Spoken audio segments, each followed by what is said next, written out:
Good morning. We're now in session. I'm Jennifer Homendy. I'm honored to serve as Chairwoman of the National Transportation Safety Board and Chair of this Board of Inquiry.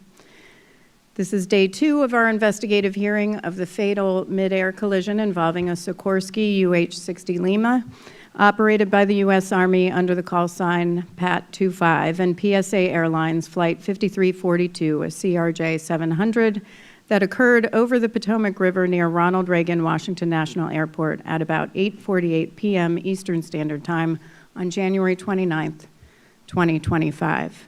And again, I want to recognize for the families who are here today or those who are watching how sorry we are for your losses. And I imagine this is, again, a very difficult proceeding to watch, and our thoughts are with each of you.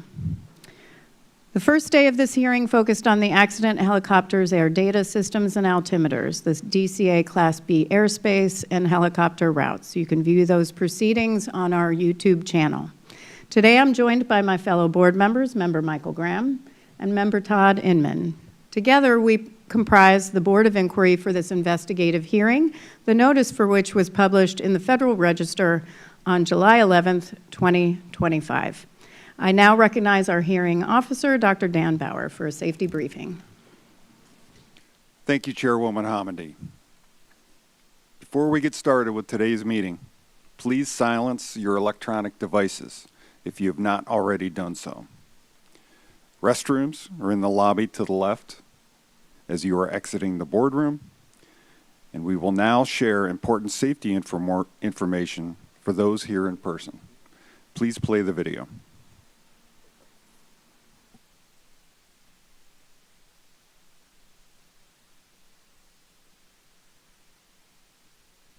Hello and welcome to the NTSB boardroom. Before we get started with today's meeting, I'd like to quickly walk you through our emergency procedures. First things first, please take a moment to silence your phones or other electronic devices. If you need the restrooms, they're just outside the boardroom on the left side of the lobby. Now, in case of an emergency, here's what you need to know. If someone experiences a medical emergency, our on-site Federal Protective Service officers are trained to respond. They'll call 911, perform CPR if needed, and use the automated external defibrillator device mounted in the lobby between the boardroom exit doors. They're also trained to provide first aid. There's a first aid kit at the security desk in the lobby. If we're asked to shelter in place, like during severe weather or a security incident, please stay seated and listen for instructions. Our security team will manage the situation and let us know when it's safe to leave. If the fire alarm sounds, please follow NTSB staff to the nearest exit. There are 2 main options. You can exit via the stairs next to the stage, or you can exit the same way you came in through the lobby. Please walk, don't run. Once outside, you'll be directed to an assembly area. Stay there until we're clear to come back inside. If there's a small fire, our security officers are trained to respond using one of the fire extinguishers. You'll find them in 3 locations: by the stairwells on either side of the stage at the front of the boardroom, mounted on the wall in the back of the boardroom, and near the security area in the lobby. For anyone who needs an accessible evacuation route, you can use the door to the left side of the lobby, which leads into the parking garage. From there, turn right and follow the walkway to the street level. NTSB staff will be available to assist anyone who needs help. And finally, safety is everyone's responsibility. If you see anything that seems off or concerning, please let a staff member or security officer know right away. Thank you for helping us maintain a safe and secure space. Thank you, Chairwoman Homendy. That concludes my remarks. Thanks, Dr. Bauer. I'm now going to introduce the NTSB staff. Next to Dan in the front row, we have Mr. Bryce Banning, our investigator in charge, or IIC, for this investigation. Mr. Brian Soper, lead Aviation Accident Investigator, Air Traffic Control, Ms. Sarah Lewis, Aviation Accident Investigator, Air Traffic Control, Dr. Catherine Wilson, Senior Human Performance Investigator, and Captain Van McKinney, Aerospace Engineer, Helicopters. In the middle row, we have Mr. Chihoon Shin, Aerospace Engineer, Helicopters, Ms. Marie Moeller, Mechanical Engineer, Vehicle Performance, Mr. Michael Portman, Aerospace Engineer, Recorder Specialist, Dr. William Bramble, National Resource Specialist, Human Performance, Captain Rocky Stone, Aviation Accident Investigator, Air Carrier Operations, and Mr. Sean Payne, Branch Chief, Vehicle Recorders Division. In the back row, we have Mr. Brian Fuchs, Materials Engineer, who will operate the audio visuals, Mr. Anthony Lamb, Transportation Safety Specialist, who will operate the timer, Dr. Jana Price, Transportation Safety Specialist, Dr. Lauren Groff, Chief Data Scientist, Mr. John Flynn, Aerospace Engineer Systems, and Mr. Tim LeBaron, Director of our Office of Aviation Safety. Behind me is Mr. Daniel Baranowski, who will provide legal support. For those in the room, several representatives from our Transportation Disaster Assistance Division are here to provide support to anyone who need it. Can I have those representatives please stand up so people know where you're at? Thank you so much, Elias and Max. And I see Sarah at the back there. Once again, I want to thank the American Red Cross for being here. Volunteer mental health clinicians from the Red Cross will be available for the duration of this hearing to provide emotional support for anyone who's attending. Now, let's reintroduce the parties to the hearing. As I call the name of each party, I ask the designated spokesperson to identify themselves and then introduce others at their table. Please push the microphone button to talk and push it again when you're finished. Airline Pilots Association. Good morning. Thank you, Madam Chair. I'm Captain Dana. I'm one with ALPA, Party Coordinator and Spokesperson. With me today, Chris Heck, Captain Matt Gorshey, Shea Boehm, Captain Mike Palazzolo, and Captain Russell Page. Nice to see you, ALPA. In alphabetical order, Federal Aviation Administration. Good morning, Chairwoman. I'm Todd Gentry. I'm the manager of the FAA's Accident Investigation Division. Beside me is Patrick Lush, my lead investigator and party coordinator. Beside him is Art Sheffield for ATO. He's my subject matter expert. Heidi Kemner is my hearing officer. And across from me is Chris Stevenson, which is my general counsel. Wonderful. Good to see you, FAA. NADCA. Good morning, Chair. John Murdoch, the party spokesman. To my right is Karina Marinas, Air Safety Investigator. To her right is Natalie Moffett, Legal Counselor for NECA. Across the table from me, Seth Myers, Aviation Safety Investigator. To his left, Cher Oxenberg, Safety Representative. And then to her left is Sandy Fulmer, Safety Representative. Wonderful. PSA Airlines. I should not leave you out. Good to see you too, NADCA. PSA Airlines. Good morning. My name is Darren Hall. I'm the Vice President of Safety, Security, and Development for PSA Airlines. With me is our Director of Operations, Captain Lucas Bowden, and beside me is our Legal Counsel, Benjamin Allen. Thank you so much, PSA and Sikorsky. Good morning, ma'am. I'm Dave Blair, the Chief Pilot for Safety with Sikorsky. Behind me is Jill Browning, our Chief Air Safety Investigator. To my right is Paul Bowles, our counsel.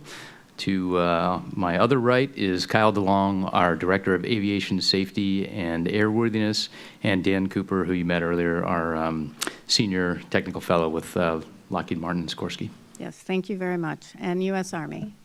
Good morning, Chair. Brigadier General Matt Brayman. I'm the Army spokesperson. With me is Colonel Matt Parker as our Army Party Coordinator. We've got Colonel Kevin Easter, our Deputy Director of Aviation. We've got Colonel Noah Fontenez, who is our Legal Counsel. We're joined today from yesterday with the CBFI Robert Phillips, who's the Army Standardization Officer. And we've got Miss Sydney Tutine, who is an Air Traffic Specialist for the Army. Thank you very much. And as a reminder, only the designated party spokesperson may question the witnesses on behalf of their respective organization. I'd now like to provide a general overview of today's proceedings. You may wish to refer to the hearing agenda for more details. Please plan to be here until around 7 p.m. today. We obviously ran later than that last night, and we'll do that again today if we need to. We only have one opportunity for this hearing, and we want to make sure that everybody has time to ask their questions. At some point, we'll break for lunch, and as needed throughout, we'll take smaller breaks. Please remain flexible. I do not know what to tell you about the restroom situation or air conditioning. I'm going to have a call with GSA for the 50,000th time later today. It's not them, actually. So we are doing the best we can. For the parties and for the witnesses, we do have a key for restrooms down here. So if you need it, just come see one of us and we'll make sure that you all have what you need, because your presence here is needed in a more timely way. Not that others are not, but there are restrooms in the Hilton in the meantime, and also in L'Enfant Plaza around the food court. I apologize. We are doing the best that we can. So panel 3 will begin in a moment. Like I said, we want to make sure everyone is asking questions, and I alone I'm going to be honest, have 20 pages worth of questions from everything that I've looked at. The docket for air traffic control is very extensive. It is very lengthy, thousands of pages. It might be hundreds, but it seems like thousands of pages. Okay, it wasn't just me. Okay, and we read them all, we study them, and so it might take a while. It's very important to me, especially more important than I think, and I think the members would agree, that the technical panel be able to ask their questions. They are the investigators. I do not want them shortchanged at all. Parties also have questions. We have questions. So I'm going to warn you, if I do not want you or anyone else to feel like you're rushed, that you can't ask more questions. I've said this to our amazing staff. So that means this panel may go all day. If that happens and I start seeing it, that means panel 4 might move to tomorrow with panel 5. We just want to make sure that we're doing the best we can. Also, I know that means that witnesses are going to need breaks. I'll make sure that we keep track of that. FAA, Todd, if you feel like, or any of your party reps, if you feel like you're hearing from folks or you're seeing that they might need a break, communicate that to Dan, and we'll make sure that everybody is accommodated, because I know it could be a long day. So panel 3's focus is training, guidance, and procedures applicable to DCA air traffic control. As I said, if we have time, we'll move on to panel 4. It might move to tomorrow, but that is going to be an overview of collision avoidance technology. We'll follow the same process on both panels. Dr. Bauer will introduce the topics to be addressed, as well as the technical panel members and witnesses. I will then swear in the witnesses, who will be questioned in the following order. First by the NTSB technical panel, next by the parties to the hearing, and finally the Board of Inquiry. We may go back to the technical panel and others, just to make sure everybody has an opportunity to get their questions answered, especially because the technical panel will be doing the analysis independently, and they have to make sure that they have all the information that they need. A reminder, no electronics at the witness table. If you need a break, paper airplanes. Just kidding. On behalf of the board, just hold up a note. I'd like to thank the many witnesses testifying at this hearing in support of aviation safety.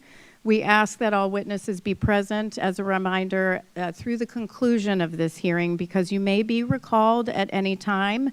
I know we might have some recalled today. We'll see how that goes.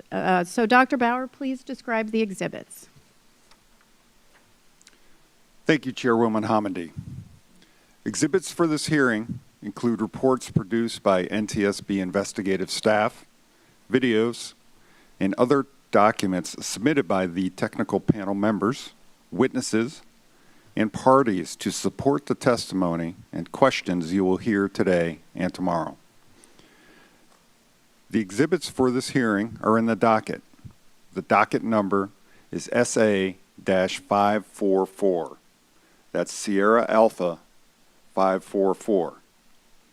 The NTSB is authorized by statute to disclose information to carry out its mission, but we protect confidentiality and proprietary information to the extent possible.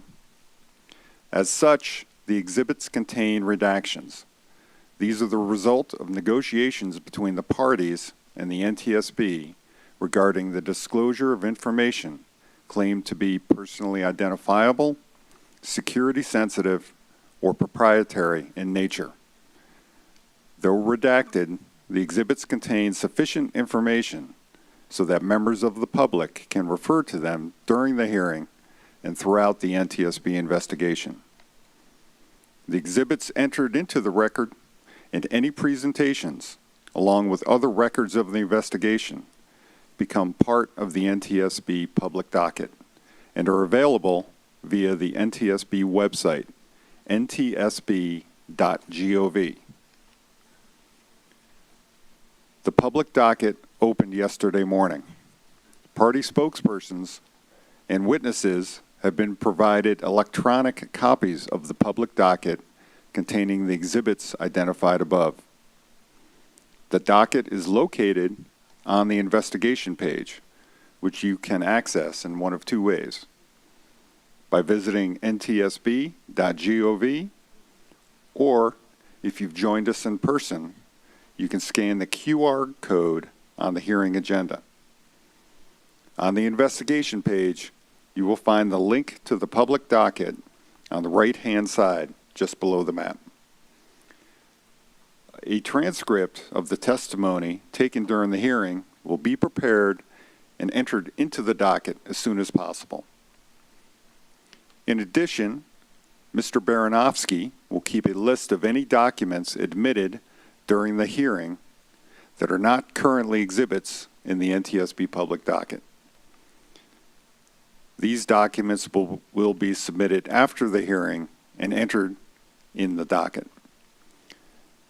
As a reminder, if a party to the hearing has a new exhibit to propose in accordance with 49 CFR Section 845.9, it will not be admitted unless the chairwoman determines that good cause has been shown. Chairwoman Hamady, that concludes my remarks. Thank you, Dr. Bauer. We're ready to begin panel 3. Will you please go over the panel topics and introduce the NTSB technical panel and witnesses? Chairwoman Hamady, panel 3 is on training, guidance, and procedures applicable to DCA air traffic control. The panel will address DCA ATCT facility type, services, radar, visual, and expectations. Training and proficiency of controllers, from initial training of all controllers through individual training and certification at DCA ATCT. Initial, classroom, certification, simulation, refresher, recurrent, in compliance with the National Training Initiative and applicable documentation. Training, guidance, and procedures applicable to DCA air traffic control. Resource management, staffing within the tower and combined positions. Separation standards, radar, visual, instrument flight rules, or IFR, visual flight rules, or VFR, and their application. Conflict alerting. An explanation, controller response expectations, nuisance alert prevalence, both in general across the National Airspace System, or the NAS, as well as specific to DCA, ATCT, and this accident. System safety, logic, and alerting, including design, adaptation, and human factors issues such as controller response. Night vision goggles, or aided pilot, the impact to air traffic control. Helicopter holding within the DCA airspace.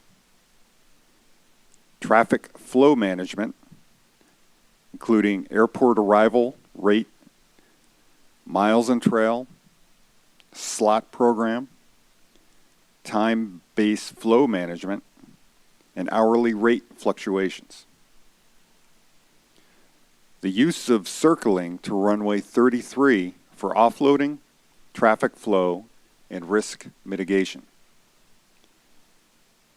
ADSB in and out, and the impact to air traffic control operations, and safety risk management panels. The NTSB technical panel, starting down on my right, is composed of Mr. Brian Soper, lead aviation accident investigator for air traffic control. Ms. Sarah Lewis, an aviation accident investigator for air traffic control. Dr. Catherine Wilson, senior human performance investigator. And Captain Van McKinney, aerospace engineer for helicopters. Witnesses for panel 3 are composed of the following individuals. From my left, nearest the board members.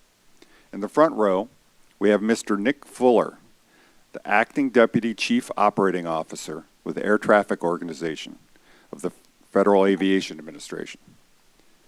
Ms. Mandy Chendi, Traffic Management Officer with the Washington District for the Federal Aviation Administration. Mr. Brian Lehman, Air Traffic Manager for the Potomac Consolidated TRACON with the Federal Aviation Administration. Mr. Clark Allen, who is the Operations Manager of the DCA ATCT at the time of the accident with the Federal Aviation Administration. Mr. James Jarvis, an Air Traffic Control Specialist, formerly with the FAA Eastern Service Air Quality Control Group with LEDOS. Dr. Kenneth Allendorfer, Manager of Human Systems Integration Branch with the Federal Aviation Administration. In the second row, from left to right, we have Mr. Rick Dressler, Aviation Site Manager for MedStar Transport with Metro Aviation Incorporated. Mr. Eric Silverman, an Air Traffic Control and Airfield Operations Manager for the DC, Philadelphia, New York, and Boston Northeast region with American Airlines. And Command Chief Warrant Officer David Van Vechten, former standardization instructor pilot with the Army Aviation Brigade with the U.S. Army. Chairwoman Hamidi, these witnesses have been pre-qualified and their respective experience and qualifications appear in the docket as exhibits. This concludes my remarks. Thank you, Dr. Bauer. I'll now ask the witnesses to please stand. Please raise your right hand and please answer by saying, "I do." Do you swear or affirm that the testimony you'll give in this hearing will be the truth? Thank you. You may be seated. As a reminder to the witnesses, you will remain under oath until the conclusion of this hearing. We ask that you answer the questions factually and avoid any analysis. If there are questions on whether something is speculation or analysis, your party reps may raise their hand with any sort of concerns, or you may ask me that question or state that you believe it's analysis or speculation. Finally, when you're speaking, please bring the microphone closer. Push the button when you're speaking, and don't forget to turn it off when you're done speaking. I am going to just two things for those who are watching or in the audience, and also the parties and for the panelists. We asked difficult questions yesterday, and we'll do so today. Our objective today is to thoroughly understand crew dynamics and air traffic control and operations. This is a complex and dynamic operating environment, and it is important for us to understand how workload and responsibilities are managed. Second, I asked this yesterday, and I'm going to specifically ask because we really don't, in the federal government, have jurisdiction over the private entities. I'm going to ask this from the, I guess I will ask Mr. Van Vechten and Mr. Fuller. Mr. Fuller on behalf of FAA and Mr. Van Vechten on behalf of the U.S. Army. Your whistleblower policy, I asked yesterday, do you protect your employees and contractors from retaliation, harassment, and intimidation? For the FAA, yes. Army? Yes, ma'am, we do. Okay, thank you. And I just want to ensure it's employees and contractors for both. That's correct. Okay, great. If that occurs, I will be notified, and I will not hesitate to report that to any Inspector General, Office of Special Counsel, or Department of Justice. I just want you to be aware of that. Okay, so with that, we're going to go ahead and start with Mr. Soper. Thank you, Chairwoman.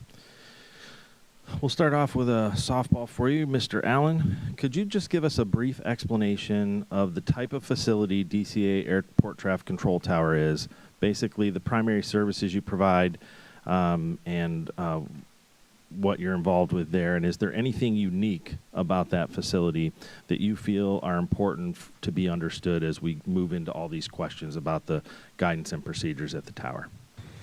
Yes, good morning. DCA is a level 9 air traffic control tower only. Sorry, can you stop for a second? The whistleblower status would apply for anything provided during testimony or participation in this hearing and participation in the investigation, correct? FAA? Correct. Army? Yes, ma'am. Start again, Mr. Soper. Thank you. Do you need the question repeated, Mr. Allen? Yeah, one Okay, more time. great. So could you just give us a brief explanation of the type facility DCA Airport Traffic Control Tower is, the primary services that you provide from that tower, or that tower provides, I should say, and is there anything unique about the DCA Airport Traffic Control Tower that you feel is important to be understood as we move into the questioning about the guidance and the procedures with DCA that you would just like to have at the head of that? Yeah, good morning. DCA is a level 9 air traffic control tower only. It operates 3 runways in a north configuration and a south configuration. With that, we primarily are made up of airlines servicing the fixed-wing traffic, and then law enforcement, medevac, and the various armed services for a significant helicopter operation. With our airspace, there are various prohibited areas adjoining additional level Class Bravo airspaces. It makes up the Washington Tri-Class Bravo. And with DCA Tower, it's unique in the lack of real estate that the airfield has, in the amount of operations that we run. With our ground control, it's unique that they are also ramp control and service the gates and the alleyways. As far as the local control or helicopter control, or both of them actually, in the airspace, operating with the prohibited areas, there's significant VIP flights. There are special missions. There are a significant amount of flybys that occur, so there's a lot of coordination and special operations that occur in the DCA Class Bravo. You mentioned flybys. For those that might not be aware, what do you mean when you say flybys? Flybys, we have those for special events, most recently the 4th of July events that transpired, as well as there are flybys at Arlington National Cemetery for fallen soldiers. Okay, great, thank you. And do you provide radar services at this facility? We do. Okay, and in this facility, the tower is equipped with control tower radar displays that are there for the use and controllers in providing services. Can you explain to us the primary use of these displays and how they are to be used by our traffic controllers to include their benefits as well as the limitations of their use? Yeah, so our certified tower radar display has a map of the general area, the adjacent facilities and prominent landmarks. It helps with situational awareness and workload. It is incorporated in what air traffic controllers have as part of their scan. They'll scan that, grab information from it. They'll scan, look out the window. They'll utilize their strips. We have the ASD, the Airport Surface Detection Equipment. It is one tool that comprises the overall scan and how we operate the facility. Thank you. And one last one in this area, if you could explain for us the positions that you staff in this tower, or that this tower staffs for operating services in a normal configuration. If you could just kind of step us through what those positions are and basically their function in the tower. Yep. So we'll start with local control. So they are operating the runways, clearing folks to land, clearing them to take off. There is assistant local control. They're an extra set of eyes for the local controller. They help provide sequencing for the departures and the arrivals, and they coordinate with the adjacent facilities or adjacent positions within the tower cab. The ground controller, like I said earlier, operates all the aircraft on the ground as well as provides ramp control for the airfield. There's the helicopter position that controls the helicopters in the Class Bravo airspace as well as the Delegated Security Services airspace. We have a clearance delivery flight data position that maintains the weather, assists with traffic management duties, as well as amending and providing clearances for IFR aircraft. Traffic management unit, they as it says in the title, they assist with anything traffic management related, whether it's getting release times for departures, initiating programs for DCA, and coordinating things of that nature. And then there would be a supervisor or controller in charge that would oversee the entire operation and provide oversight. What is the basic difference between a supervisor or a controller in charge? Supervisor would be a management personnel that is overseeing the operation. If one is not available, a controller can be placed as controller in charge to fill that position. I assume there's a qualification process to be a controller in charge. It's not just any controller could do that duty, correct? Correct. Okay, thank you. All right, we're going to shift into some separation standards and use of visual separation, which has been a hot topic through this entire investigation. I just want to remind, as we do ask these questions, I know a lot has went on. The FAA has done a lot to mitigate stuff in this airspace already, so there have been things implemented since the time of the accident. But we would like everybody to frame their responses as on the day of the event. What was in place on the day of that event? So the policies, the way things were done, the SOP, everything like that, we want it framed in that because we're still here trying to figure all of that out. Mr. Allen, or I'm sorry,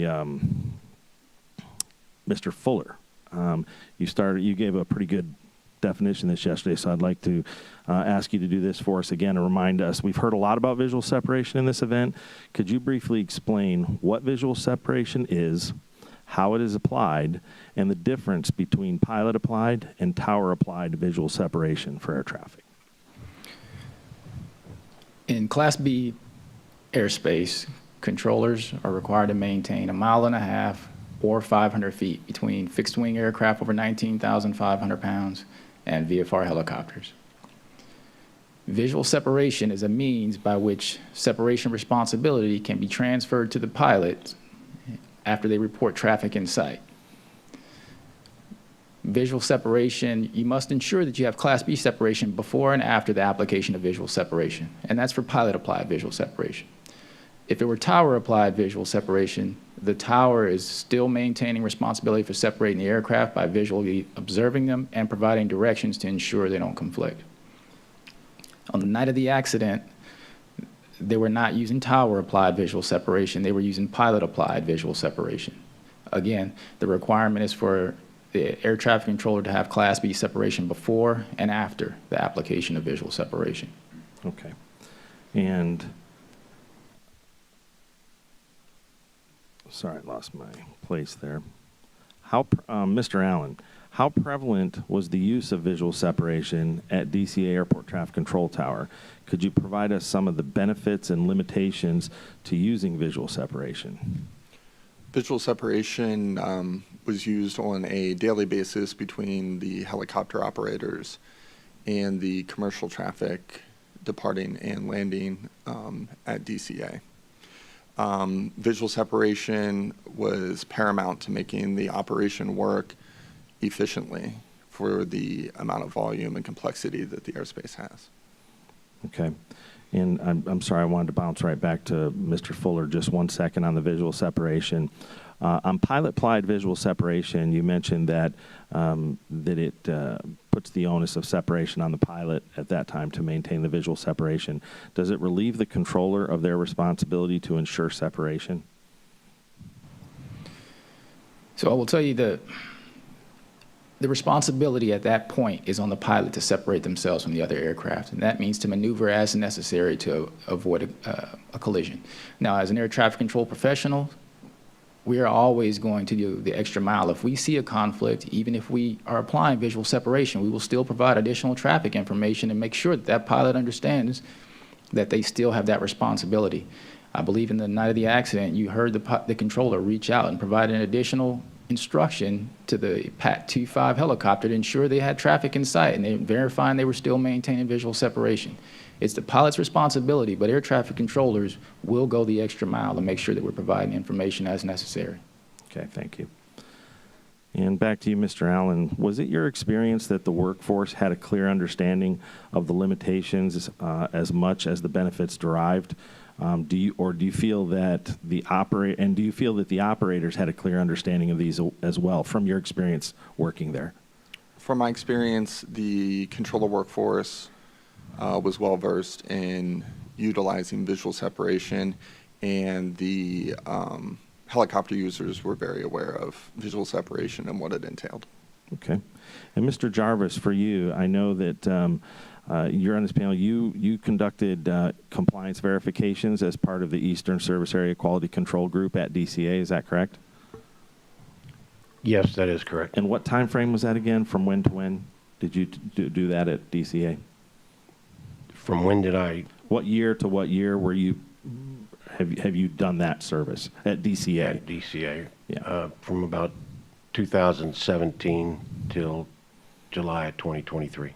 Okay, so it wasn't that far in the past. When you were there during the compliance verifications that you did do, was visual separation or controllers' application of visual separation or their understanding of it ever a question or a deficiency through those ECVs that you can recall? Yes. In what way? Could you expound on that a little bit?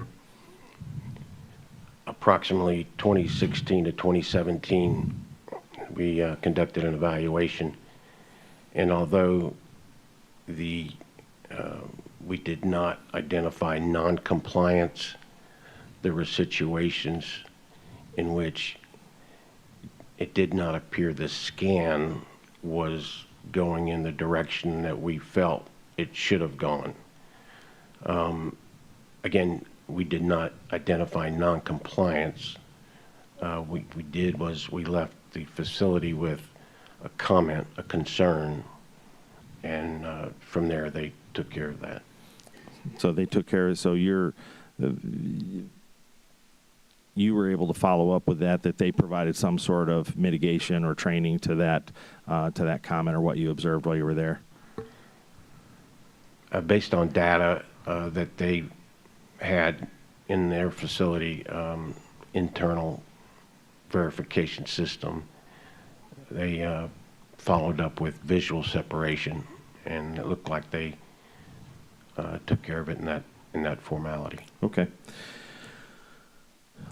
Mr. Allen, something that our team found unique when we were listening to audio and observing operations at DC Airport Traffic Control Tower was the pilots almost reflexively requesting pilot-applied visual separation immediately upon receiving an initial traffic advisory or check-in. Do you have a sense of why that is here? Was that something that they encouraged, or was it something that air traffic control offered to them at some point. It struck us as a little odd. I think all of us did, because in most other places I've been, it doesn't quite happen that way. It's usually given traffic, and then they may actually ask the pilot to apply visual separation. Kind of goes. So with the way the airspace is constructed with the prohibited areas, the way the helicopter route structure and the airfield with the approaches and departures, the way it is all integrated, like I said in your previous question, that visual separation is paramount in order to expedite the flow of all traffic, whether it's the fixed-wing traffic or the helicopter traffic. So in my opinion, any helicopter operator that has been in the area for a length of time understands how the operation works and how it needs to work in order to efficiently move the aircraft. But I would defer to the gentlemen behind me that are the helicopter operators for their opinion. That's great, and that's where I was going next. Mr. Van Vechten, would you like to speak to that, please? Yes, sir. With night vision goggles on from Cabin John, I can visually see aircraft landing and departing runway 9, lining up at Wilson Bridge. So it is common practice to identify the aircraft and then call visual separation from a long distance away. As we descend, it can become challenging to maintain constant visual on that aircraft, but if they're landing runway 1, it's not a factor because I will be parallel with that traffic. Okay, and we're going to get back to that a little bit later as well, so thank you. Mr. Dressler, would you like to speak to it, please? I think here it is a reflexive comment because experienced operators are well aware of the traffic flow in and out of the airport. And I think it was encouraged by DCA Tower in our conversations last year to understand fully visual separation, and it does relieve the controller of some percentage of responsibility that they can then free up and put their attention elsewhere. Many of our members do not accept visual separation, certainly not pilot applied, where my understanding is both pilots need to accept. These would be the law enforcement members who don't have a predictable way to continue visual tracking of aircraft while they're in orbits, let's say, and they don't know where those orbits will end up going. So we do accept it when possible. We do accept it reflexively, but we do have plenty of operators who do not accept it. So I'm going to remain with you. Have you experienced concern while operating here in the DCA airspace? Have you experienced concern with the application of visual separation, whether pilot applied or tower applied, just from your point of view within this airspace? And do the concerns lie more with one entity or the other? Like, is there one particular unit or a group of units or a type or a facility? You know, is there anything, or is it just all over the map? Generally speaking, I think it works very well. Okay. It has enormous challenges in a night environment. Whether on goggles or off goggles, it's very simple to understand whether north ops or south ops are being used at DCA. It is, I mentioned yesterday, it's still remarkably hard to identify aircraft when you are flying, whether it's the background or a whole host of reasons. It can be very challenging, I think, as every pilot would say. We use traffic alerts and traffic monitoring systems in our helicopters, all the DC operators, the civilian and law enforcement side, and it is exceptionally challenging when you have particular units that don't broadcast using ADSB. Our systems are not TCAS 2, so we do not take in Mode S or Mode C transponders. We rely upon ADSB. And when you cannot see an aircraft and you've been asked if you can identify traffic and you can't see it, and in your visual scan and then scan your instruments and still can't find the aircraft, it can be very challenging. So in your experience flying in the airspace here, do you feel more or less comfortable when you hear air traffic control or a pilot request visual separation and an air traffic controller approve that, and it could impact you? Do you get a feeling of comfort, discomfort? How does it affect you? If I know right away the other operators. There are really only a dozen helicopter operators in this area, and know most of them either personally or by voice. I also know all the tower controllers by voice, and they know all of our voices. We have pilots who've been here and members of our group at 38 years, 28 years. I have several pilots at 28 years. My first trip to the DCA tower, one of the controllers who'd been there forever could imitate some of our voices to a T. She could mimic our voices, and we love them. So when I know the tower by voice, and I know the unit, the particular aircraft that on the other end is accepting visual separation from me, I think it works very, very well, and I have extreme confidence in it. Is there any unit that when you hear it makes you feel uncomfortable? Sadly, yes. And as I said yesterday, I don't like saying this. I'll say it again on the record. I'm a former Army aviator, and I'm a retired Air Force officer. And I don't like saying that first heli of the USAF from Andrews, and I don't like saying that 12th Aviation Battalion gives us all pause in the community. And I'm speaking for my group there. We are all very uncomfortable when those two units are operating. Okay. Mr. Van Vechten, do you request visual separation often when operating in the Class B airspace here? Yes, I did. And were you, when you have agreed to provide visual separation, pilot applied, can you explain to me as a helicopter operator, what does that mean to you? What are you taking on, and how do you perform the taskings to ensure that? Like, could you just kind of step me through how that works from inside the cockpit? Sure. When a air traffic control calls on an aircraft, hey, Pat 17, do you have the aircraft 11 o'clock, 1 mile, 2,000 feet? I'll say traffic in sight request visual separation. They'll say visual separation approved, and then I'll continue on route. So I'll maintain the visual separation, keeping myself clear of that aircraft, ensuring that we're not on converging paths. Okay. You mentioned earlier, you were talking about it was very easy for you, especially under night vision goggles at night, to be able to acquire traffic inbound on runway 1 final and be able to request visual separation right away because you see them, you know where that's at, and they're going. So my question would be, and we've seen in the video in the opening presentation that Mr. Banning showed, when they have aircraft lined up on final out there, there's 6, 7 landing lights out there in that same general direction. We heard that when under NVGs, depth perception is compromised or could be compromised. And I'm trying to understand, how do you know which one to then maintain from the rest of the time? You've got 7.5 miles to fly. Do you literally keep track of the one aircraft? And do you, I mean, like, I just kind of curious how that plays out from there. Sure. DCA Tower, in my experience, has been some of the best controllers I've worked with in my career. They're very good at pointing out the aircraft. And when I'm at Chain Bridge, I'm at 1,300 feet, so it's easy to silhouette the aircraft lined up for runway 1 against the dark sky.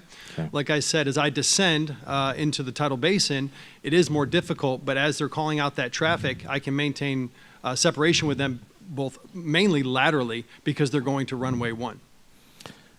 Okay. And Mr. Dressler, in your experience operating the Class B airspace, would you say that visual separation is conservatively relied upon, or would you say that it is over-relied upon, or do you have no opinion? I think it's a good balance here, actually. Okay. We try very hard to collaborate with our industry partners, including the airlines and including our controllers. And if this is the whole purpose of our meetings last year, was to hear concerns and how we can adapt our operations. We have enormous agility in our ability to do that on the civilian and law enforcement side. So if we hear a concern, last year a discussion came up about missed approaches, and and altitudes in the helicopter working group held at DC Tower. And we can discuss those things openly and come up with a way to mitigate risk. I think it's a very healthy balance here for those who are experienced enough with the DC traffic and the DC route structure. Okay. And Can I chime in one Yep. second again? Mr. Van Vechten over here. Yes. We are also a dual pilot aircraft with at least one crew chief on board. So while one pilot is flying the aircraft, the other pilot is maintaining airspace surveillance and dealing with the radios. In this particular instance, there is no radio changes, so the pilot not in the controls will be scanning for traffic. So it's much easier for us to maintain visual separation because we're a dual pilot aircraft. Do you still do verbal call-outs during that? Like, if the other person is performing those duties of maintaining visual for you, is there an expectation of kind of verbal call-outs back and forth, or? Yes, sir. Okay. I think I heard that in the earlier audio of this flight back when they were up north of Cabin John. So, Mr. Dressler, how far away for you as an operator, because you have a different mission in the military now, what you're doing today, for you, how far away are you comfortable providing pilot-applied visual separation at night under the same conditions that would have existed basically on the night of the accident, which was basically a clear night with, it was just generally a clear night with moderate to busier traffic. How far away? Typically at night, with landing lights on commercial jet traffic, you can see them stacked up all the way south on the Potomac. So I would feel very comfortable with that. And the conversation is usually, as Mr. Van Vechten said, it's usually a conversation with Tower about the number of aircraft. I would handle visual separation in miles plus without a problem. Okay. And Mr. Van Vechten, back to you in that same thread with picking them up on the north operation. If you knew that the aircraft called to you was a runway 33 arrival, how does that change things for the ability to keep visual if you were flying essentially the same basic route they were flying that day? That would be much more difficult because runway 33, as I descend, it would be challenging to pick up that aircraft on the left turn as it's coming in, especially when I get down below 200 feet by Memorial Bridge. Okay. All right, very well. We're going to shift to a little bit different area here, and we're going to start talking about staffing and resource management at the Airport Traffic Control Tower. Mr. Allen, while you were on site immediately after the accident, the overall facility staffing was being categorized as adequately staffed, meaning you had your number on board versus your number authorized under the staffing workbook was a close number. I think it was 28 on board or 26 on board and 30. Actually, it was 28 authorized at that time. Give me the numbers. We were authorized 28 at that time. Yeah, so you were authorized 28. And how many did you have on board? Do you remember, CPCs? It's okay if you don't. We have it in the document. These numbers changed a number of times over the course of the investigation. They've changed. But nonetheless, at that time, they were a very close number. However, that said, every person we spoke with cited staffing as a significant concern. And there was, and basically stated there was a lot more to staffing than authorized versus on board. Okay.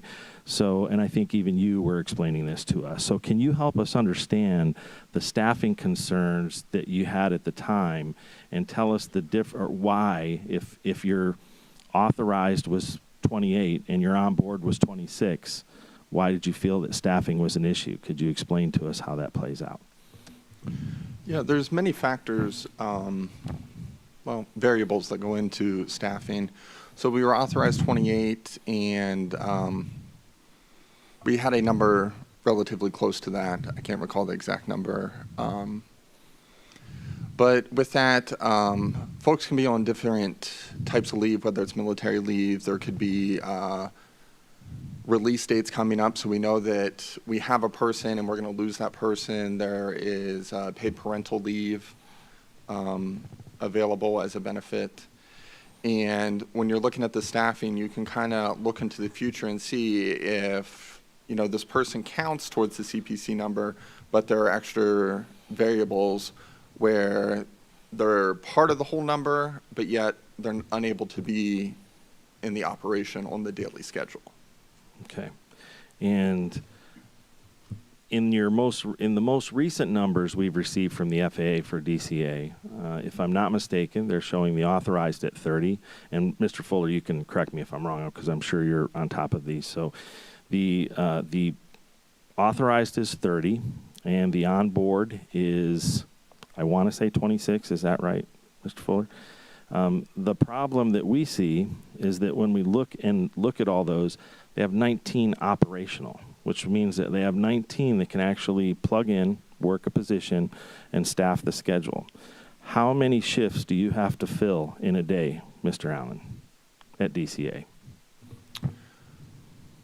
Including supervisors and TMU, you would want 9 people in the morning, 9 on the evening shift, and then you would have 2 for the mid, so that's a total of 20. Yes, and I believe that in the actual documents that were given, just the CPC staffing was 16 shifts in a day. And so if you have 19 operational controllers and you're filling 16 shifts in a day, now we can start to see why probably controllers are saying staffing is a problem, right? Is that accurate? I don't want to put words in your mouth. That would be accurate. Okay. All right, thank you. And Mr. Fuller, having a much larger view of the overall staffing picture for air traffic organization as a whole, how would you categorize the staffing at DCA as compared to other like-type facilities across the NAS? Is it similar and not much different, or is there a big variance? What do you see? The staffing at DCA for a level 9 tower is commensurate with other facilities of like size. Okay. Mr. Allen, shifting away from the staffing and onto resource management, which for everybody here, resource management, when we speak to that, we're talking about the actual use of available resources to staff the required positions over the course of a shift or day.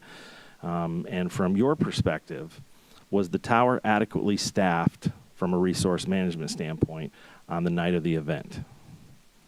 On the night of the event, it was. Okay. The OS had been, we noted in looking at the logs and stuff that the OS had been on position since about 1823 local that evening. And at the time of the event, that put him on position for about 186 minutes, or just over 3 hours. Is this routine for an OS staffing, or is there any concern about an OS being on position for that amount of time? Can you, for Operations supervisor, Thank I you. apologize. I tried to get them all. Operations supervisor. For the operations supervisor, they are managing the shift, and they can, like we had described earlier, they could put a controller in charge and take breaks as they needed in order to be an effective supervisor and provide oversight. So you would have categorized that as normal, or not out of the ordinary? It was not out of the ordinary. Okay. At the time of the accident, the helicopter and local control positions were combined, and they had been since 1540 local that day. And they had only been decombined for a total of about an hour and 20 minutes on that entire day. In your SOP, in the standard operating procedures, it states that helicopter control should normally be decombined between the hours of 10 o'clock a.m. and 21:30 p.m., Monday through Friday. It further stated that the operations supervisor or controller in charge has the discretion to combine or decombine helicopter and local control positions after considering a list of about 7 items that are listed in your SOP. One of the factors to consider in that is helicopter traffic volume within the DCA Class B airspace. Is there a particular threshold of helicopter traffic volume that would warrant combining or decombining the positions or combining the positions, or is that completely up to the discretion of the supervisor? How does that work? For helicopter volume, it is subjective to the person providing the services. So I may be able to control 5 helicopters and it be no volume for me, and maybe you could only manage 2, or vice versa, whatever that may be. So it's subjective to each controller as to what volume is to them. Okay. And when you read the SOP, your interpretation of its current writing of most let me rephrase it again, should normally be decombined through those hours. How much liberty do you expect an operations supervisor to take with that? And what I mean is, are there particular things that you expect? Yes, I expect them to do it for training, or if it's required and they meet all the other guidelines. I guess I'm just struggling a little bit. Let me ask a different way. Did an hour and 20 minutes for the full day seem off to you? That would you expect that helicopters would have been staffed more on that over an entire day? No, there's many variables that go into making those decisions. Okay, such as? The list that's referenced in the standard operating procedure throughout the day. So we just previously discussed staffing. So if staffing, if folks are out sick or whatever may be that we don't have the appropriate staffing that day, we may have to prioritize and adjust our resources in another direction. There could be weather. Multiple factors can occur at any time, and we have to adjust our priorities in order to continue to provide a safe and efficient operation. Okay.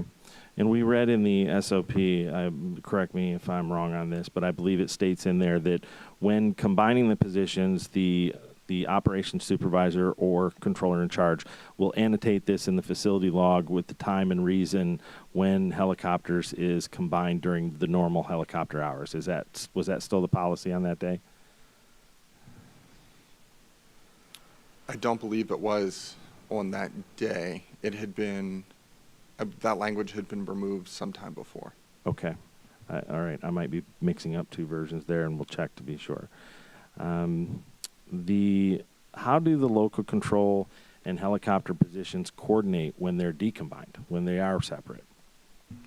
When they're decombined, they can coordinate utilizing point-out feature and scratch pad entries on the radar displays that they have, or verbal coordination.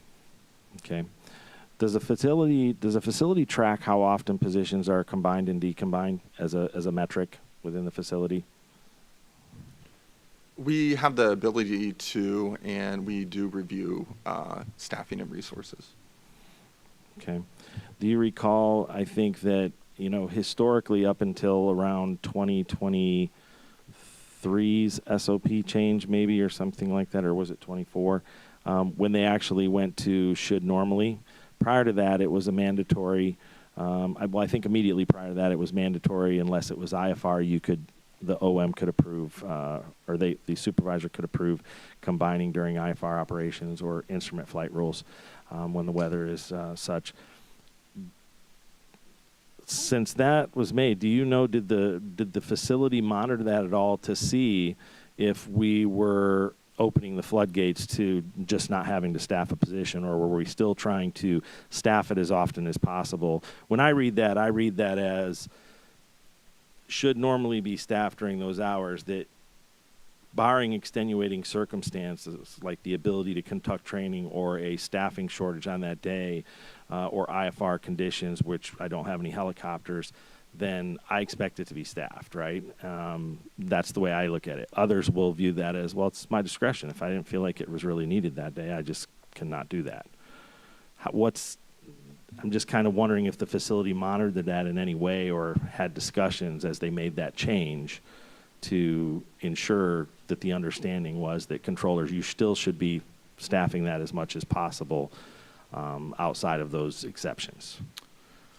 The meetings that I conducted with the supervisors was they did have the discretion as it is written in the SOP, and that we discussed resource management and how to be dynamic in how you utilize your resources. Like we had discussed earlier, there's staffing concerns, there is weather moving in, there's a big push for training and folks to get trained so we can have more CPCs to alleviate these other concerns. So there's never just one factor that may not allow the position to be open or to allow it to be open. It's usually a multi-factor dynamic decision. Okay. Can you pause for a yes, second? Absolutely. OM is operations manager. CPC is certified professional controller. There was another one somewhere in there. Just just a lot of people are very interested in this, particularly the families who may just not have aviation experience. And I know it's going to happen if we can try. Yep. That would be helpful. Thank you. When the positions are combined, specifically local and helicopters positions, when they are combined, how does the operation change in the tower? The operation changes in that the local controller with the combined position is now developing the whole plan for the airspace.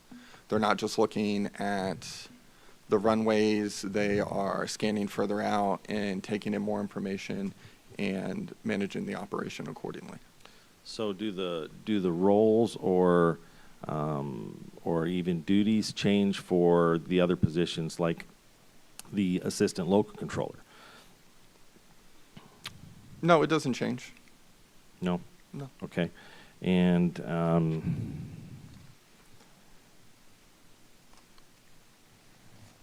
when positions are combined, in general, you can remember from working as a controller, how does there, if at all, and I know you can't speak for every controller, but in general, so let's just ask you then, how did your scan change?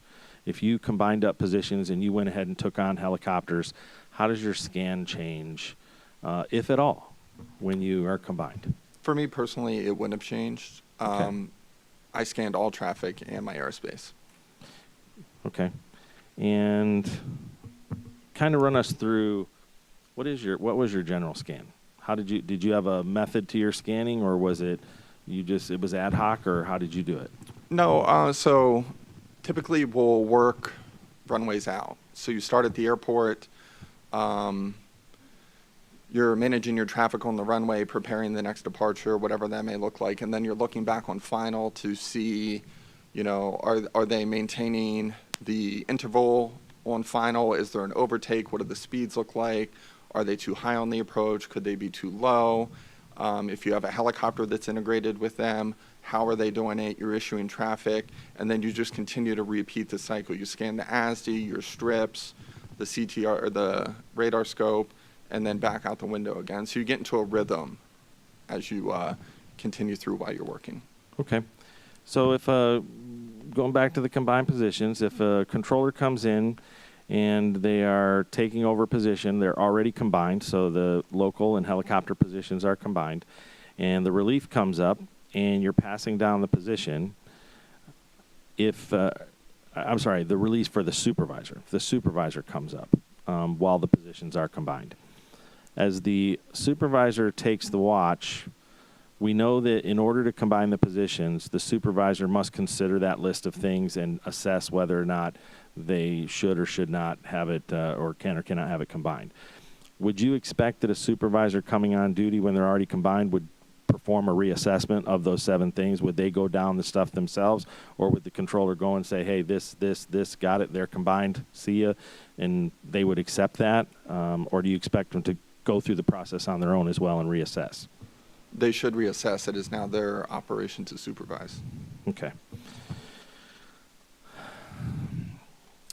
The local controller had only been certified on local for between, I think, 6 and 8 months. It was May of 2024, so the end of May 2024, actually, on the 22nd.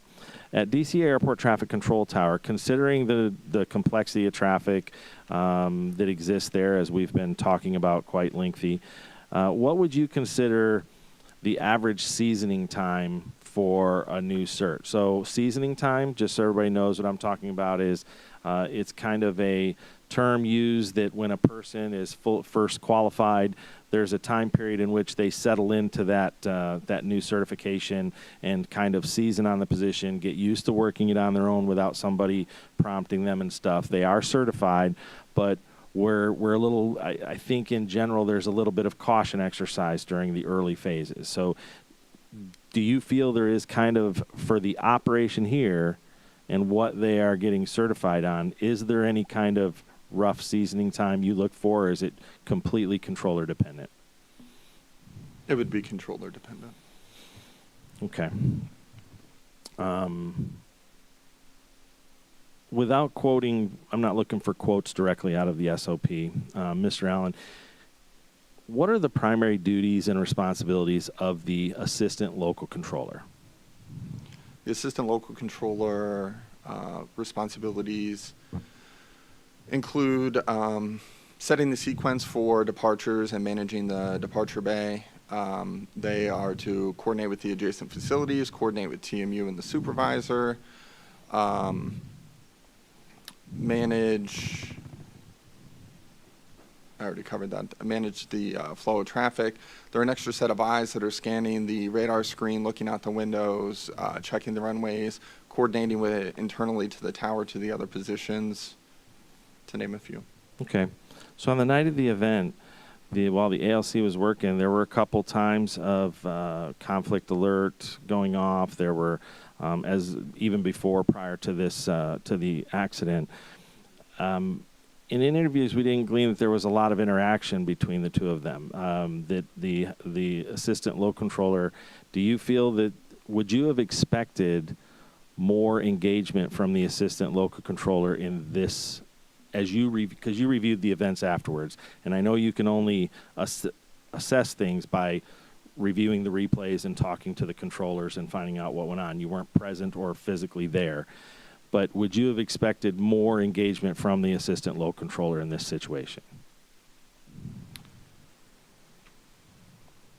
I did not review their interview that they had. I have not interviewed them. I don't know their level. Oh, okay. I apologize. I thought you were actually part of like the covered event review and stuff where you talk to the controllers. No, I did not interview them, so I have no. Very good. I apologize. The well, let me ask you this then. So the assistant local controller is actually billeted there as a traffic management coordinator, correct? Correct. So as a traffic management coordinator, that person's primary duties is what? To manage the flow of traffic out of the facility and into the facility, coordinating with the adjacent. Do they staff the control positions at a equal level or a lesser level in general than the rest of the controllers on there? They have a proficiency requirement that they need to meet each month. Okay, so what's their minimum requirement for ALC and local control from the last you can recall? 1 hour minimum. 1 hour minimum.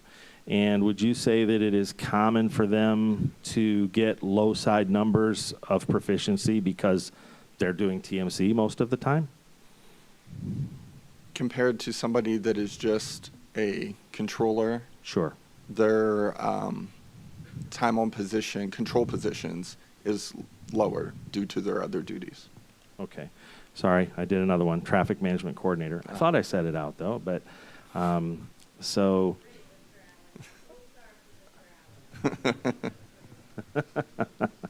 All right. So now I lost my train of thought. So my concern there is, so you have an individual, would you expect an operations supervisor or a controller in charge when they are staffing positions, determining whether to leave something combined based on traffic load, whatever it is they got, everything, would that be something that would be considered like, well, this person isn't probably as proficient as others because they don't do as much time on this position. They generally get their proficiency, but most of the time they're doing traffic management coordinator duties as assigned. Is that a consideration? A consideration for what? For like combining positions. Like, well, I would combine positions, but I've got so-and-so on assistant local control, and I need to make sure that everybody's engaged in where they're at, so I don't want to combine the positions yet. I mean, is that a consideration? Yeah, you would consider. Okay. And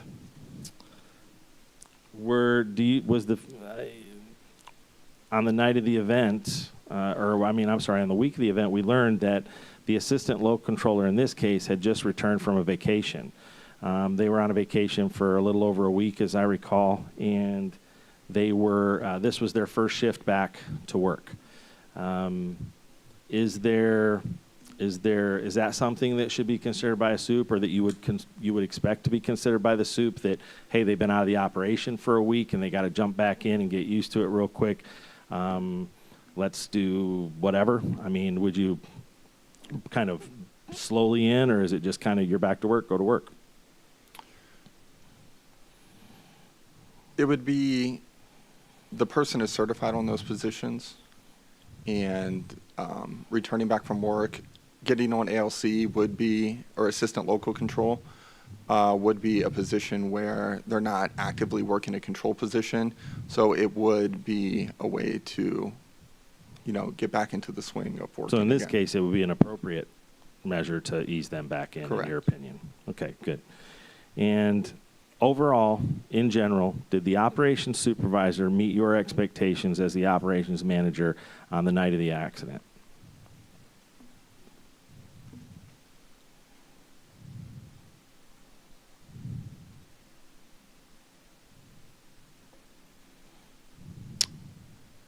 Repeat the question again. On the night of the accident, did the operations supervisor meet your expectations as the operations manager during that night while he was on shift at the time of the accident? So I'm asking, like, considering all the things that person is responsible for, the combining of positions, the traffic management, or the monitoring of traffic complexity, density, how much traffic was going on, getting people in and out, training, all these things, was he meeting the expectations that you have for the operations supervisor at that time? Yes. Okay. All right. That's all I have for right now, and I'm going to pass it along to Sarah. Thank you, Brian. Good morning. Mr. Fuller, I wanted to ask a couple questions that Brian started to bring up about proficiency. Can you explain to me, how does the air traffic organization determine the amount of time needed as adequate for proficiency? And if you can just kind of explain to everyone, what is proficiency? What does that even mean? So we have a minimum amount of time you need to work each month. We call it currency. And I believe it's 16 hours for a control position, or a controller to work for 16 hours per month. If they're out for a month or they don't meet those currency requirements, they're required to recertify on each position before returning back to work. If they're out for an extended amount of time, a year or something like that, we put them back through the training program before they go back to work. Proficiency is not quite the same. Proficiency is, it doesn't really have a scale or a metric. It's about a comfort level. If you've been in one facility for 20 years, you could probably come back and in 30 minutes, you're back proficient because that's what you've done your entire career. If you're newly certified, obviously you're not going to be as proficient no matter how many hours you get that month. And so it's different. There's no real way to capture that. Okay, thanks. And so in this instance, the person that was working assistant local control, do you know, are you familiar with what their primary duty was as assigned to DCA Tower by chance? Yes. Can you explain to us what were her, what were their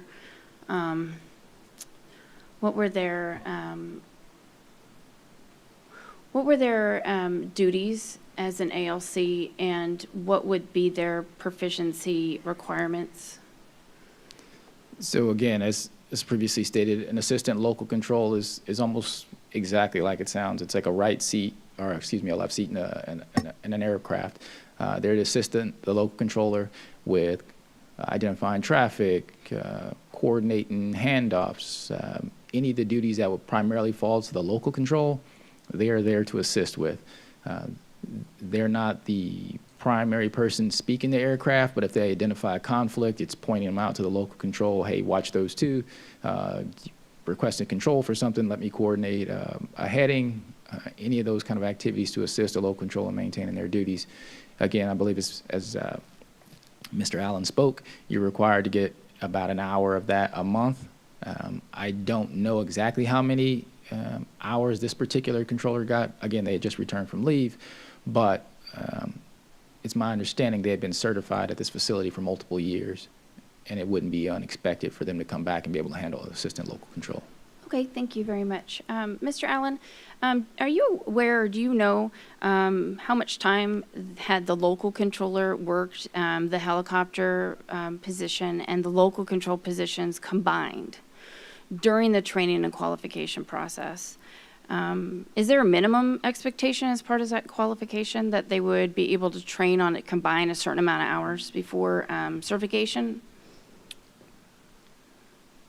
I'm not aware of his training records. I don't have the hours off the Dash 25s in front of me. Not a problem. And so overall, for the facility, do you guys have a minimum requirement of having that controller in training show that when they're training on both combined, is there a minimum, or how do they know when they're ready to take on the responsibility of being able to handle both at the same time? So in the training process, there's a training team associated with each person in training, consisting of a supervisor and certified controllers. With that, there are routine and regular training team meetings, performance assessments, and when the training team would have a consensus that they're able to begin training on more complex or more volume in order to continue progressing in training, then that would be a discussion and occur at that time. Okay, thank you. Mr. Jarvis, you were speaking to us earlier about your role with the quality, the Eastern Service Quality Control Group, and when you were assigned to DCA.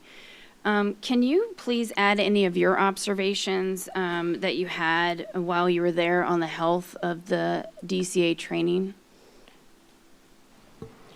Yes, good morning. And I do want to make it clear that I'm here on behalf of myself, not on behalf of my employer, Leidos. The health of the facility, as far as the certified professional controllers, that has always been on the lower number of staffing, not necessarily healthy. It's cost of living is high there, hard to attract those folks. Also, the administrative staff, it was my biggest concern. I had been asked by a general manager at one point to look into see do they need a second operations manager? And I took a quick look, and the answer was yes, they do. No action was ever taken on that. They had a couple support staff folks at one point, and one I think retired, another one was we'll say relocated, and then they went without any staff specialists for approximately 3 years. Those duties fell to the operations manager and a support manager, as well as the air traffic manager, and that was a concern of mine. I brought that to many attention, every opportunity I had, and at one point I was told to quit bringing it up. Mr. Jarvis, do you feel that that impacted the training program at DCA? Absolutely. There was not enough folks to manage the training that needed to take place. Anytime a training package needed to be prepared, a support manager they had to do all that work with the help sometimes of the operations manager. And not only would they put it together, they'd have to brief it, and then they'd have to document that the training occurred. And it was a large tasking that took place. And And there was also some simulation training that was required annually that the facility didn't have the resources, they didn't have the equipment at one point to do that. And I'll just kind of leave it at that. Thanks. Okay, thank you. And I think we're going to come back to some of those reasons why in a little bit. But for right now, can you let me know why do you think that DCA needed two people movements around the region? People movements around the region. Any flybys at Arlington? That takes a lot of time. It takes a lot of time, and especially in many instances, you may have several in one day. And so we'll just say with that comes, that needs to be briefed to the workforce. That's a lot of work. And to do all that coordination, and the Pentagon's right next door to the airport. They have a lot of needs and wants as well. All this communication coordination distracts from the ability to coach the younger supervisors. Thank you. Thank you very much. Mr. Allen, I would like to ask you, other than the other metropolitan Washington, D.C. airports, can you think of any other facility in the country that would have the unique challenges that DCA has with being located exactly where it is? There's none that I'm aware of. Okay. Can you explain to us some of the complexities that you faced as an operations manager with kind of expand on what Mr. Jarvis said, and also keeping in mind that how many hours did you spend a day typically in the tower overseeing the management? Yeah, so the operation is the #1 priority. I would oversee daily the operations supervisors as well as the control staff working either the day or the evening shift. There are many challenges throughout a day, whether it's a staffing challenge, whether there's an airport construction project that needs to happen, or there's an issue with gates or the airlines, weather, priority movements, flybys. There's multiple items occur each day that you have to assist and manage. In addition to that, you're trying to meet with your supervisors, provide coaching, provide a direction in how we're going to run this operation and move forward. And then with that, you're also looking at short-term goals, long-term goals, whether there are, during my time, we had a large runway rehabilitation project. It occurred over 2 years, and MWA, the Metropolitan Washington Airport Authority, rehabbed all of their runways. So that was a project that continued, and we would have to work through daily while it was going on, the long-term goals of it, what are the impacts of it, how we have to adjust the operation and really be dynamic. So as the operations manager, there's not just, I don't think there's, I'm sure there's in HR, there's a list of duties and responsibilities, but being at DCA and the various lines of business and entities that you touch, it's more than just those duties. It's beyond that. There's just a lot going on with DCA. Would it be fair to say that those responsibilities and unique challenges also flow down to an operations supervisor, traffic management coordinator, and individual controllers? Yeah, 100%. How do you prepare controllers with training to be able to manage the complexity of working this specific spot in the NAS? So the trainings that we have the in-house training program that they work through that consists of classroom, simulation, and then on-the-job training. In addition to that, we provide familiarization opportunities where whenever it's time for a trainee to train on ground control, we take them down to the airport authority. They hop in a Suburban and go out and drive the airfield and get the perspective of the airfield, what it looks like to a pilot, take a look at the hot spots, common crossing points, and just get a real feel of how the airfield operates.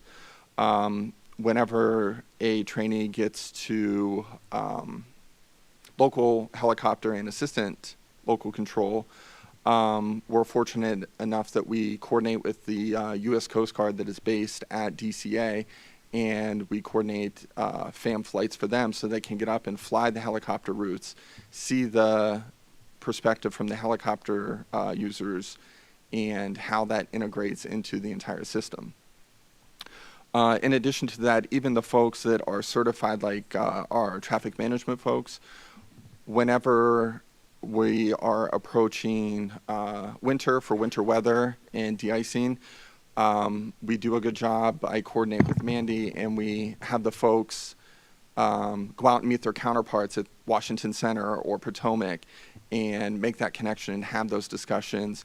And then prior to coming into the summertime, whenever we have the significant lines of weather that move through, we conduct briefings and, again, have the controllers, the traffic management specialists, meet with their counterparts at the adjacent facilities to discuss those challenges, to, make those connections, and to make the operation that much better.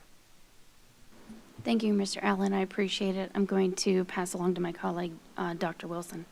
Dr. Wilson, if you could pause for a second, just to let everyone know, we do have working bathrooms for everyone up here. Now we've moved on to the air conditioning. So, I do want to say, I tried to tell you all that you could wear polo shirts with logo gear, but you didn't listen. I knew the Army wouldn't, but I mean that respectfully. If the witnesses, if you want to take your jackets off, it's hot. I get it. It's fine. Don't feel like you have to be so formal.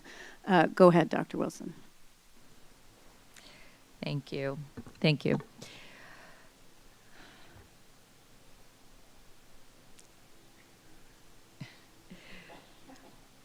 I want to follow up on some of the training questions that we've been talking about. The assistant local control position, is that always staffed, Mr. Allen? Yes, in accordance with the .3 and the DCA SOP. Okay. And so you mentioned that their purpose, they coordinate with the local controller. Is there specific training on how to coordinate? The on-the-job training, I mean, they sit right next to each other. Okay. Do they receive any sort of classroom training on, teamwork or how to communicate, the basics of that, so that when they get to on-the-job training, they can apply what they've learned? It's covered in classroom training on how to coordinate with the adjacent facilities, and within the tower, everyone can just talk freely. So. And in simulator, there are some simulations that you do as well, correct? Correct. Is the assistant local control and local controller paired up in those simulations as well? We don't simulate for assistant local control. Okay.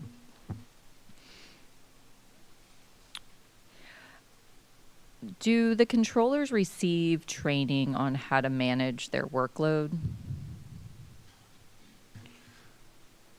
We go through, in the simulation training, we go through various percentages and build up so they can gauge how traffic volume and complexities increase. And then as they do the actual on-the-job training on the position, they begin at lower hours of volume and complexity and then build off of that.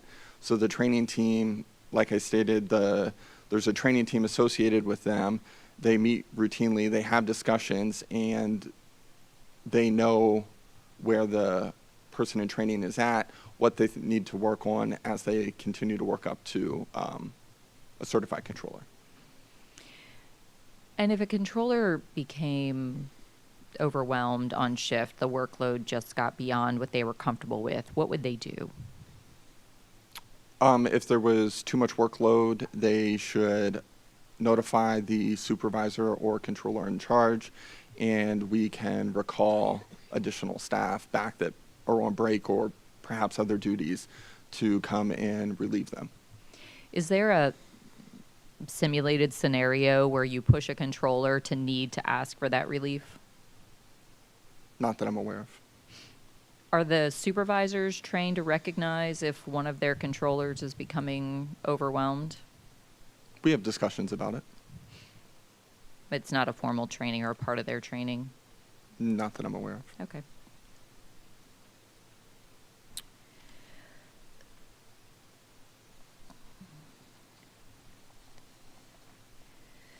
If the local control and helicopter control positions needed to be decombined, was there staffing to do that on the night of the event?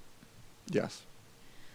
And is that the local controller's responsibility or the supervisor's responsibility to recognize that that's needed?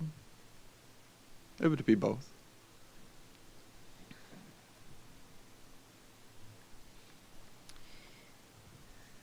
You had mentioned, Mr. Soper had asked you about the time that the supervisor had been on position, and you had mentioned that if needed, a controller in charge could have stepped in to offer them some relief. Were there any controllers, and you said that the controller in charge had some additional training to be able to fulfill that role. Were any of the controllers on duty that night able to step in as controller in charge if needed? Yes. Okay.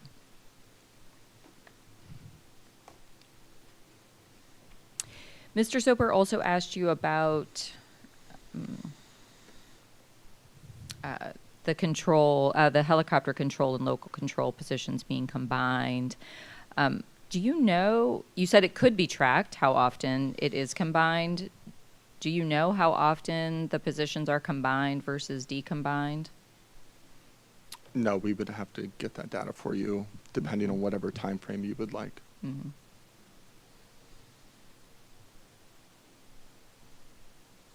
Do you have any sort of sense? Is it 50% of the time? Is it open more than it's combined, or? And you're referring to at that time? Just in general, I mean, let's go back a month. Positions are combined more? Combined? It was probably combined more than decombined. Mm-hmm. But I would defer to the actual logs. Okay.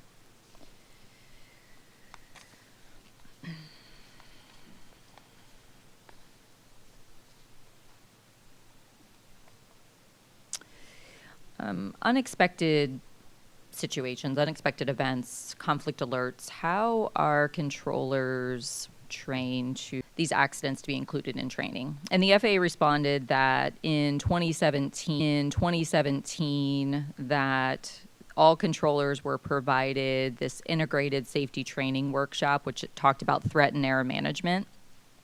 And in our interviews with some of the controllers, we asked them if they knew what threat and error management was, and nobody did. So does that concern you that a training that was offered to all controllers isn't remembered by the controllers? Sometimes controllers may not recognize the course name or what's specifically being discussed. I recall the NTSB safety recommendations. I was in air traffic safety at the time as an investigator. We have since built into our annual recovery training that Mr. Allen is specifically speaking to as part of unusual situations, traffic alerts, safety advisories, recovery again. And and ensuring positive separation. So while those specific accidents from Charleston and San Diego are not included directly, those similar type scenarios are built into the training. So in the training that you're saying is being developed or has been developed, it's already in place? It already has been developed as part of our 3120.4 training manual. And is there training that includes threat and error management, or you feel like covers those topics? I honestly can't recall what the threat and error management training delivered in 2016 was focused on. Well, I mean, the training that you're talking about, that The training that I'm talking about has a different title now. It's just part of our recurrent training, and we have specific topics. I believe there are 8 specific topics we go over annually, and then the facility has an initial 4 topics I think they can pick as it's germane to their operation. and does that training include threat and error management or similar topics in terms of recognizing unexpected events and how to respond to them, how to mitigate the Yes. risks? Yes. Okay. Sorry, can I jump in on an exhibit level? Could you provide that for the hearing record? The specific training, and if it's by video, can FAA provide that so our staff can see the video as well as any corresponding materials? The 3120 is already included in the exhibits. If you want the specific scenarios, they're built into the simulation systems for all those facilities that have simulators. They're required to develop problems in their simulation that focus on each of those areas. So it might be a little difficult. If you'd like a copy of DCA's specific training syllabus, happy to provide that. I leave it up to you to, I know that nothing was provided earlier in the documentation back and forth between FAA, so I just want to make sure. We do have some training documents, but let's go ahead and request it again to make sure that we've got the most up-to-date one. I think that that would be appropriate. We'll make sure to provide that. Thank you. And I'll just chime in, sorry. I think the problem is it doesn't, whatever we have doesn't seem to specifically address this. So maybe you guys can talk and figure Yes. out what that is. What happens is we provide topics and we direct every facility to build a simulation problem on these specific topics. And so it's built into their problem at their facility.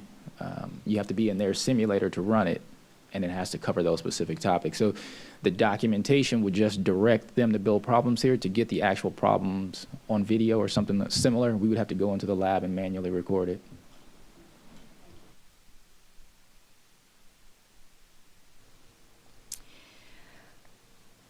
The DCA SOP lists the responsibilities for the assistant local control, and the first responsibility listed is alert local control of any unusual situations or traffic conflicts.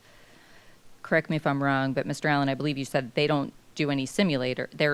The ALC, the assistant local control, is not trained in a simulator, correct?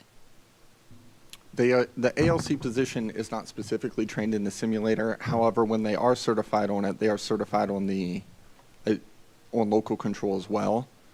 So they would have received simulation there and training there that would then directly correlate with the assistant position. I guess what I'm trying to get at is if I'm the assistant local control, and I'm supposed to alert the local control of any unusual situations or traffic conflicts, how would I know how to do that? Because you're already a certified local controller. So you're already aware, and you've already been trained on that.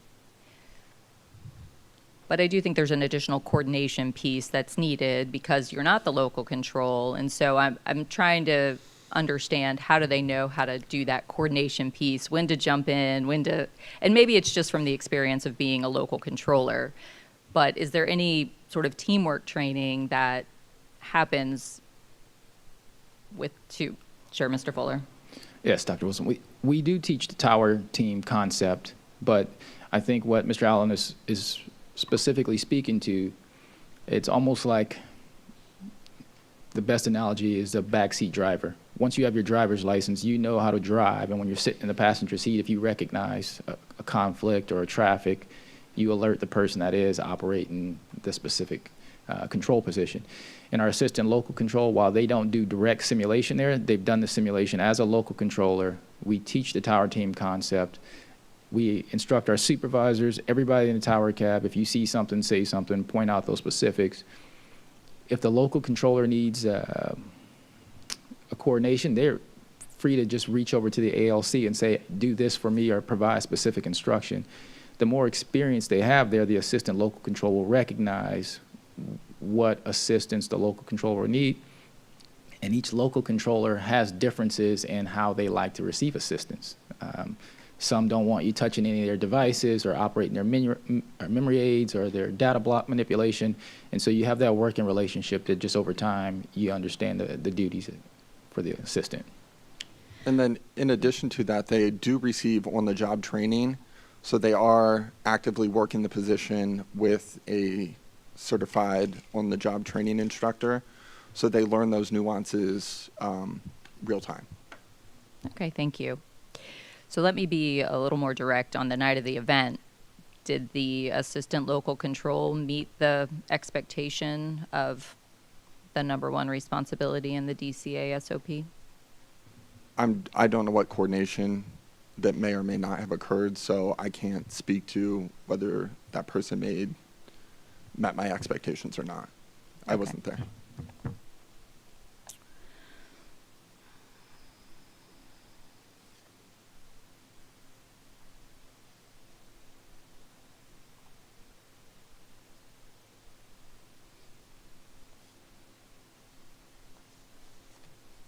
Mr. Allen, based on your experience, is there any additional training that you think would be good for controllers to have?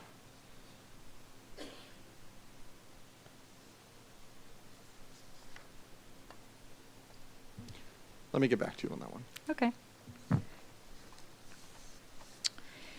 Switching gears, I thought I was going to give you a break, Mr. Allen, but I just have 2 questions, and then I'll switch to someone else.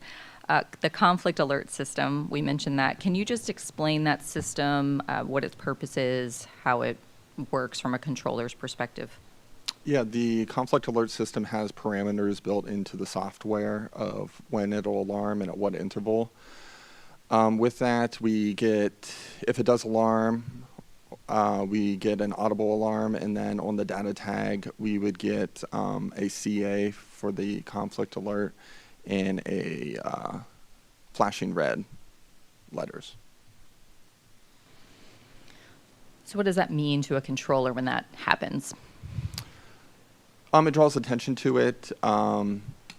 If you already haven't resolved, the system doesn't know that we may, as controllers, have already resolved the situation via separation standards or by other means. So if you've already resolved it, you just take another look at it and ensure that everyone is complying with instructions that you may have issued. If it's something maybe that you didn't see, then you take appropriate corrective action. Okay, thank you. I'll give you a break for a few minutes. Thanks for your answers. Dr. Allendorfer, switching to you and the conflict alert system. Are there certain algorithms that trigger a conflict alert that you're aware of? Yes, conflict alert actually includes multiple algorithms. Some of the algorithms look into the future and predict where the aircraft are going to be in a certain period of time. Other sub-algorithms, let's call them, they look where the aircraft are currently, and if the criteria for that algorithm are met, then the alert activates. So there's, within conflict alert, there's multiple algorithms operating simultaneously. They could all be met, one of them could be met, and then the alert activates. And the presentation to the controller, is it different depending upon which algorithm is activated? No, it's not. Okay, so just so that my understanding, based on what Mr. Allen said, it's an oral alert and a red flashing alert on the display? Correct, yep. There is one other indicator. There's what's called the CA, conflict alert list, which provides the call signs of the 2 aircraft that are involved. It's like a window on the display in addition to the data blocks, which are turning red, flashing, and so on. Okay, thank you. Has there been any research conducted on controller response time to conflict alerts? Yes, there has. In a variety of circumstances, the response times can vary depending upon what the response is. If the alert is urgent, the controllers will respond right away. Other times, if the alert is maybe on the margins, they may wait a bit to look to see what happens. They also may know that something is about to happen. For example, an aircraft may be alerting, but the controller knows when it reaches this fix, it's going to turn. So they may wait to respond until that turn happens or doesn't. And then if it doesn't, then they respond. Or if it does happen as they expected, then they may not make the call.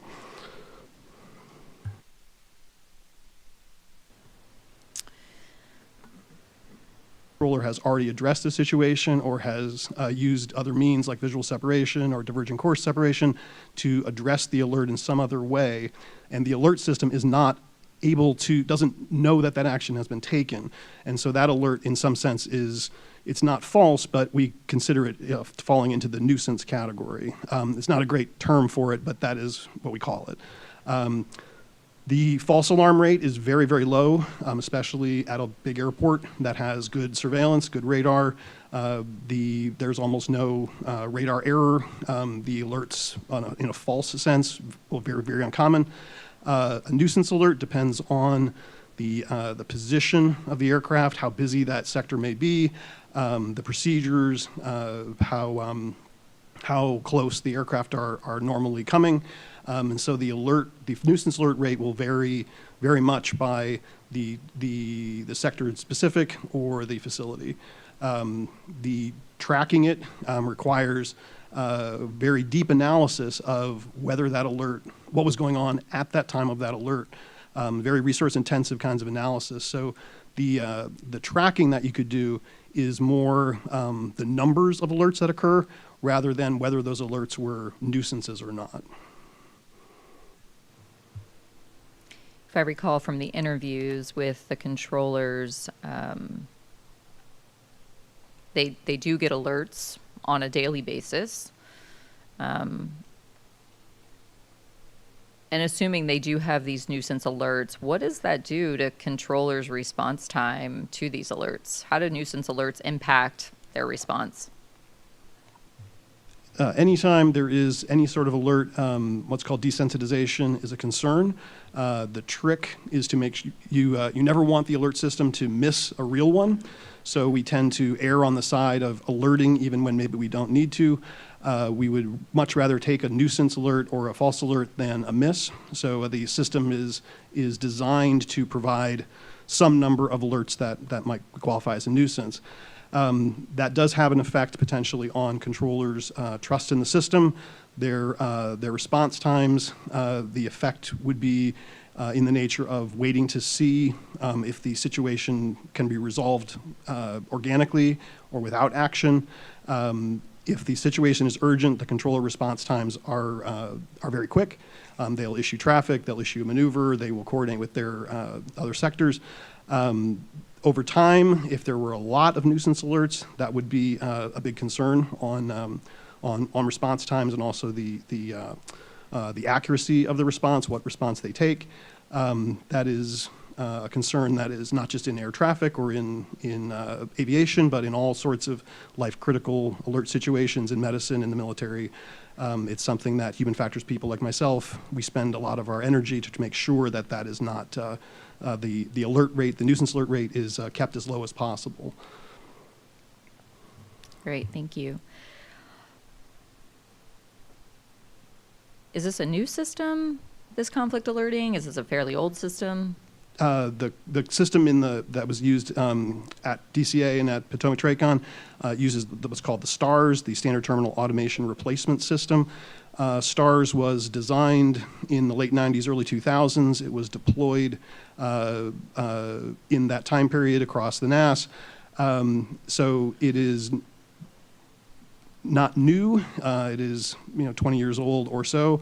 The alert algorithms are based on the previous system, which is called ARTS, Automated Radar Terminal System. That existed from the 70s. The alert algorithms have been developed over time and evolved. So no, they're not new.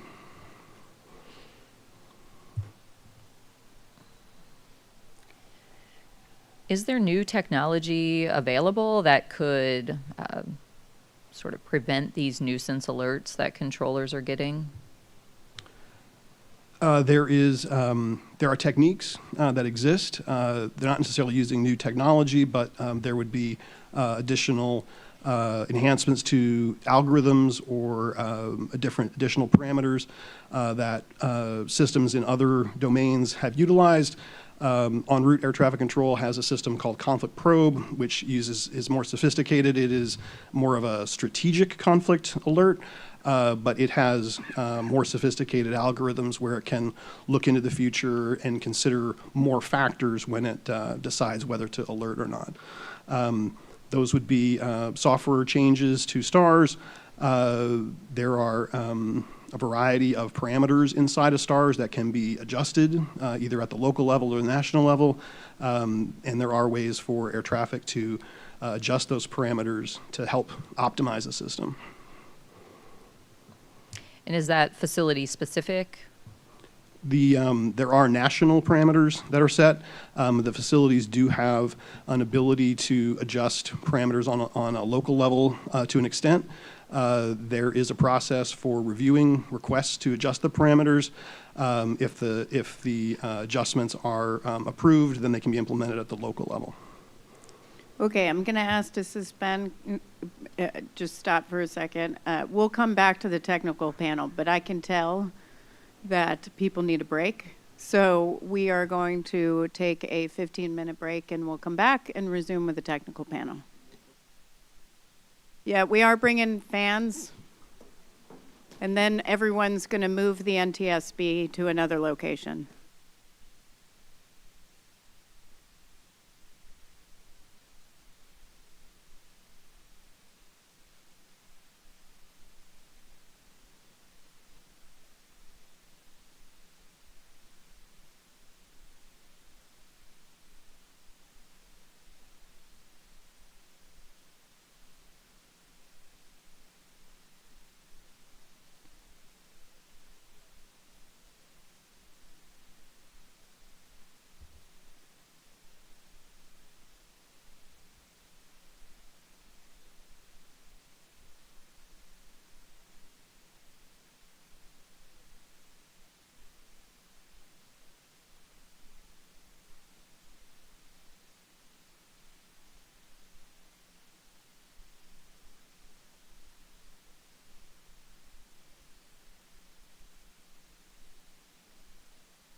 right, if we can, I gave a little bit more time to make sure that we could set up some fans. I will remind everyone, you're welcome to ditch your jackets. Looking at you, Army. Nope, the boss is watching. You can't do it. I'm sorry about the heat. We're trying. So we will get started again with the technical panel, and you all take as much time as you need.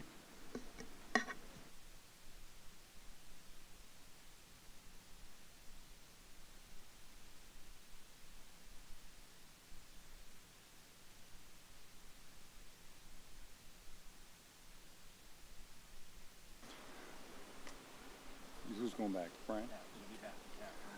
We're going to start again with Dr. Wilson.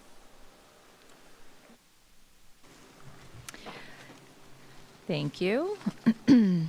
Just a few more questions for you, Dr. Allendorfer. We were talking about the conflict alerting system and the different algorithms and the age of the system, how long this system has been around. So are there any changes that can be made to the current system that could improve the salience of the alerts? So maybe prioritizing one of the algorithms over another? There are some improvements that we have identified in various reports. Those improvements would be software changes to STARS. The program office in air traffic would have to figure out an implementation strategy, work with the vendor, and do that. But there are improvements that could be made. Yes. Is that a fairly easy fix, or? Not easy. Probably no. Okay. Expensive. Probably yes. Cheaper than replacing the whole system? Yes, ma'am. Okay. Has the FAA explored other technologies that could replace the current system, the conflict alerting system? Is that even possible? Not that I'm aware of.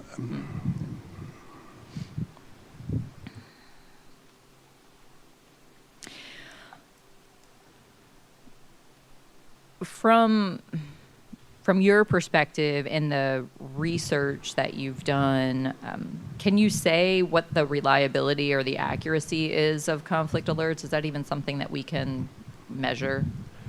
The accuracy, in the sense that is it false or not, is very, very high. It is almost never false.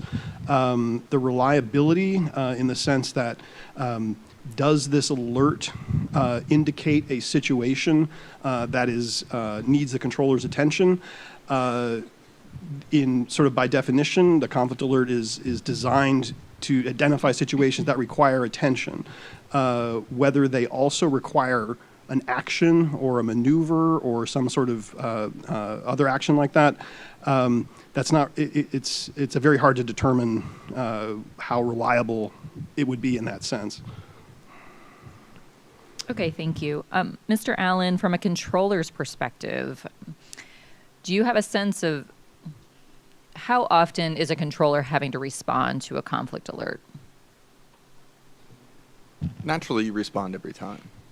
Well, but I mean from the sense, is it a nuisance alert where, you know, as you said, well, you know that it's not really a conflict versus this is a conflict that I have to actually take action with one or both of the aircraft?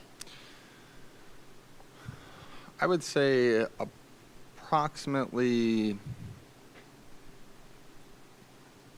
40 to 50% of the time, the alert is not relevant. Okay, thank you.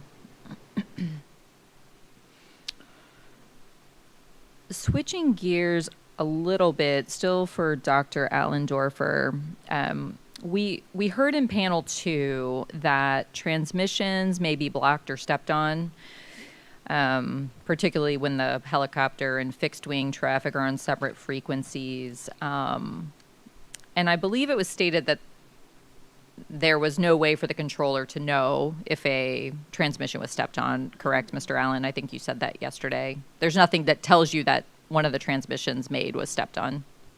No, there's nothing that indicates that. So, Dr. Allendorfer, is there any technology available that would alert a controller, that could be used to alert a controller that a transmission's been stepped on? Are you aware of anything? There were voice technology systems, one called Nexcom from many years ago, 20 years ago or so, that were under development that would address, to an extent, step-ons. Basically, the controller would have basically a block. Their transmissions would essentially make the channel busy, and other transmissions would be blocked. That is not the system that we currently have, but that technology does exist in the world, but not in the NAS. Are you able to speak, Dr. Allendorfer, to normalization of deviance? Or are you able to explain that sort of concept and what that means? From a human factors perspective? Yes. Yes. So normalization of deviance, is that what you're asking? So, correct. So deviance would be doing something that is different than the norm, outside the rules, doing something that's not allowed. If that is done repeatedly and becomes sort of culturally what is commonly done, people don't get in trouble for doing so, then the deviance becomes the norm of the people who are in that situation. They learn to start not paying attention to it, to do it as a commonplace thing. It's the kind of everybody does it, what's the big deal kind of situation. Okay, thank you.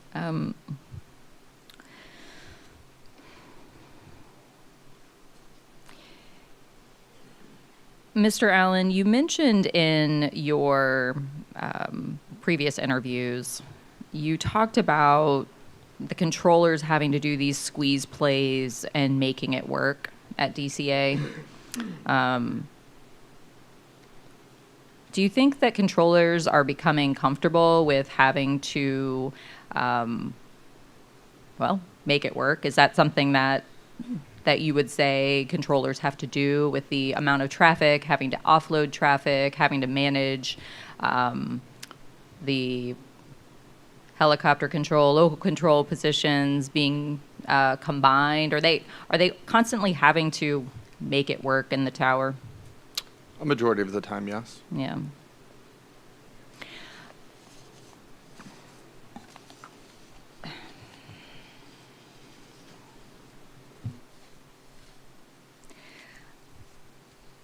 This question I have for, anyone on the tech panel who would like to answer, or I'm sorry, on the witness panel who would like to answer, but, I mean, is the DCA airspace safe to fly in?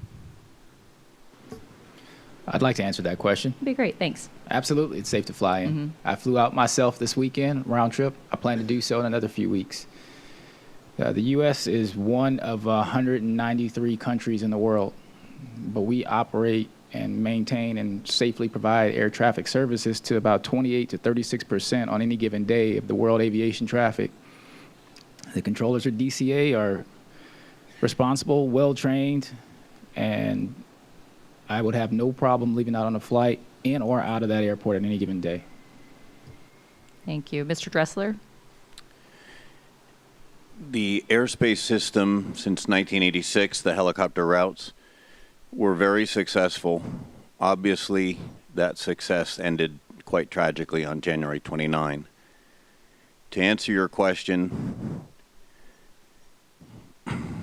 today, the airspace is the least safe it's ever been, thanks to the changes that have been implemented after January 29. Mr. Van Vechten, do you have any thoughts on the airspace? Yes, I've always felt that the airspace was safe. I don't think safety has decreased since the accident. Thank you. That's all the questions I have for now.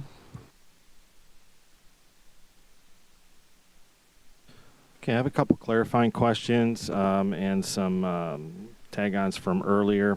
First of all, we asked a question regarding the assistant local controller's expectations. Mr. Fuller, I know you've had an opportunity, you've reviewed this event correctly in some way, shape, or form, had looked at the SRT and all of that. Correct. Okay. From your standpoint in ATO, did the assistant local controller meet the expectations of the air traffic organization that day? From a perspective, again, without knowing what conversations took place in the tower, the only thing I've known is the interview notes. And from the interview notes, I think the assistant local controller didn't detect the conflict. Our expectation, if they had, is to alert the local. But again, not having been in the tower, I don't know if they were busy with other duties. So if they were providing other assistance, then yes, they met my expectations. But if they were merely just not working, then again, it's really unfair for me to Monday morning quarterback and knowing the result. That's okay. And how about the tower team concept? You mentioned that earlier. Do you think the tower team concept, as outlined in 7110 or 7210, do you think that met the expectations on that evening as a whole? Ideally, the helicopter position would have been split from the local control. And my expectation is that would have been the decision that was made from the ops supervisor, given the workload, given the time of day, and given that there was helicopter traffic. Okay. Very good. And Mr. Jarvis, same questions. As a quality control expert for the Eastern Service Area and previously the representative for DCA Airport Traffic Control Tower, from your viewpoint in the review of this event, did you find the assistant local controller met expectations? I did agree with Mr. Fuller in not knowing what other duties were their efforts being made. So I wouldn't be able to qualify that answer. And how about the tower team concept? It failed. Okay. And do you have any feelings one way or the other? You spent some time in that facility, I know, so you're familiar with their requirements they had, at least at the time, for the helicopter position, staffing, and all of that. Do you feel, based on the traffic that you observed in this event and everything you know about the event, that the positions being decombined was consistent with the SOP and would have met your expectations? I did review the event and went back quite a bit, and there just wasn't enough helicopter traffic in the vicinity. Now I'll say, as the event were there, the number of helicopters was there, but there was little complexity, from what I recall, to that helicopter traffic. Okay. And there's a clarification from yesterday that we have our colleagues at NACA and our group member that joined us in our investigation brought to our attention yesterday, which is just relevant and I think good to bring out here, which was we were talking about the helicopter route charts and the altitude requirements and that they were suggestive and what the concept was. It just so happens that the DCA LOA with the 12th Aviation Battalion actually outlines that they will follow the helicopter route chart when they request a transition through there to include the altitudes. As a matter of fact, reading right from the LOA, which of course I can't do. Yeah, I can't do it. Okay, so anyway, it does say that they will comply. So for DCA, there is an expectation that they would be at or below 200 feet as published on the helicopter route chart by agreement with the local, the LOA. Mr. Soper, may yes. I make one clarifying statement about, it's Rick Dressler, by the way. May I make a statement about that as well? Yes. There's a specific note on the chart that I looked at after yesterday's session, and it specifically states that acceptance into the Class B is as depicted, and it does constitute a clearance that you cannot deviate from. There should be no confusion on this point. Great. Even further clarification, so that's awesome. If I may add some context, again, when you talk about the specific helicopter routes, and the discussion was not meant to say that helicopter operators don't need to follow the routes and can just go willy-nilly around the Class Bravo. But again, there are no defined widths on the helicopter routes. The altitudes, even on the different helicopter charts as published, if you look at the, say, the Dallas-Fort Worth helicopter charts, the language on the altitude says should be 1,300. It's a gap we've identified. We are working to close that with our National Helicopter Work Group.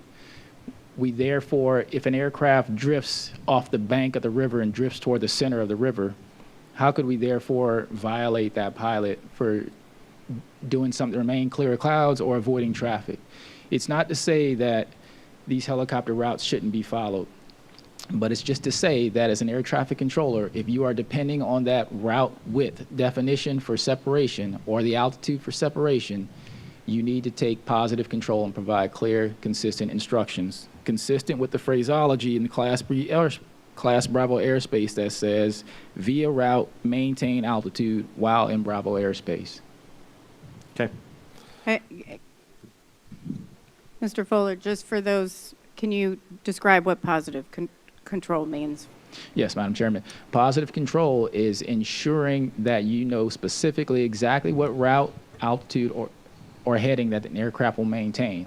And what I mean by that, Mr. Soper, I'm certain you can relate to this, is if you have an aircraft check on at 8,500 request and flight follow, and you ready to identify that aircraft, clearment of the Bravo, you expect them to maintain at 8,500. But if for some reason that aircraft starts descending to avoid clouds or buildup or something, they have that prerogative unless you specifically assign them that altitude of 8,500.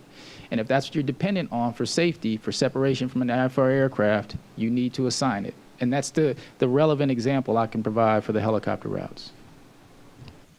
Understand. So, Mr. Fuller, this question is actually for you. We continually heard through the interviews there's been a longstanding contentious subject of miles and trail being provided from Potomac to DCA. Can you explain to us what miles and trail are, what we're referring to when we say that term?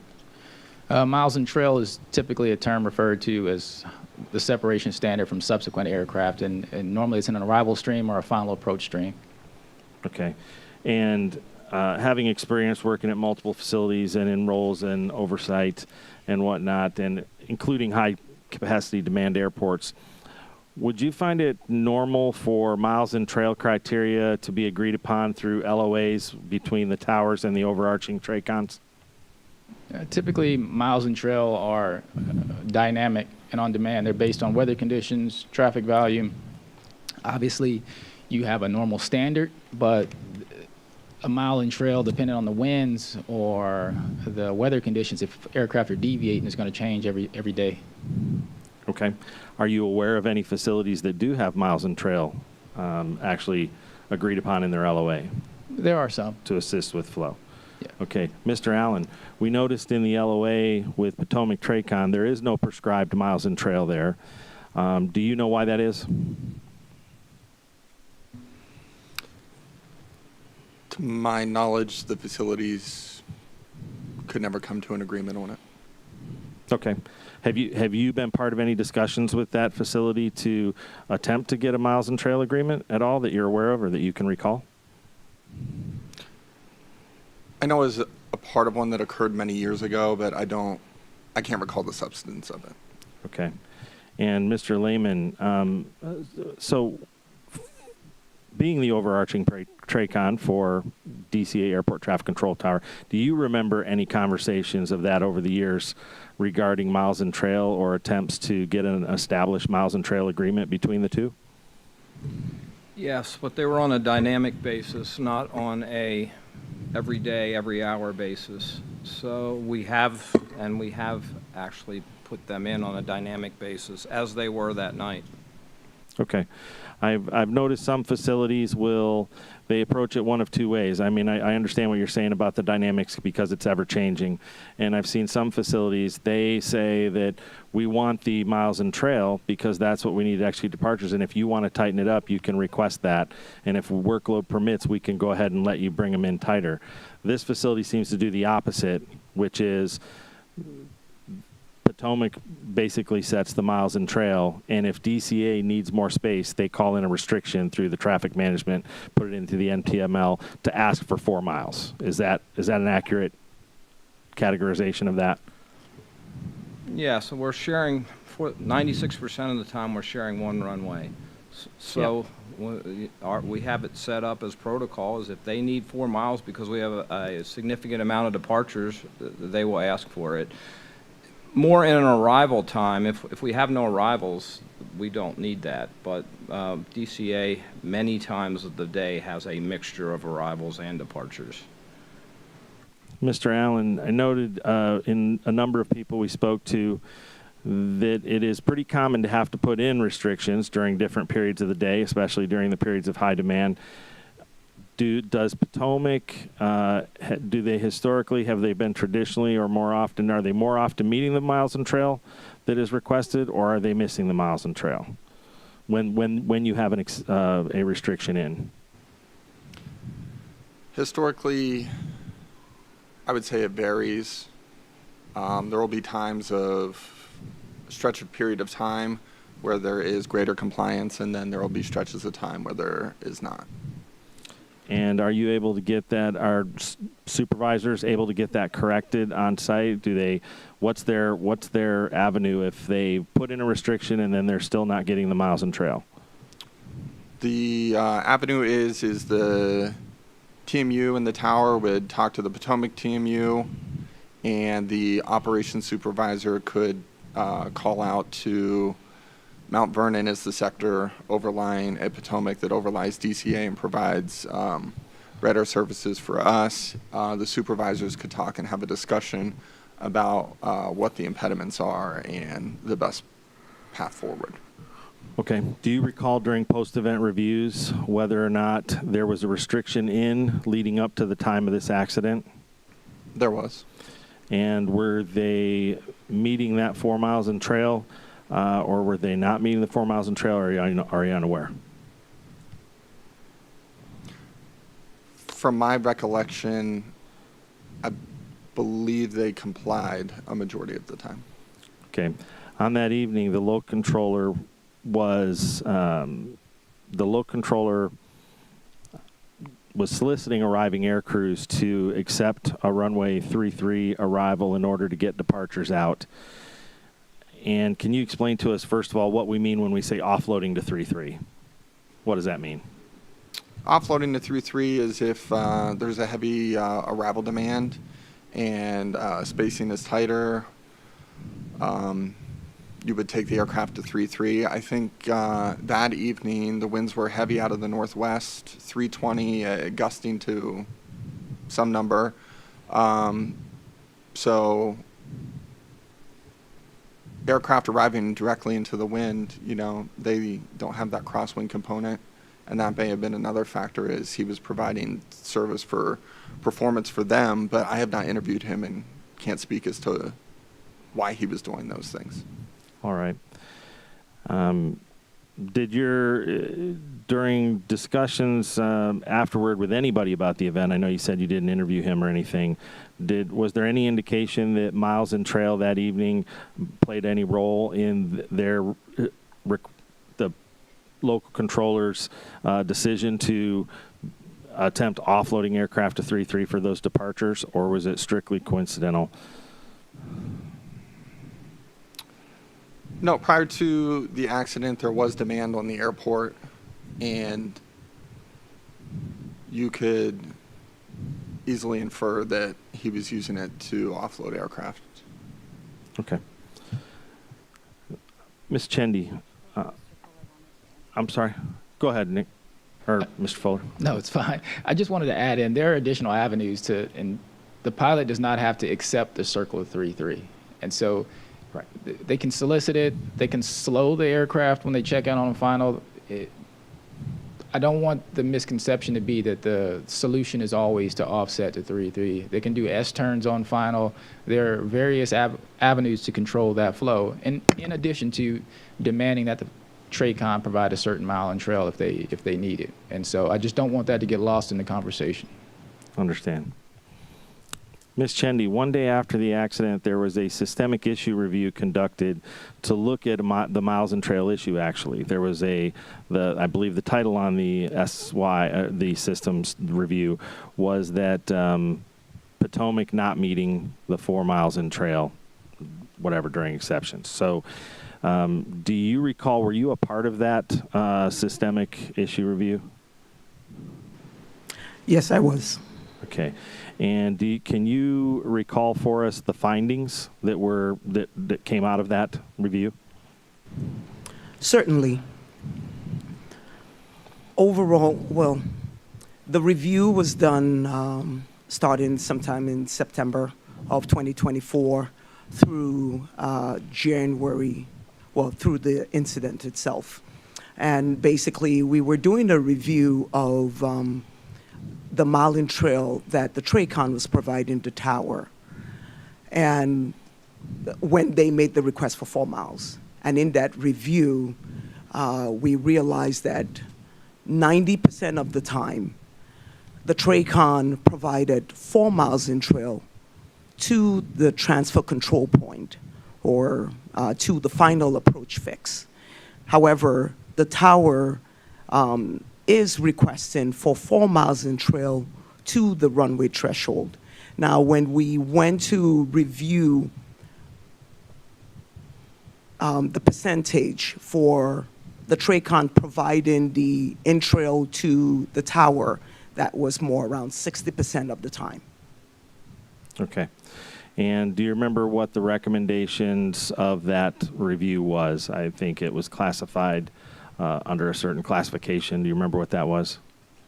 Concur and elevate. That's what it was. What does that mean? Well, the review was done at tower level. So certainly they need the next facility or another facility to actually solve the issue that they discovered during the review. So on that one, do you remember what was recommended in that review? I do. It was, the consensus was TRACON should provide 5 miles in trail to the transfer control point. And I'm just going to paraphrase. Yes. Okay. And the request is 5 miles in trail to the transfer control point, which will then provide 4 miles in trail to the runway threshold. And as such, there needs to be a review of the airport arrival rate. Okay, and I believe that we got a response from the FAA that said this review is still in progress. Mr. Fuller, can you speak to that? Like, where is it at in the process?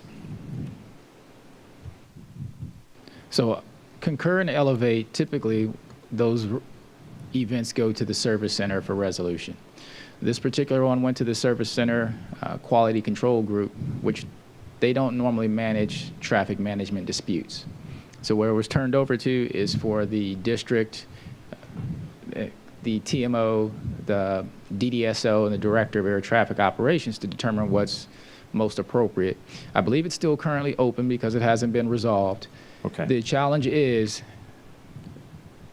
one facility made a recommendation that affects multiple facilities. And it's to be quite honest, to alleviate the amount of work that they may or may not have to do. And so it's going to be a complicated issue to resolve. Yes, 4 miles at the transfer control point, that's typically where most approach controllers provide separation. They don't provide separation all the way to the runway threshold because it's well outside their area of control. Some air transfer control points are anywhere from between 5 to 7 miles from the runway threshold.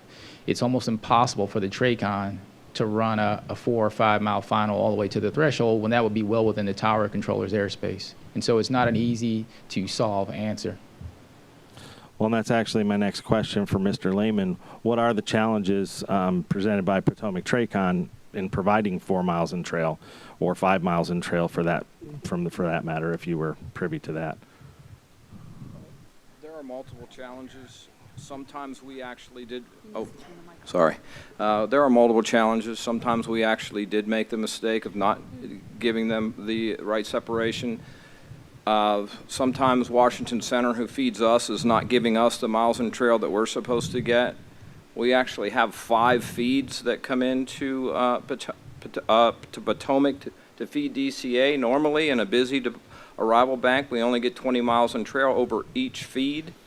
So we have to do other air traffic maneuvers inside of Potomac's airspace in order to get that 4 miles.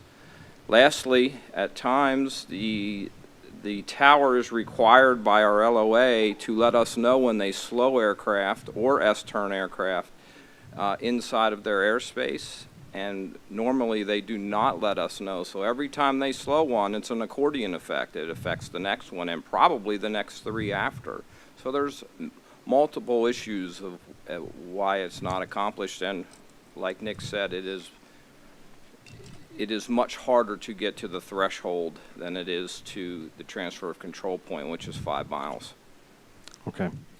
And Ms. Chindy, back to the review again, are you the one that forwarded the review beyond, or did that go from the facility and you were just part of the review panel team, or what group? No, it was the facility doing that. I was simply part of the review.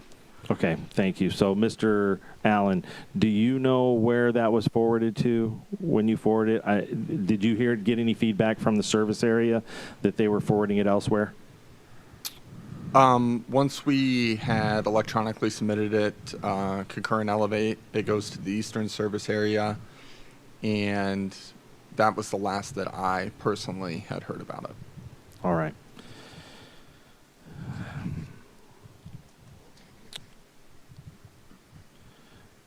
Mr. Allen, going back to the practice of offloading traffic to runway 33, this is a non-standard operation that in discussions with pilots while we were on site, and even controllers, increases workload on the part of both sides, the flight crew as well as air traffic control to some extent.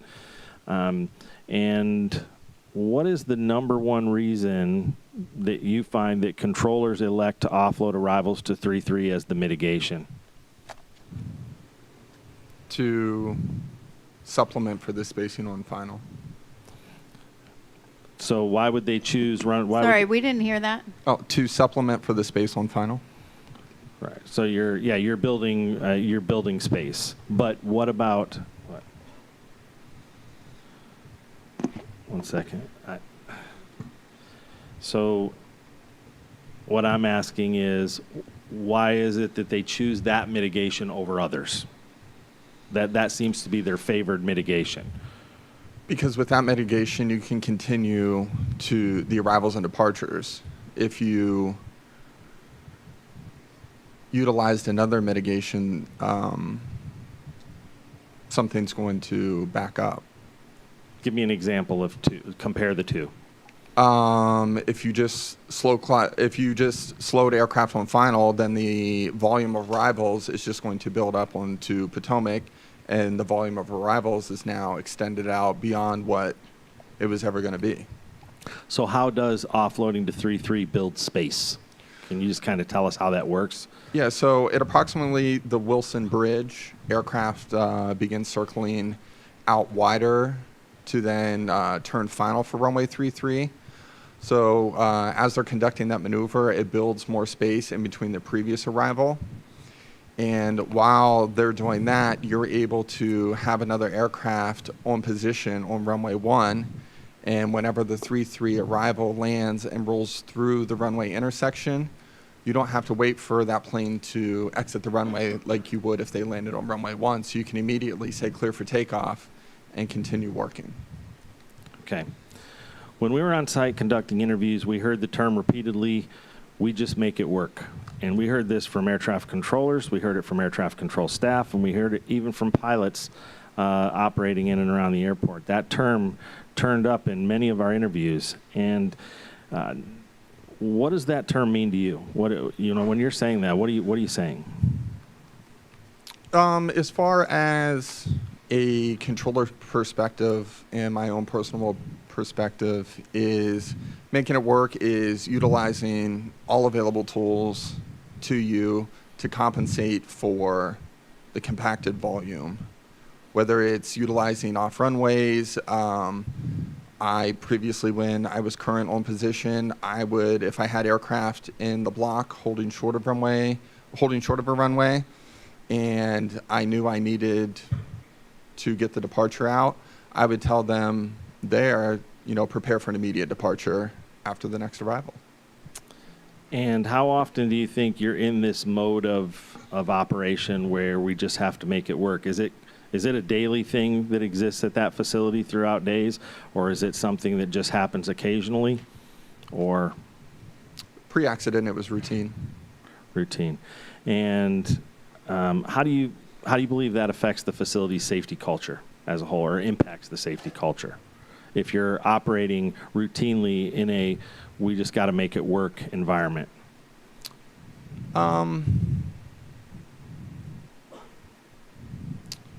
It can be taxing on a person, constantly have to give, or push in order to efficiently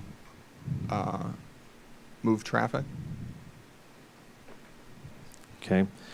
We noted that each controller we spoke to, when asked if they felt pressure to offload to runway 33 when they had traffic building up like that or needed to make a hole for departures, none of them believed that they felt pressure to utilize that. However, all of them were doing it routinely in order to make it work.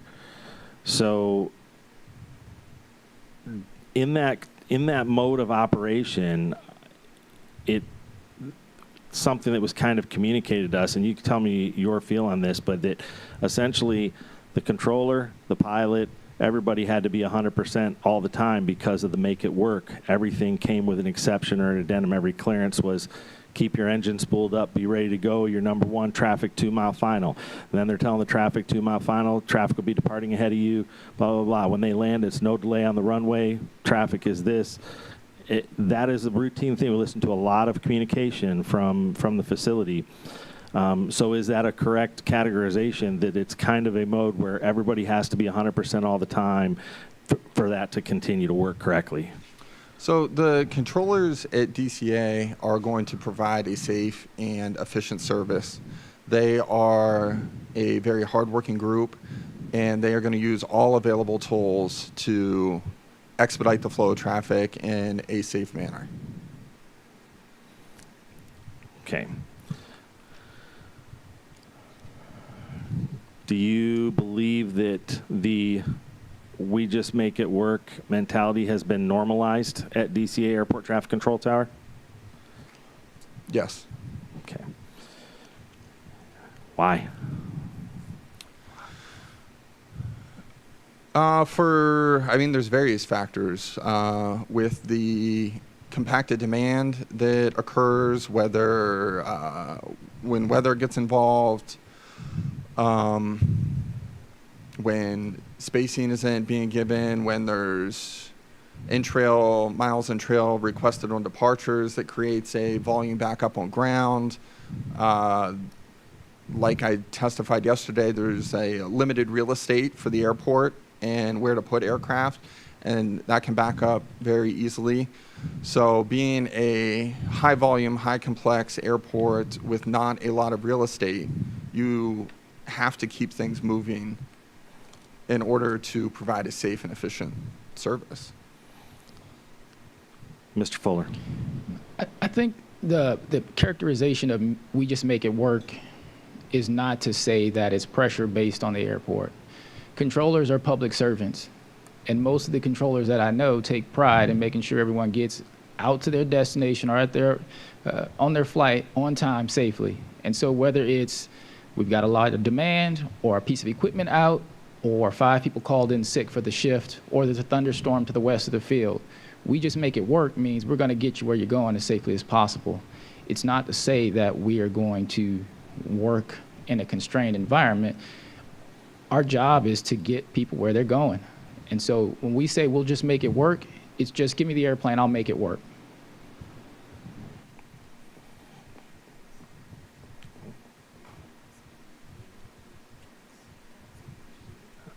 So, Mr. Allen, Yeah, I'm going to follow up on that. What does everyone else think? We just make it work. The people who actually work in the tower. What does that mean?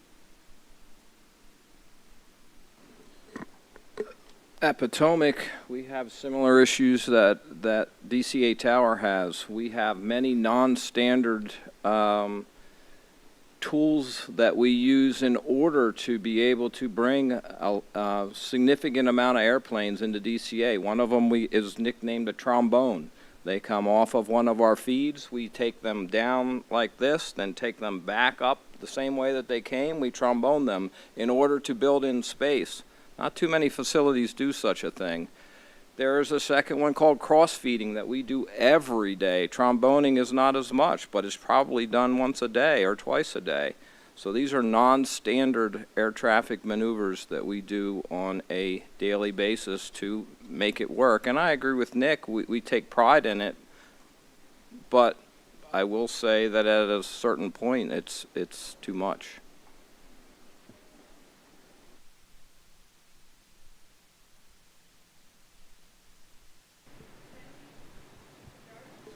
Yes. I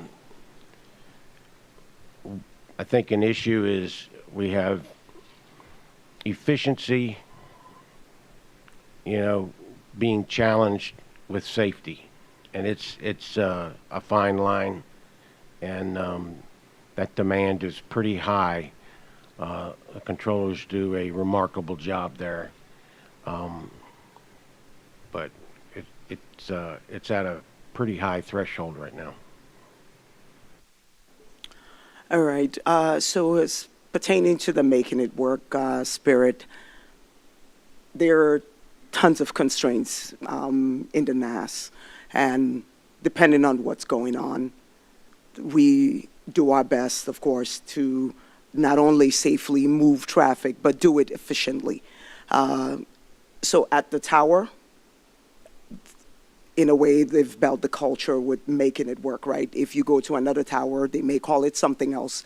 But even at facilities, at the center, they will talk about the constraints they have working next to another facility in New York Center, of the fact that they have to do things to, I say do things, where they have to sometimes compensate for work that they believe should be done by New York Center. So I believe each facility is sort of different in what they do to move traffic and just get flights or get passengers to their destinations. So I think I need to differentiate here, because I think that we might be mixing up apples and oranges. When we talk about we just make it work from the go get them initiative and spirit mode, I agree. Air traffic controllers are very much that type of person, regardless, across the NAS. That's always been my experience. This is a little different. This is we just make it work because we don't have another choice. There is airplanes coming, and everything was related to the capacity, the demand, or the amount of traffic that was coming in and having to meet that demand. And there was, this is actually a good lead-in, actually, to Mr. Lehman. Can you explain to me what our airport arrival rate is? It is the arrival rate to a runway, specifically. In this case, it would be 1 and 19 at DCA. And it is how many arrivals we can land in an hour. And Okay. there is a formula in our 7210.3. It's 10-7-4 and 10-7-5, and it speaks directly of how you're supposed to address issues and what the math formula is for coming up with an arrival rate. Okay, so Mr. Fuller, we've attempted to get this information a number of times, and maybe there's a disconnect in how we're communicating the request. However, we did receive a partially responsive response, which was we were provided the actual arrival rates that were in place at the time of the event, what their established arrival rates were. And just to bounce back to Mr. Lehman, do you recall how long those arrival rates have been in place leading up to the time of the accident? What I know for a fact is I've been the ATM since February of 2022. They have been in that long. They were in when I took over. I do not know the last time they were reviewed. Okay. So my question, Mr. Fuller, is do we know yet when the last time those rates were established prior to the event? So I think just to clarify, those rates were established in 2014 is the best of knowledge I can find. I was Okay. not in this position at that time, so I don't have any of those relevant documents. Okay. I may actually be your best bet to answer the question as far as your arrival rates are concerned for DCA. Great. Absolutely. And doing so because I've been CMO since 2017. Okay. So the last review we did for DCA as far as the rates were, well, when I say last review, we do the review every year. Okay. However, the last change we made to the rates for DCA were in 2019, where the rates in the North configuration were actually raised. When you go on the OIS page, you see, well, that was the last time we made the change. Okay. Are you the person that conducts the annual review? Is it a group of people? Does it go through several channels, that review, annual review? Well, there's myself in collaboration, of course, with NATCA and others within the TRACON, and, of course, in discussions, too, with the tower. I believe the 7210 states in there that the TRACON sets the arrival rate. Does that sound like a right That's statement out of correct. there? So essentially, they're the driving force in setting the arrival rate. Mr. Lehman, in May of 2023, you drafted a memo to the DDSO with a request to reduce the arrival rate, the airport arrival rate, into DCA. Can you explain to me how you went through that process, who you forwarded it to, and what response you received to that request? Yes, well, in 2022, we realized that there was a lot of compacted demand at certain times of the day, 8:30 to 9:30 in the morning, 5:30 to 6:30 in the evening. That's an example. I went to my AGM and I was speaking to him about how to deal with this issue. And he stated to me that it was our job as FAA to regulate the amount of traffic that went in there, and I needed to get into the 7210, read those two, 10-7-4 and 10-7-5, which there's not a lot in there. It's you know, a page worth or two, and make the request to change the arrival rate if I thought that's what should happen. So we followed the math. There's a table in 10-7-5. And we followed the 130 knots final approach speed, and we followed the 4-mile final because when we're in compacted demand, that's what we were getting. And we came up with an arrival rate that 32 is where you would sit without any of, there's 9 factors that you have to look at to see if then you would go below 32 or possibly go above 32. I can't tell you. But we looked at those 9 factors and decided that in a south operation, we needed to go lower than 28. I mean, lower than 32. We went to 28, and so we put that in. And then in the north operation, we went to 32. Both of them going down 4 operations for 4 arrivals an hour. And I put that in a memo. and I sent it to my district. Although it says in the 7210 I'm supposed to collaborate with the Deputy Director of Systems Operations, it is protocol that I would go to my boss first, and I sent it to my boss.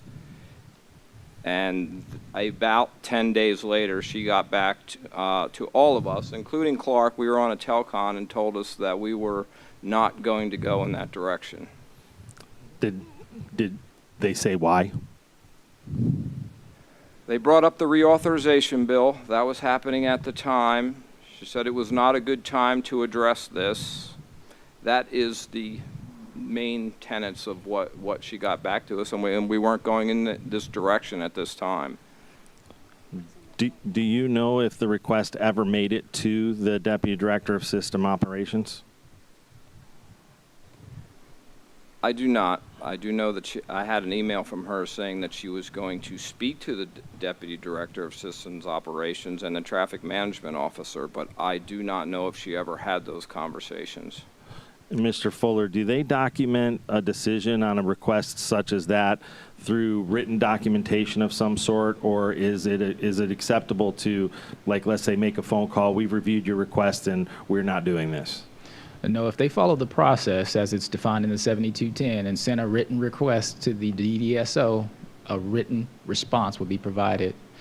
In this particular case, and again, speaking because I was not in this position at that time, I could not find any records and no emails could be produced that showed that that information was sent to the DDSO for the Eastern Service Area. Yeah, the memo has his name on the to line, but we couldn't verify that either. We were trying in every way that we could.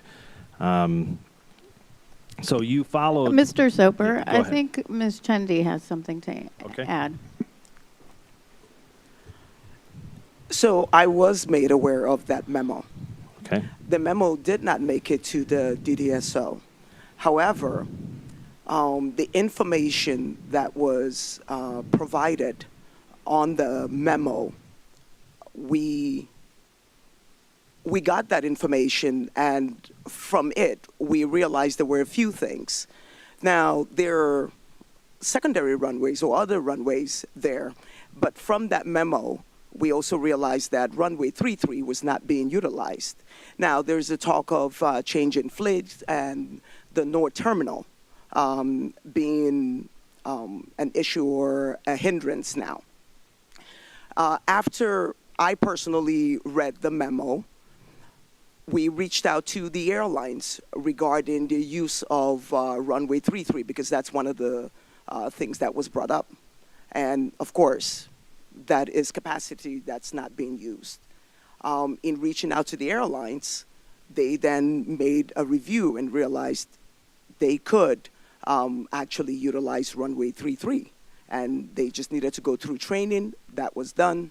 And we got increased use of runway 33. One of the things that was mentioned that was not being used in the memo, if that makes sense. Okay, when you say using 33, you're soliciting them to request the use of 33, or accepting it if they're set up to it. So, one thing that was brought up in the memo is the fact that runway 33 was not being utilized. Now, it is an available runway. It is capacity to be used, and so we reached out to the airlines, and the airlines, of course, if we have capacity, let's use it. Okay. I think I understand where you're going now. So, Mr. Allen, did you see, were you seeing an uptick in that? Were they starting to utilize 33 more in order to improve capacity? There was outreach to the airlines to communicate with the pilot workforce to run the numbers for 33 as you were, before you departed your airport destined for DCA or in flight, however that occurs for them, just to have it as an option should they want to request it or that the tower requested them to use 33.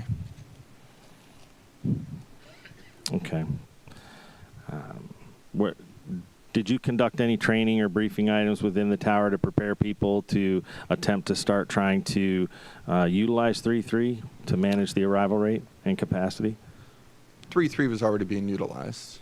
Okay. They were proficient. Okay. If I may add, it was actually the fact that you had the airlines not using it when the request was made. They just chose to utilize runway 1. So the outreach opened things up for them to use it, if that helps. Okay. Thank you. Mr. Lehman, we'll move to another subject. Time-based flow management, often referred to as metering. Can you provide a brief explanation as to what that is? Honestly, it is a concept that is used at multiple other Core 30 airports. It has not been used at DCA or Dulles or Baltimore. Potomac is ready to use it, has always been ready to use it. It has been facilities outside of us that are not prepared to, and this is the way I understand it, and Mandy can give you more information, and Nick probably can too, but are not prepared or were not prepared in the past to be able to use the technology because of the very tight quarters of how you get to Potomac. Very small center sectors is the reason that I was given that it can't be used at DCA, Baltimore, and Dulles.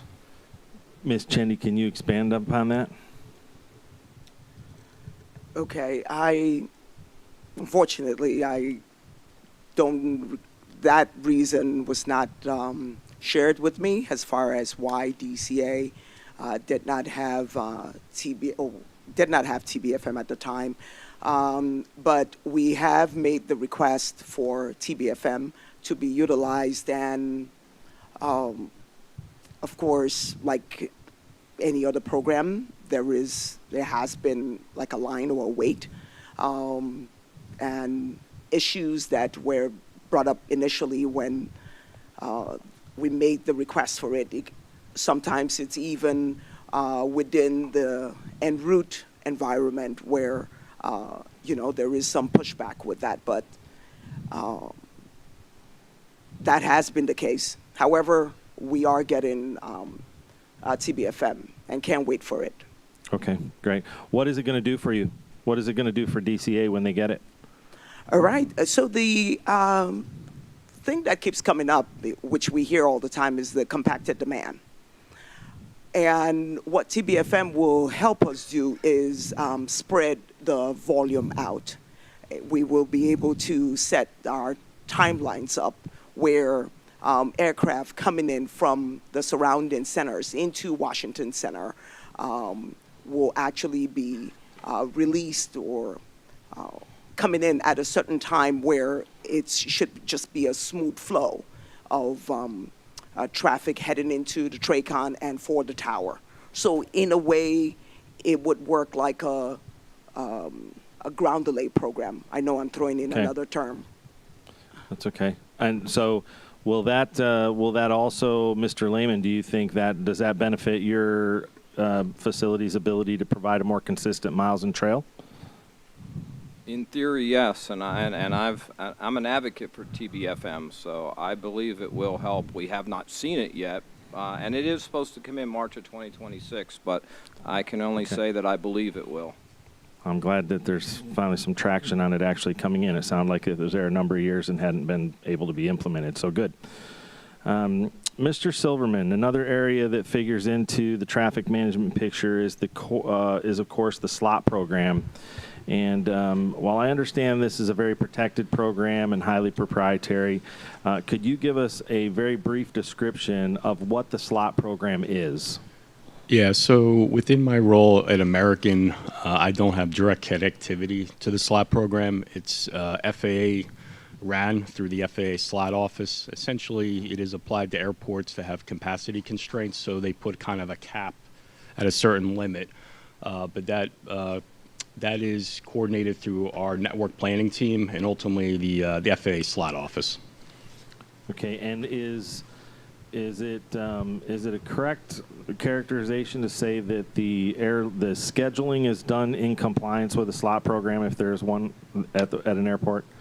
That is correct, yes. Industry is expected to follow the slot portfolio that is implemented by the FAA.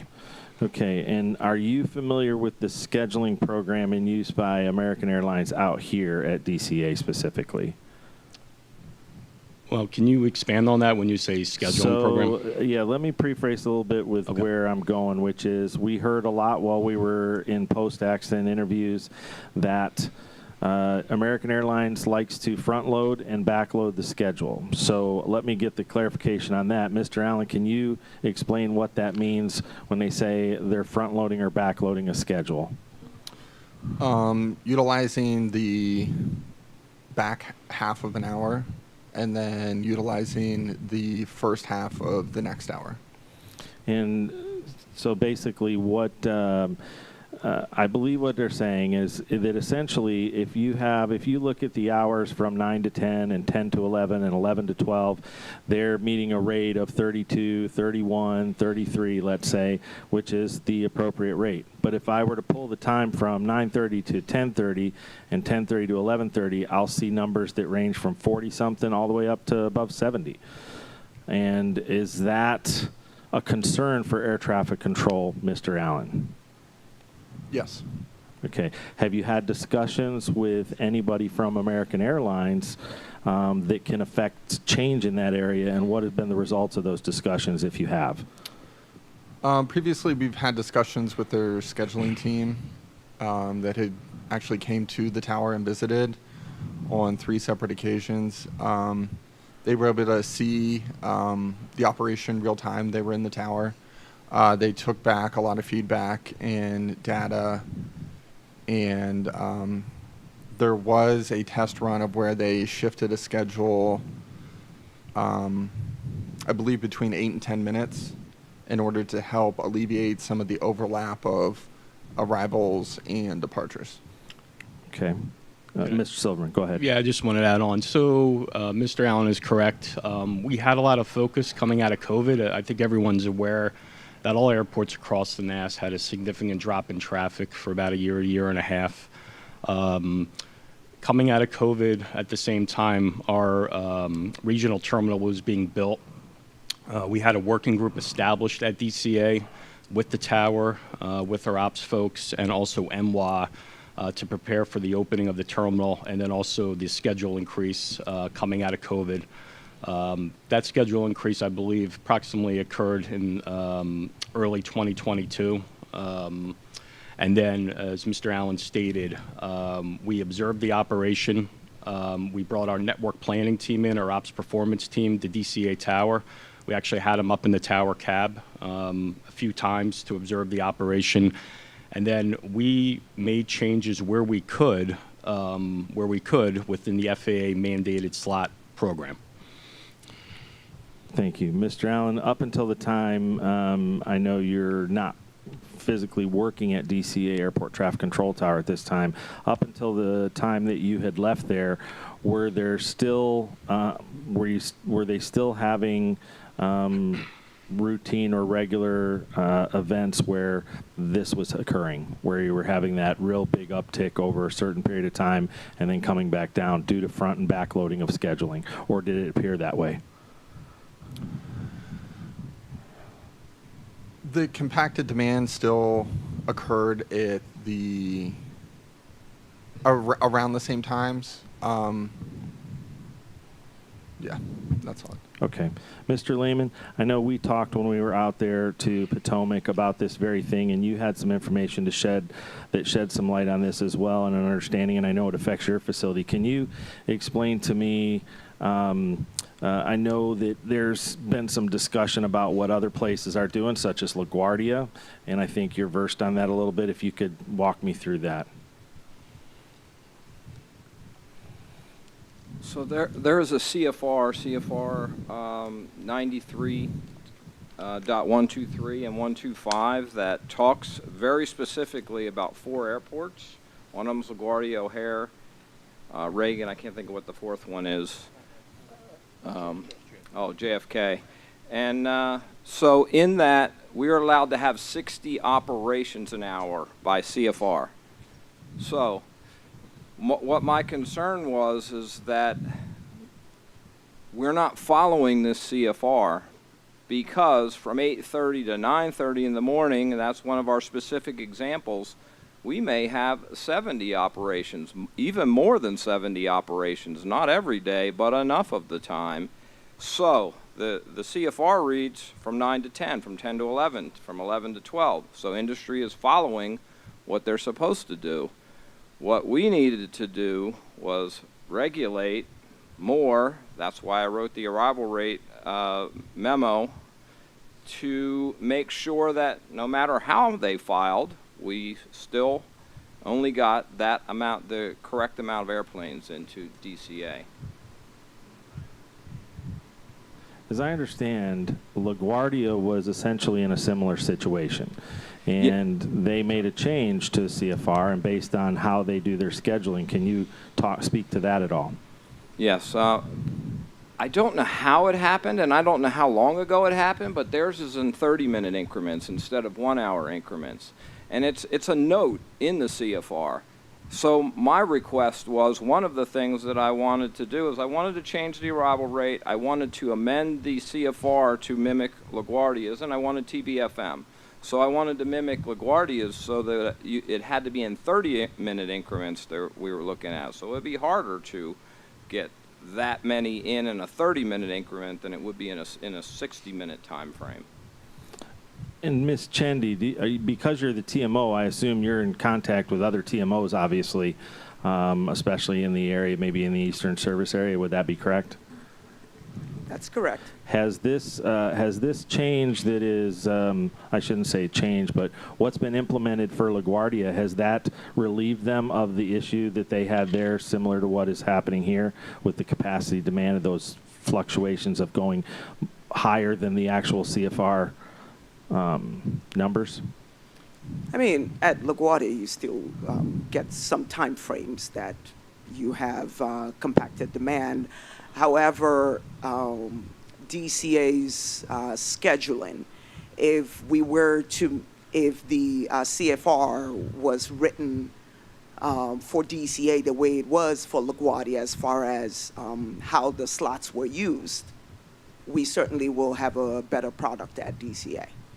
Mr. Silverman, do you know of a reason that may not be viable? I do not. Oh, just to clarify, reference going toward LaGuardia's model?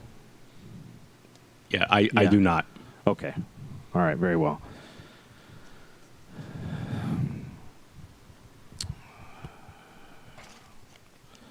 All right. That is actually all I have for right now. So I will go ahead and pass it along to Mr. McKinney.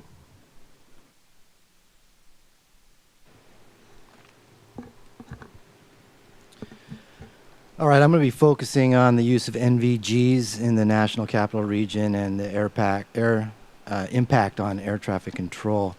Yesterday, we heard we established that the pilots using NVGs have some limitations inherent to the NVG technology. Field of view is restricted to 40 degrees. Color limits are monochrome, where particular colors like red, green, and white are not equally represented on the NVG display. Reduced visual acuity. Aircraft silhouettes are often difficult to discern. Depth perception using the monocular depth cues are difficult. And ground and airborne lights can appear similar. So knowing that type of limitation of the technology, Mr. Allen, and this is also from Mr. Fuller, with the letters of agreement between the military and ATC, is there any requirement for the air crews to inform ATC that they are utilizing NVGs? No. No. Mr. Fuller, Mr. Allen, is there any FAA training available to controllers to understand human factors for pilots utilizing NVGs? No, not that I'm aware of. Not that I'm aware of. Okay. And is there any training at all in the FAA at all regarding NVGs for controllers, management level, or? No, there's no control training level? on that particular aspect. There's also no requirement for the military to notify us that they're using NVGs. There's no solicitation for us to ask. I think, I'm trying to roll back to the last time I keyed a mic, the only communication they would, or unusual operation they would communicate to us if they were doing celestial navigation or something of that nature. But as far as NVGs and what equipment they're using on the aircraft, they wouldn't tell us that. So knowing these limitations that we listed and established yesterday, Mr. Fuller and Mr. Allen, actually any of the FAA people on board, any of the people on the panel here, do you feel that if controllers were trained and informed with the knowledge of these type of limitations that the air crews are working with, would that affect how the controllers manage the traffic if they knew the pilots were on NVGs? Again, it would be highly speculative of each controller. I will tell you that controllers, if they have awareness of, say, a student pilot, yes, they will take additional precautions. If they're aware of someone on a solo flight or an aircraft with one engine, they take additional precautions. But I do not want to see us have to start soliciting for what kind of equipage, or asking pilots if they're wearing glasses, if they're doing NVGs. If the pilot accepts visual separation, it's incumbent upon the pilot to know those conditions in which they can safely maintain and apply visual separation. They can refuse the clearance, they can notify air traffic they lost sight of the aircraft, and we can provide positive control at that point. But I don't want a responsibility transferred over to air traffic controllers where they're responsible for what's going on in the cockpit.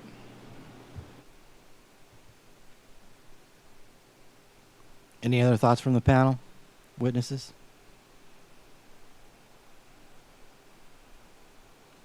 Okay. From an operator's point of view, Mr. Van Vechten, you've flown routes 1 and 4 quite often. And could you describe the cultural lighting along those routes? Yes, there's a significant amount of cultural lighting on the east side of the bank by JBAB, and as you cross through the wharf. On the west side, crossing the Pentagon area, there's a substantial amount of lights. Obviously, DCA is lit up pretty well, so there's a lot of lights there. As you transition south towards Wilson Bridge, the lights kind of die off a little bit. Okay. So, in your opinion, would it be advantageous to an air crew to be not on NVGs while flying that segment of the route? No, I don't believe so. I would always carry goggles on the Gila routes, even if I was specifically out there to log night unaided time, which is a requirement. I would still have my goggles on my helmet flipped up, so if I needed to, I could flip them down. And that would be in the case of an emergency, or if I need to pick out an obstacle or something. But it is always safer to fly with goggles than without. I think my question is more along the lines of not necessarily that you don't have them with you, but for a segment of the route, maybe it's better visually if you're not on goggles versus being on goggles because of maybe the cultural lighting. I don't necessarily think so.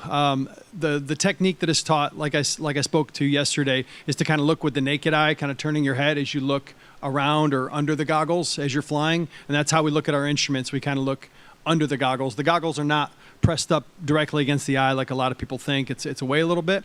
So that is called scanning with the naked eye. So I would still fly with goggles because I can pick up aircraft obstacles at greater distances, and then I can look with the naked eye to confirm if they're a factor or not. Okay, thank you.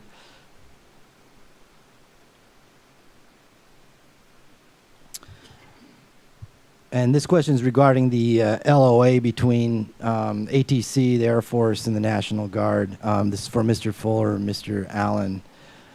Does the letter agreement make any distinctions between training flights and mission-critical flights for the military? I don't have particular knowledge of each letter of agreement, so I would have to defer to Mr. Allen on this one. From my recollection, I don't believe it does. And if it did, would that warrant different levels of priority when going through the DCA area? What were the two types again? Like training flights and mission critical flights.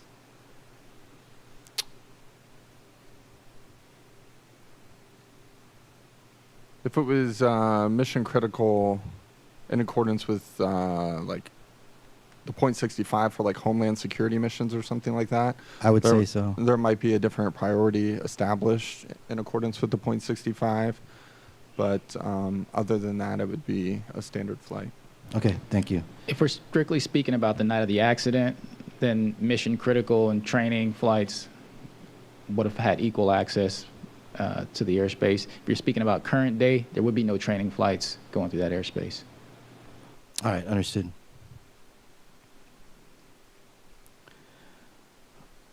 I'm going to transition my questioning now to VFR holding within the National Capital Region. Mr. Allen, can you describe what VFR holding is and how it's used? There has been technique taught at DCA of 2 locations that you could hold aircraft if they were utilizing Route 4 to hold them to allow traffic to either depart or land runway 15 or 33.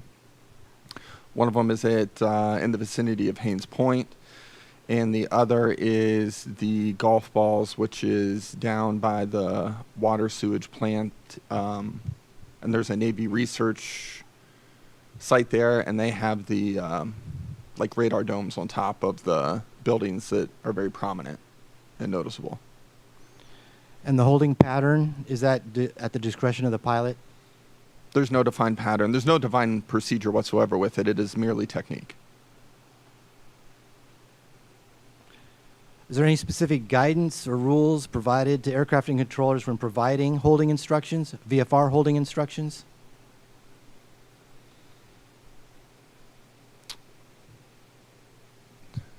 Can you repeat the question? Are there any specific rules or guidance provided to air traffic controllers when providing VFR holding instructions?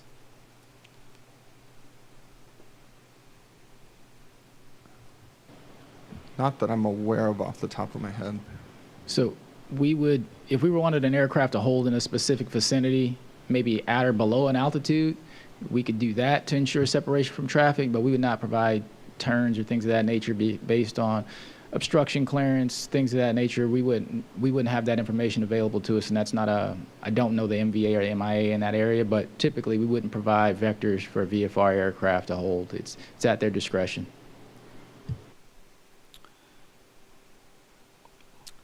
Mr. Allen or Mr. Fuller, can VFR holding be initiated by the pilot?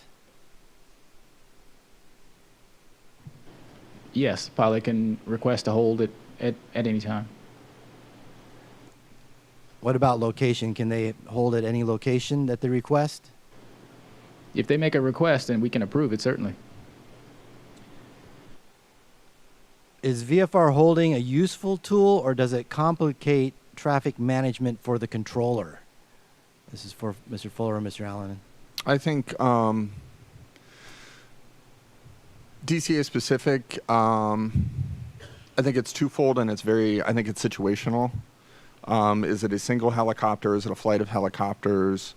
What is your runway configuration? Which runways are you using? Where are the arrivals? Where are the departures? I think it's very dependent, and each individual controller would assess that situation as it developed. And I would throw in, it just depends, like you said, on the location. If you're requesting to hold at Haynes Point, when there's probably not a lot of traffic there. If you're requesting a hold at the Key Bridge while we're in the South Flow, it's going to be very impactful. And so those are two totally different scenarios using the same operation. All right. For a scenario, if a helicopter checks in, say at Cabin John, would you ever issue a expect hold clearance, like expect to hold at Haynes Point or expect to hold at Golf Balls type of clearance when they check in? If your traffic flow is such that maybe you suspect you might have a conflict when they get down to Haynes Point? Personally, I would not. Being that far away, a lot of things change. Mr. Fuller, anything? I've never keyed a mic at DCA, Okay. so I have no experience on exactly controlling traffic there.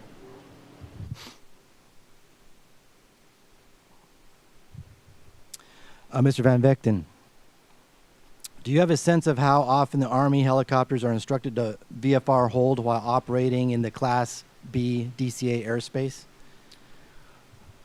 It doesn't happen a lot, but it has happened occasionally. I can give you a couple examples if you would like. How about mostly on routes 1 and 4? Routes 1 and 4 specifically, yes. Haynes Point, Golf Ball. Haynes Point less frequently, just in my experience. So the one or two times that I had to hold there, I really slowed back my airspeed because there's no good place to hold. If I executed a left-hand orbit, I'd be over Fort McNair. The right-hand orbit would be over the golf course. So I just kind of slowed back in the tidal basin there. The south by the golf balls, the common procedure for us was to pick up a right-hand orbit over the sewage treatment plant and not a left-hand orbit into the approach path of runway 1. And is VFR holding something that's trained within the unit to be proficient at? It's not specifically trained, but it is taught during the local area orientation. We'll go over these typical spots where we are told to hold. The other one is on Route 5 at Glebe Road. Mm-hmm. One of the things that was mentioned earlier is if there's a formation of multiple helicopters. Is that a problem? Specifically, that's what I was talking about at Glebe Road. So the Pentagon helipad has 2 aircraft. We occasionally operate with more than 2 aircraft, so we will hold at Glebe Road. However, we won't hold at Glebe Road because that's 400 feet. Pilots would request Chalk 3 to hold Zone 5, and then I can come up to 1,000 feet and maintain clearance and for noise abatement as well. Okay, so you'd split up the flight then for the holding? Yes, that's correct. Mr. Dressler, can you talk about VFR holding with the non-military operations? Sure, it's a standard helicopter piloting maneuver. Whether it's commercial flight standards that are turns around a point or orbiting, a VFR hold would be perfectly normal for all of our operators. And is this something that the pilots request or usually only execute when given clearance to do so by ATC? I've never heard of a pilot request it. In the medevac case, it would be very abnormal for us to do so unless Tower requested some kind of sequencing and spacing. Yeah, it's not normal in any airspace, but it's a normal flight maneuver that is a standard flight maneuver, not even a non-standard flight maneuver. All right, thank you. That concludes my line of questioning. Thank you, Mr. McKinney. I'd like to piggyback on a couple of questions that were already asked, including the holding here. Mr. Allen, would holding a helicopter at Haynes Point possibly have an effect on a runway 4 departure? Yes. And if you added multiple aircraft helicopters holding at Haynes Point with no distinct holding pattern, could that affect it even more? Yes. Okay. Could holding at Haynes Point increase controller workload? Yes. Why? Not only depending on what the configuration and your departure and arrival sequence is at the airport, adjacent to it there is Joint Base Anacostia Bowling. There is the Eagles Nest, and there is South Capitol Street Heliport in that immediate vicinity, as well as there potentially is at time helicopters that have landed at Fort McNair, which is just north of Haynes Point. So if any, well, as you can tell, there's, 4 or 5 different heliports in that immediate vicinity, as well as an airport. Thank you. And is DCA airspace set up to hold aircraft or helicopters? No, there's nothing divine. Okay. Would it be fair to say if you were holding helicopters or aircraft, it could increase risk to your operation? That's a fair assumption. Okay. And if you did have to hold a helicopter, would it be fair to say holding outside of the airspace or outside of that 5-mile ring may be more efficient for the safety of the holding, but not necessarily more efficient for your operation of getting them through the airspace? What was the question with that? So associated with that? during post-accident interviews, we talked to a couple controllers about holding specifically the helicopters, and they indicated to us that if they did want to hold, that sometimes they would hold them out further. But you were talking to Mr. McKinney about if that is the case, that the helicopters, the timing may be different. Can you expand on that a little bit? Like, how would holding them further away help the operation, or would it not help the operation? I mean, depending on what the volume and complexities are in the immediate vicinity of the airport, holding them further away, you know, while the volume's still there, you reduce the complexity. I mean, the other option to keep, you know, traffic moving is offer an alternative route. Okay. Thank you.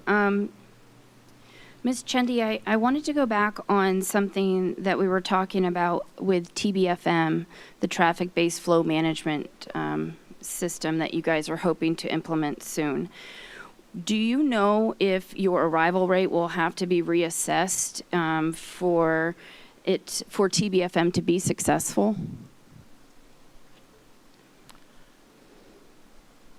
Yes, and yes, we are in the works to reassess the arrival rate. Okay, thank you very much. I'd like to switch to the facility level. So DCA is a level 9. Mr. Fuller, can you explain to us what is a facility level? Excuse me. A facility level takes into account complexity, traffic volume, things of that nature, and it primarily sets the pay level for that facility. Okay, thank you. And can you elaborate on how facility level determination is made? We have a national validation team as part of our CBA with the National Air Traffic Controllers Association that monitors traffic levels on a rolling, I believe it's a rolling 12-month period every month, and facilities that dip below a sustained traffic level for a certain amount of time. And again, I would have to break out the contract to look through those specific times, would then be downgraded or upgraded based on that continuous level of traffic. Okay, thank you. And Mr. Fuller, is strictly numbers of operations, is that the only thing that is taken into consideration when? No, there's Okay. a complexity formula, and it's way too complicated, to be quite honest, for me to repeat. But it is a documented formula for how they determine a facility level. Okay, very good.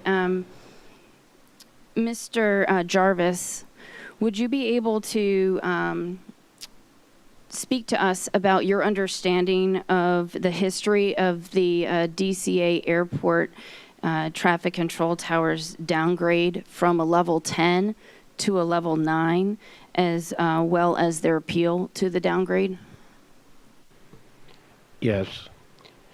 It's my understanding that the helicopter traffic was reassigned to be counted into the Potomac TRACON count, which then allowed them to be upgraded. And that being the case, then the numbers for DCA were now much lower. And after a period of time, probably 1 year or so, they then were downgraded. And that's kind of how the process works. And it is the validation team that works together and verifies and validates those numbers. Okay, thank you. Mr. Allen, can you expand on your knowledge of the situation and what occurred? On this topic, I actually don't have a lot of knowledge on it. I was not in management or in a union role, and I was just aware of the hearsay, and I had no direct knowledge other than its occurrence. Okay, thank you. Mr. Lehman, did you want to speak to this at all? Yeah, I really haven't been involved too much. I do know some of the things that went into it that we actually helped DCA. Mr. Lehman, can you pull your mic closer? Yeah. Thank you. Some of the things that we did in the past to help DCA with their traffic count was to start tracking the putting full data blocks on their helicopter traffic so that they would get a count for this. I can't remember how many years ago. That was about 5 years ago or so. But the actual traffic validation formula has been around for a long time, somewhere around the year 1998 or 2000. Okay, thank you. Can anybody on the panel speak to the appeal that DCA made on this topic? The only thing I can say is that, from my understanding, they were below the traffic count for a level 10 facility for about 25 months before they were actually downgraded. Once they got downgraded, they filed an appeal based on their perception of the helicopter traffic count. The appeal board heard their input and unilaterally decided that that information was known, accounted for when they did the validation, and rejected their appeal. That's a process, and again, that's in our CBA. Okay, thank you very much.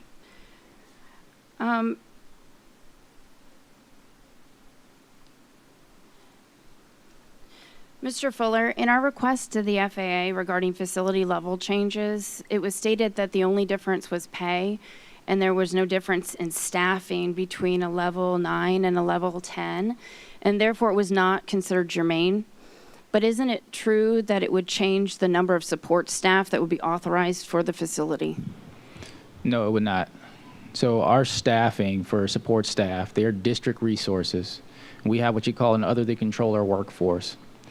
In the past, support specialists or support managers were assigned to a specific facility. That was all they would do. They would only work for that facility. And what we found is all of our larger facilities had all of the support staff, and our smaller facilities had no support, no assistance. In 2018, we realigned those resources to be district support managers and district support specialists.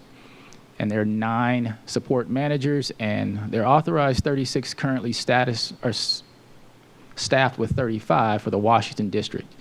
The district general manager or assistant general manager can assign those specialists to support whatever facility they need. And so if DCA needed a specific level of support, they would assign those resources there. It could be Dulles tomorrow or Manassas the following day. Mr. Jarvis, I know we're going to be talking about external compliance verification and internal compliance verification tomorrow.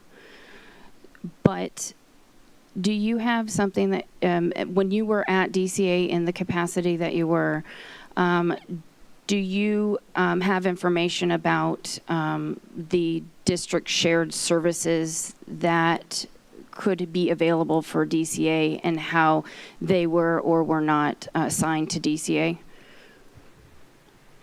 Yes. There was a change in general managers. There was a general manager, I could say a name if you'd like, it doesn't matter, that retired, and a new general manager came on board. That general manager came from a smaller district, kind of a smaller, tight district, where things were working quite well, from what I understand. And also, in their move to the Washington district, a quality control manager was put in place. And just from my perspective, they lacked quality control knowledge, and therefore would be ineffective to that district. There were a couple of staff specialists that were assigned at Potomac. There were no those staff specialists were never relocated to any other facility that I'm aware of on any type of regular basis. And I'll leave it at that. Thank you. Thank you very much. Mr. Allen, would you like to expand on that?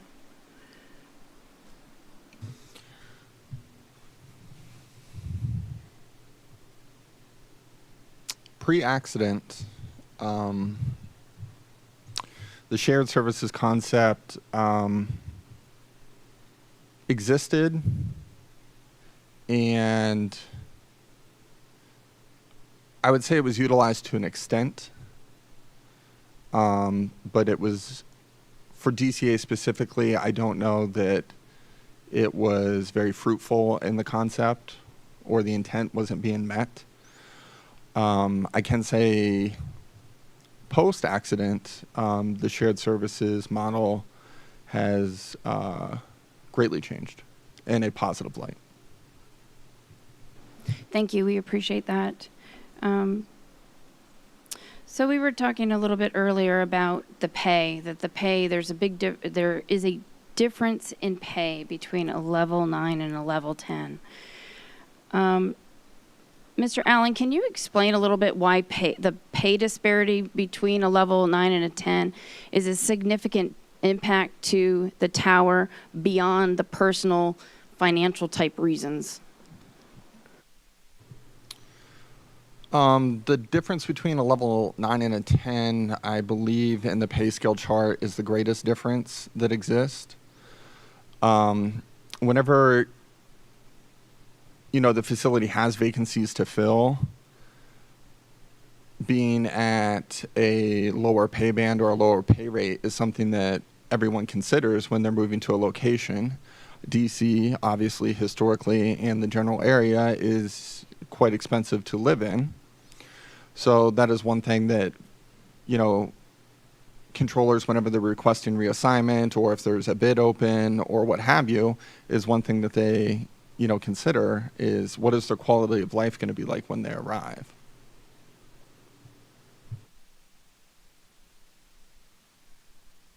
Were you at the DCA Airport Traffic Control Tower when the downgrade occurred? Yes, I was. Can you please explain what were the greatest impacts to the facility as the result of the downgrade?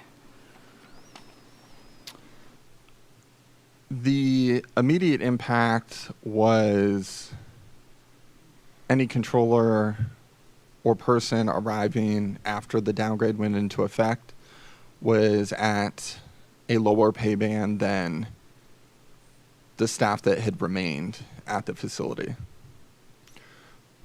So they were doing the exact same work, it just at a lower pay scale because our pay was retained.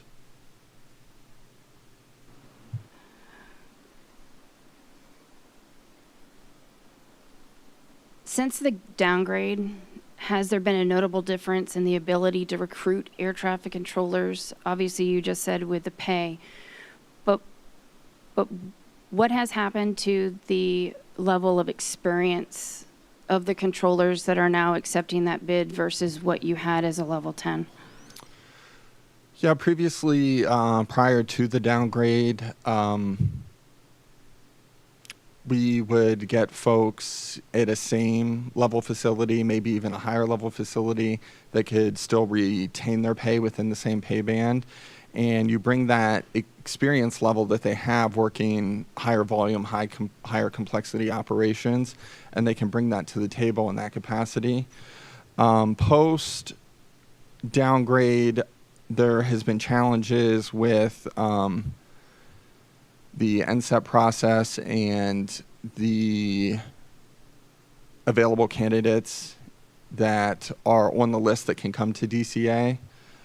Typically, they're from lower level facilities trying to make their way up if they want to select DCA as an option, just due to the cost of living here and the difference in pay. Thank you. Mr. Fuller, can you describe or explain what NSEP is, please?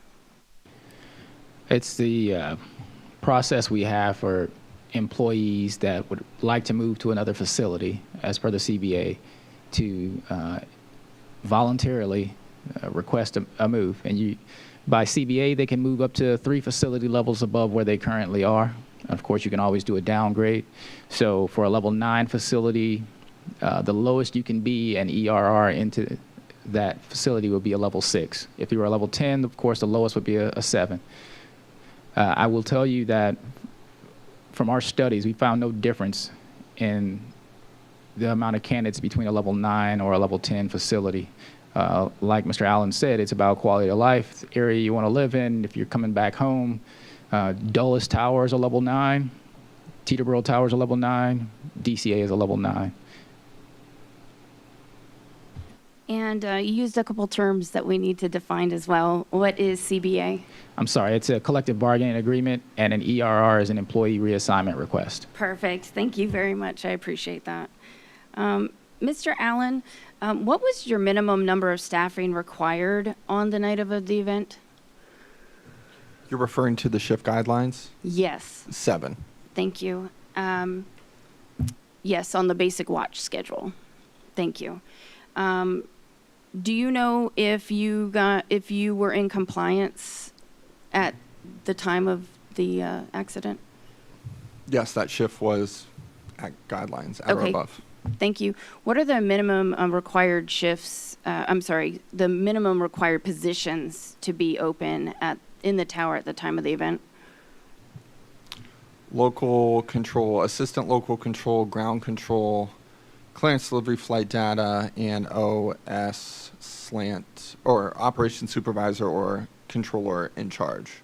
Okay, perfect. And do you recall if the supervisor had needed to open helicopter position that night? Were there enough staffing to do so? Yes, we, earlier in that shift, we had conducted training, and they were debriefing at that time, so those resources could have been reallocated from debriefing and training to operating the position if needed. Okay, thank you. Mr. Fuller, a few years back, the Federal Aviation Administration and the National Air Traffic Controllers Association introduced the National Training Initiative. Can you explain what that is and how it is implemented? So the National Training Initiative is exactly what it's an initiative to increase the amount of OJT, on-the-job training hours for developmental controllers. It's a goal that's set based on where they are and what particular phase of training they are, to ensure that we don't have employees that are in a training phase, to be quite honest, just sitting around the facility and not actually getting productive training time. Okay, thank you. Mr. Allen, can you explain to us how the NTI has changed the process of training at the tower?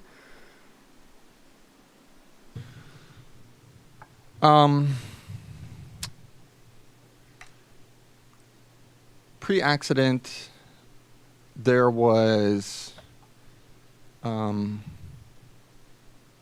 Pre-accident, there was a push by our district management to meet or exceed the NTI goals.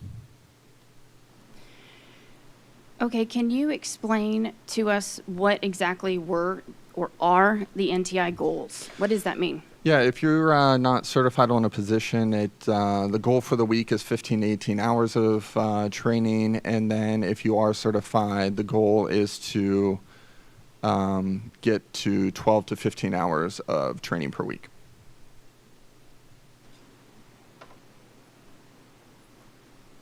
Mr. Fuller, is there guidance provided to the general manager on how to implement the requirement for the NTI hours per week across the board? Or does each district have the ability to change the way that they implement them?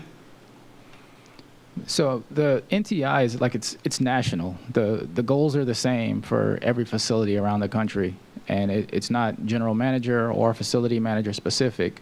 We have a process by if there's a facility that for some reason can't make their goal because they had a number of employees out on leave, or they've sent employees away from the facility that would normally be training, they sent to a course in Oklahoma City, what we call impediments. They can enter those impediments for tracking, and it explains why they didn't meet their NTI goal for that particular week.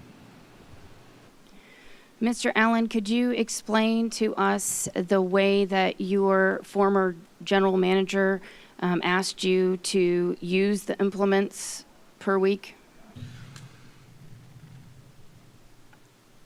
While the written policy was that it was a goal or a goal to hit those hours, there was pressure to meet or exceed the NTI numbers,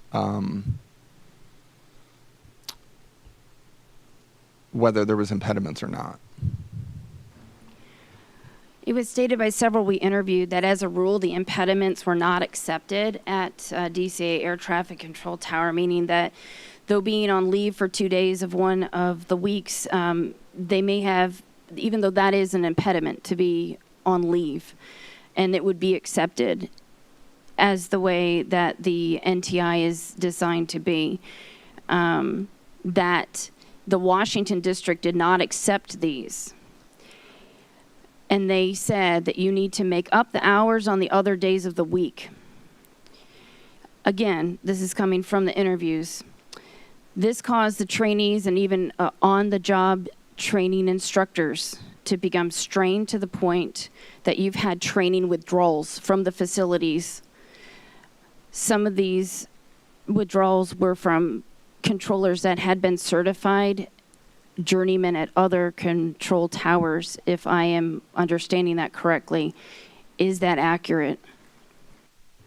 Yes, we did have multiple people withdraw from training. Can you please explain to us the difference between your training and that occurred prior to the NTI? Give us a brief synopsis of how long did it take to train? Were you able to get the trainees through in a different amount of time than what the National Training Initiative in its current form, how it works at DCA? I can speak to my training program at DCA. I arrived at DCA in 2013, and during that time, I was able to be certified in just over a year, even with being furloughed at that time, and there was sequestration at that time for government employees. There was never an inability to train. I could train 3, 4, 5 hours, as much as I wanted every day. The facility was fully staffed. I could go as fast as I wanted to go in the training, and I did so.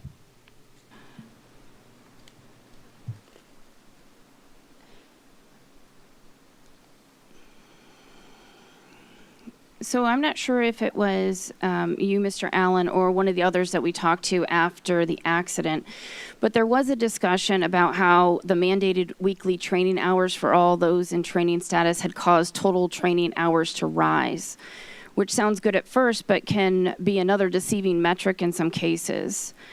The bigger question here is, did it increase the number of meaningful value-added training hours overall? At DCA, we did adjust some of our target times for training, in particular ground control. If I may, just add a little data to the conversation. So prior to the National Training Initiative, DCA took 1.37 years on average for a certification. Post NTI implementation, it's down to 1.24 years. Now, while that may not seem like a significant amount, that is also not taking out the time from the COVID pandemic where we didn't conduct any OJT. If we excluded that time, they're less than a year for certification now. DCA also has an 89% success rate for trainees there, which is significantly higher than most facilities around the NAS. Thank you. Mr. Allen, due to the requirement of having the 12 to 15 hours per week implemented on the building for the trainees, do you feel that the hours that they're getting per week are meaningful hours? Meaning, do you have the ability to not train for a certain amount of days because that trainee, or not days, but sessions, or, you know, say somebody has already gone through this basic level of traffic that's available to them on this hour of the workday, and you guys need to wait for a certain amount of traffic to have meaningful training for that trainee so that they don't essentially waste that hour of training, which adds to the overall hour. There is an impediment that, you know, staff, or not staffing, you know, the volume of traffic is not commensurate to their level of training that can be input as an impediment. Okay. Can you explain a little bit about the pushes and the requirements for the trainees and the demands of the trainees to learn how to do the pushes and what pushes are? Yeah, so pushes, I guess, is a slang term that we use whenever there's compacted volume, heavy arrival demand, departure demand, or a combination of both. They occur multiple times throughout the day. There's one in the morning. There's a couple in the morning, couple in the afternoon, couple in the evening. They all vary in what the demand is. And with that, whenever a person is training, you initially should build them up to being able to work the push, and then you get to a point where they work the push with less input, less guidance, to where they're working it to their own, and then they can operate that position under that volume of traffic.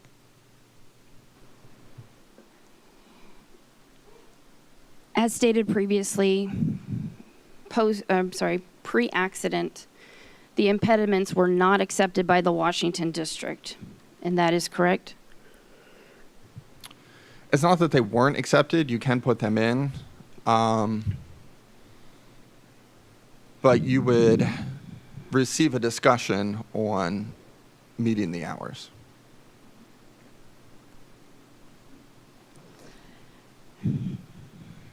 And with that, what were your observations of what having to meet those impediments did to to controllers, both trainees and on-the-job instructors, with such things as fatigue, morale, etc.? Yeah, there would be times where the supervisors and stuff would continue training. They would do they would have a trainee work a busy session, come back, work another busy session, come back. Stuff like that may have occurred depending on the trainee's RDOs. The bulk of DCA's traffic is Monday through Friday.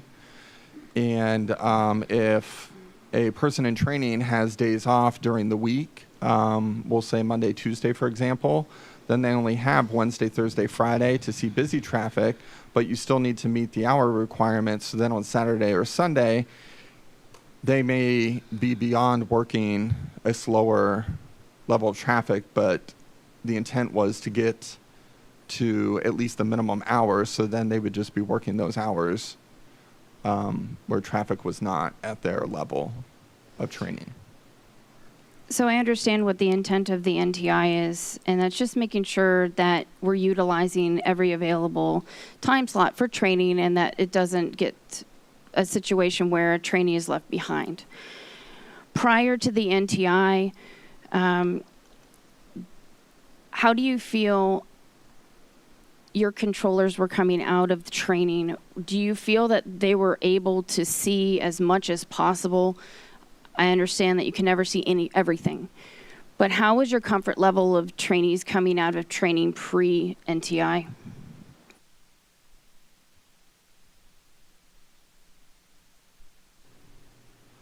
To be honest, I'm not sure when pre-NTI was. Right. Okay, so before the MTI was implemented by the FAA and NATCA.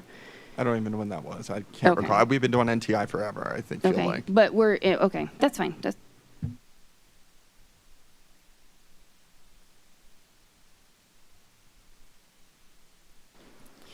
Do you find that with the NTI, you are having to go to training review boards more often? And can you explain what a training review board is?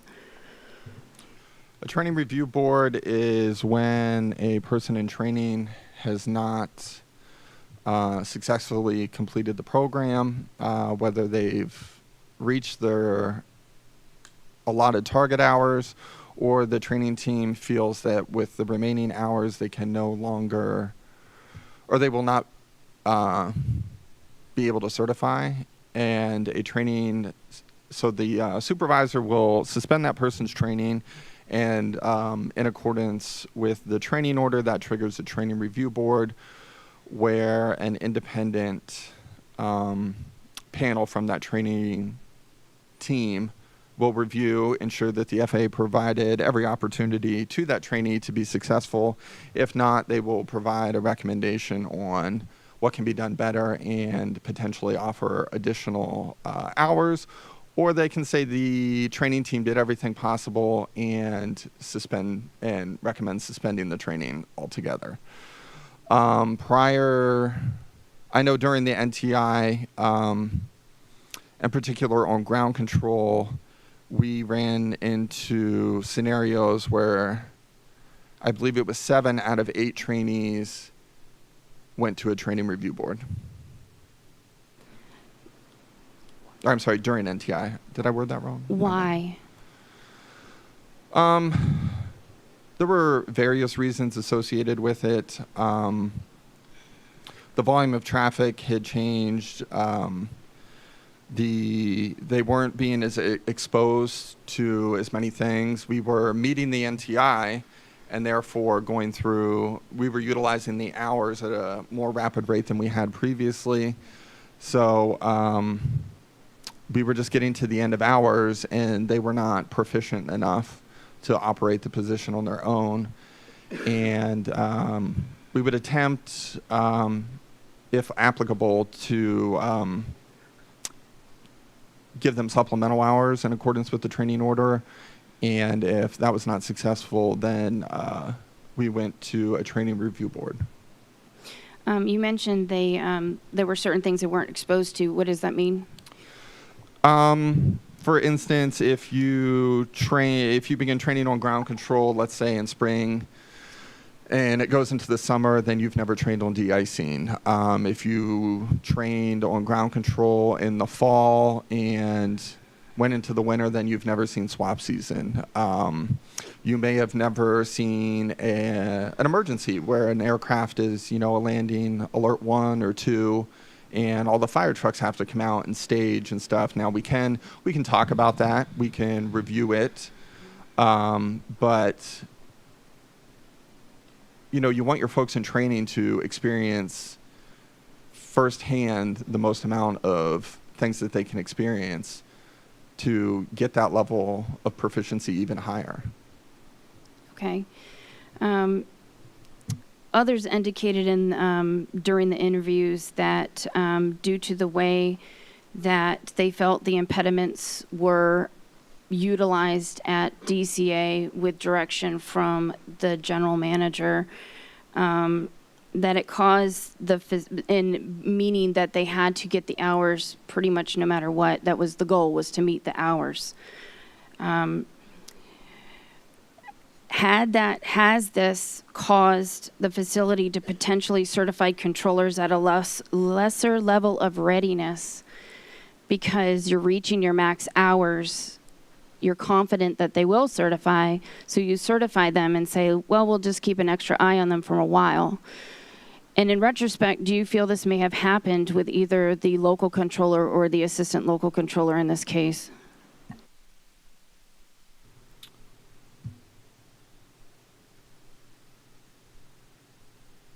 We would not certify anybody that could not operate the position. Very good. Thank you. I'm sorry, can I add just some information? I think it's relevant. So the NTI officially kicked off in 2019. It was suspended from 2020 through 2022-ish for the COVID pandemic. Re-kicked off in 2023 as an initiative.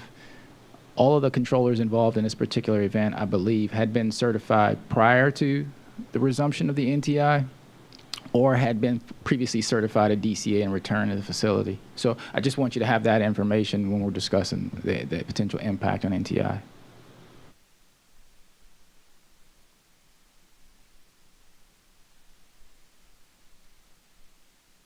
Thank you. What was, Mr. Allen, what was the success rate of the controller what was the success rate of the controller certification? Has it increased, decreased, or remained the same at the tower since the NTI implementation? You said the success rate? Yes.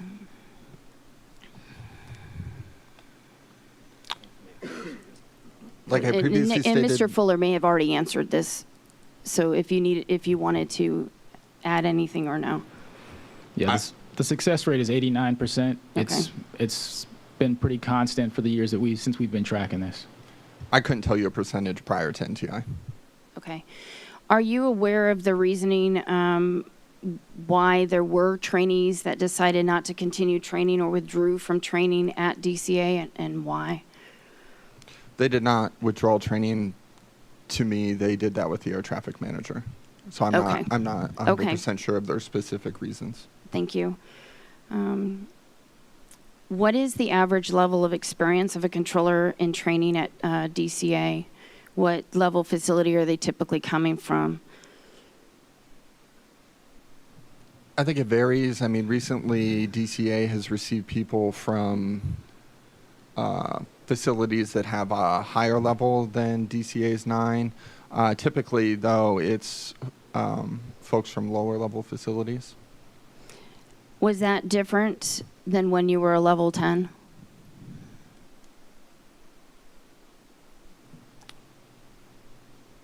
I don't recall. I'm sorry? I don't recall. Okay. That was a long time ago. Thank you. I will pass it along to Dr. Wilson.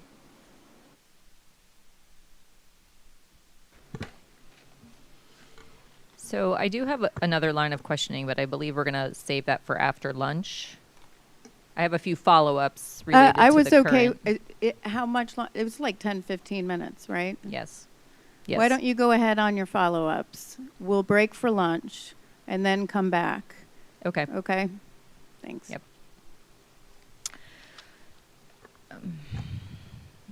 I think it's fair to say, though, panel 4 is now being moved to tomorrow. Okay. Just a few follow-ups on some of the things. It might seem like I'm jumping around, but these were just some holes that I had, so I appreciate you hanging in there with me.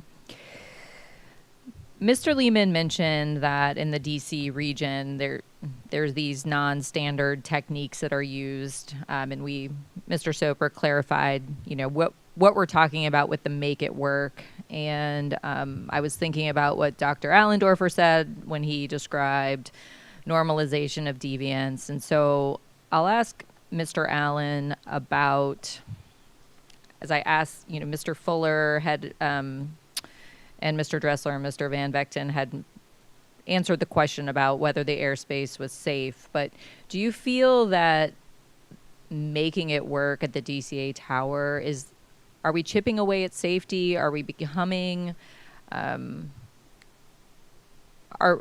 we at risk for other errors because of this normalization of these non-standard techniques and making it work?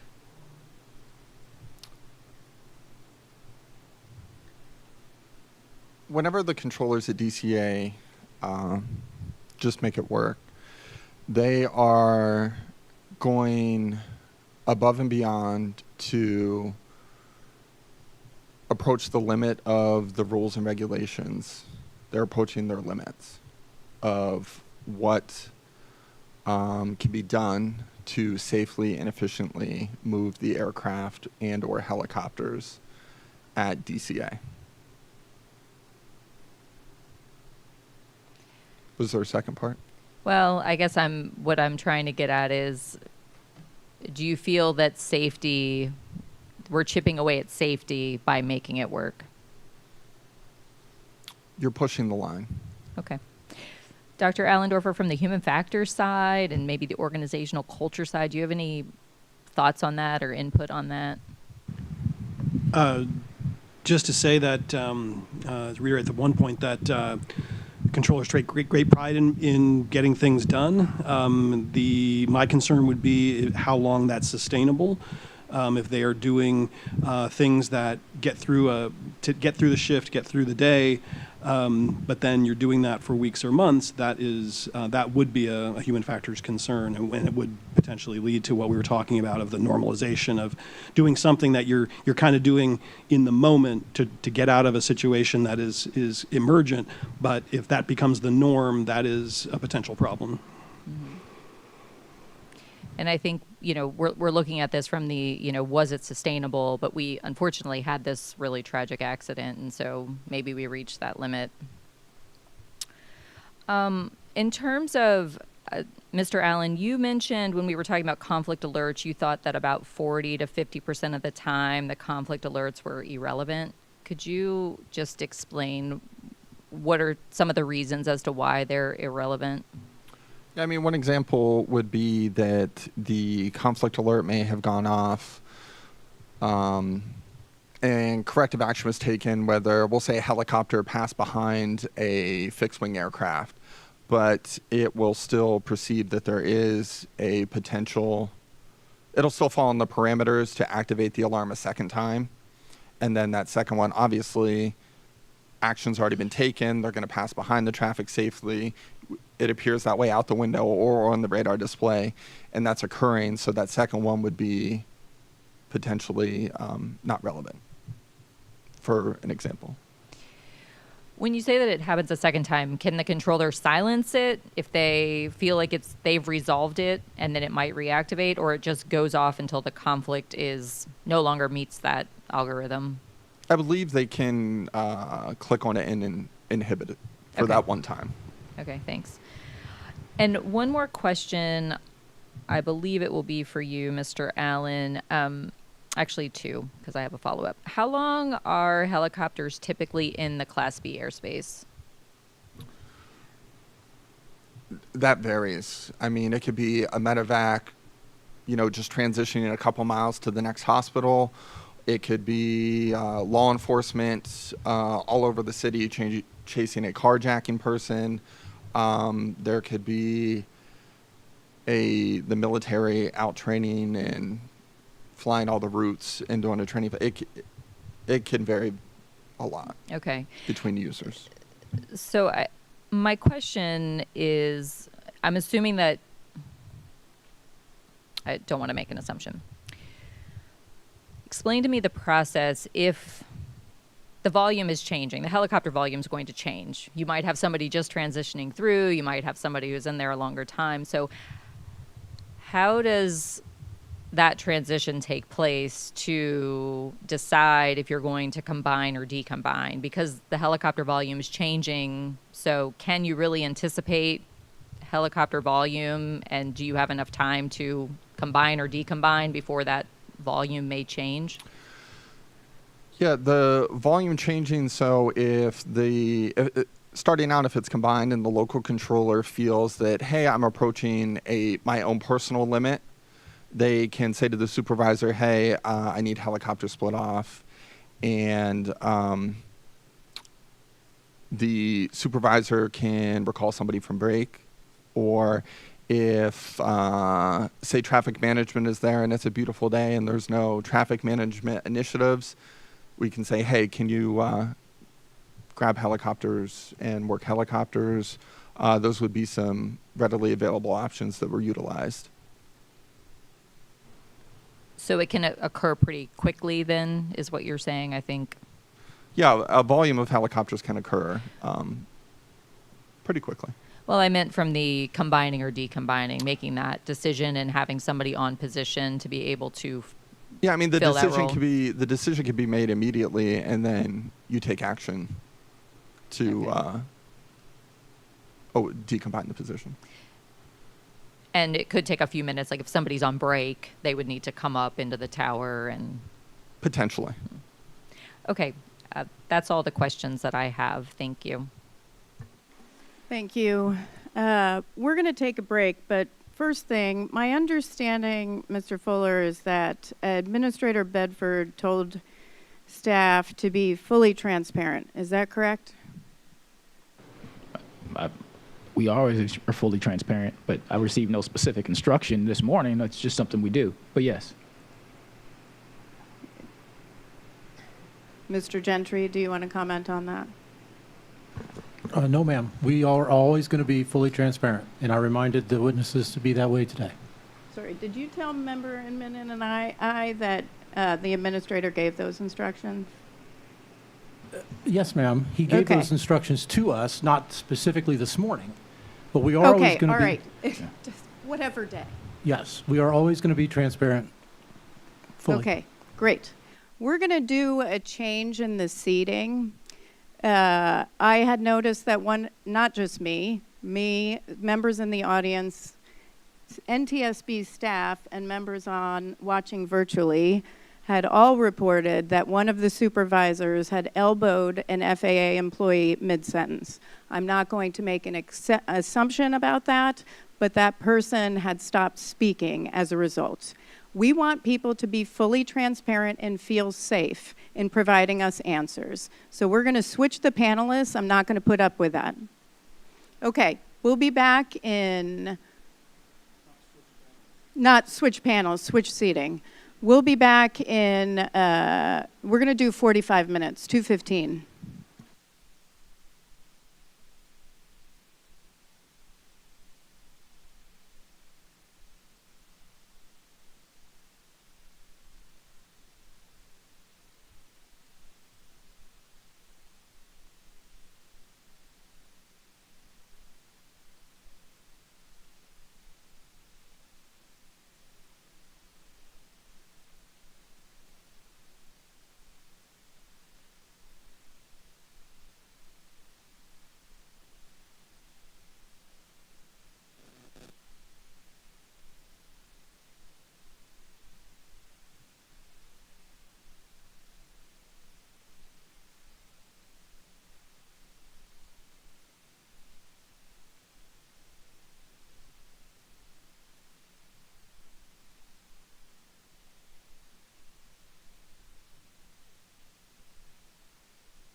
Test one, test one, test 1, 2, 3, test 1, 2, 3.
All right, we're going to get started, and we will go back to the technical panel for additional questions. Thank you, Chairwoman Hamidi. We'll start with Dr. Wilson again. Thank you. Switching gears from the accident itself and the events leading up to it, I'd like to switch to the post-accident drug and alcohol testing. So, Mr. Fuller, these questions will be for you. Mr. Fuchs, could you please pull up 3A, Table 9? What was the... page 69.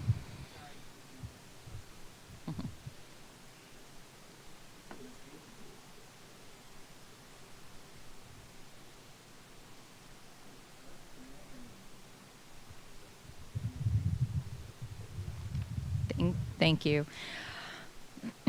So this is a timeline of from when the accident occurred until the decision to conduct drug and alcohol testing until the controllers were actually tested. According to the DOT order 3910.1 Delta, post-accident or post-incident testing determination, the post-accident or post-incident testing must be conducted as soon as possible following an accident or incident that involves one or more of the following covered events. The first item in that list is a fatality. So we ultimately know that it was determined that the local controller, the assistant local controller, and the supervisor on duty at the time would be required to undergo post-accident testing. Who is responsible for making that determination? The Director of Air Traffic Operations for the Eastern Service Area. Okay, and is that a documented?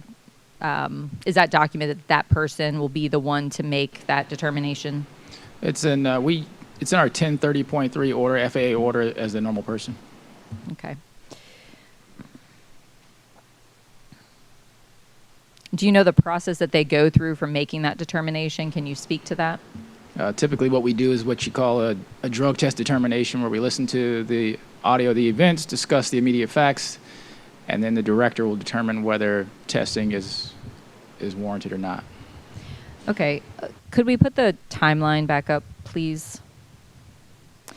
So the determination to drug and alcohol test was made approximately 4 hours after the event. And when we queried the FAA about the delay, or the amount of time that it took, we were told that the services rendered telecon happened and then the determination was made after that.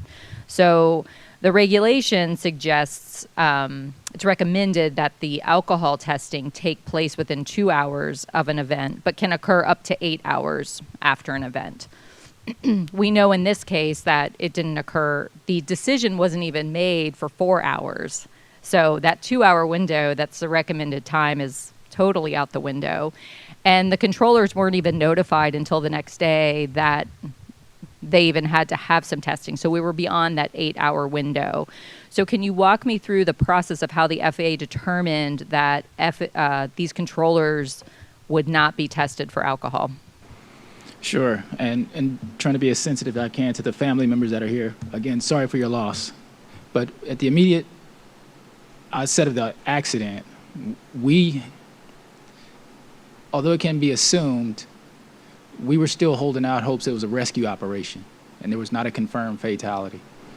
And so until we get the first fatality, that's when we would make that decision to do the services rendered telecon based on that portion. At the time, most of the controllers had been there. Some as early as 1 in the afternoon had been on duty over 10 hours, 11 hours in some cases. In consultation with the Vice President of Air Traffic Operations, the Director of Operations in the Eastern Service Area, and the facility FAC rep discussed releasing those employees at midnight, giving them a letter of abstain, which basically means don't do any drug or alcohol because you probably are going to be tested. And those employees, again, since we had missed the 2 hour alcohol testing, it was determined to forego alcohol testing and do drug testing only the following day. And so that morning, I believe they were all scheduled for drug testing. So the regulation or the DOT order actually says that it can occur up to 8 hours after the event. Was there an attempt to bring the controllers back to have them tested for alcohol? Again, no, and that they made the decision not to have them come back at that time. So as a part of that as well,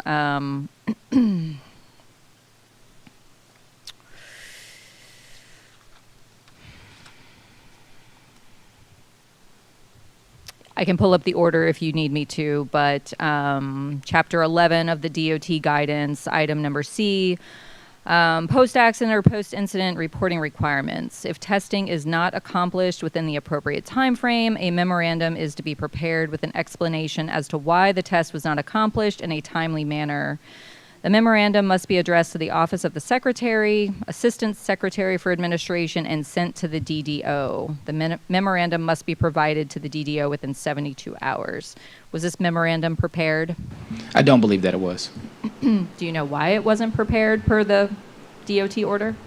Again, I think just my assumption is that there was a lack of knowledge from the director's office that he knew he was required to do that. We have since subsequently had conversations about that, but at the time, I don't believe he knew a memo was required. This is not a normal experience for most of the folks, and most of the people in those positions, this is their first major accident. In addition, because it occurred so late in the day, we didn't have any staff support specialists on hand at the facility, and just the experience to guide them through those particular steps. There is a DPC, is that a designated program coordinator? I believe that's what that acronym stands for. Would that be this person's responsibility? I would assume there should be somebody who knows the order and would be the one to guide them as to what the rules are and how to follow it. Absolutely.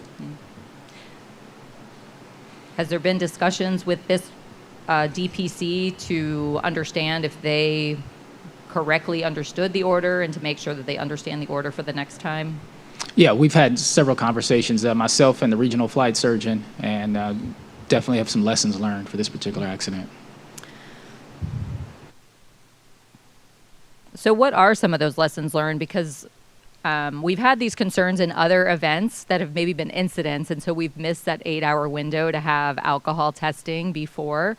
I feel like of all events, I understand that maybe there could have been some survivors, let's say, and you were holding out hope, but the potential for serious injuries is also a reason to drug and alcohol test. So I feel like of all the possible events, it was so obvious so quickly that we had a major event that I'm wondering, when would we get to the process where we can actually drug and alcohol test within the 2-hour requirement? I don't disagree with you at all. You're absolutely correct in everything you said, and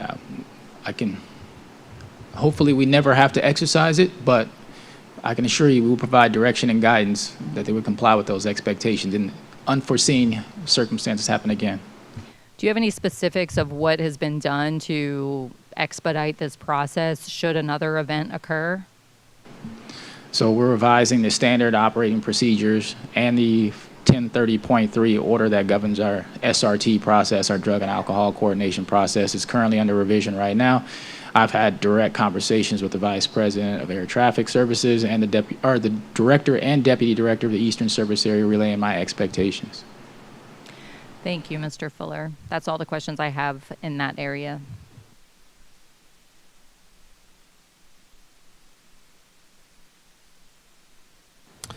Mr. Jarvis, this is a good time to touch on these other areas. ECVs and ICVs. Could you tell us which are external compliance verifications and internal compliance verifications? Could you tell us what these are and what the purpose is of each and how often they're conducted and by whom? Sure. A internal compliance verification is conducted by an air traffic control facility. These are conducted annually, and they go from October 1st through September 30th each fiscal year. The reason for these, we call them evaluations, they're compliance verifications. The reasons for these, each facility, based on its type, has a checklist of items, and each item may represent a certain topic. We'll say, I'm just going to throw one out there, call sign usage. And the facility is going to look at that topic and see how their controllers are doing when it comes to call sign usage. And there's a description of what specifically is the item is looking for, and also a reference to where the regulation is located, so they can go to that location and pull it up.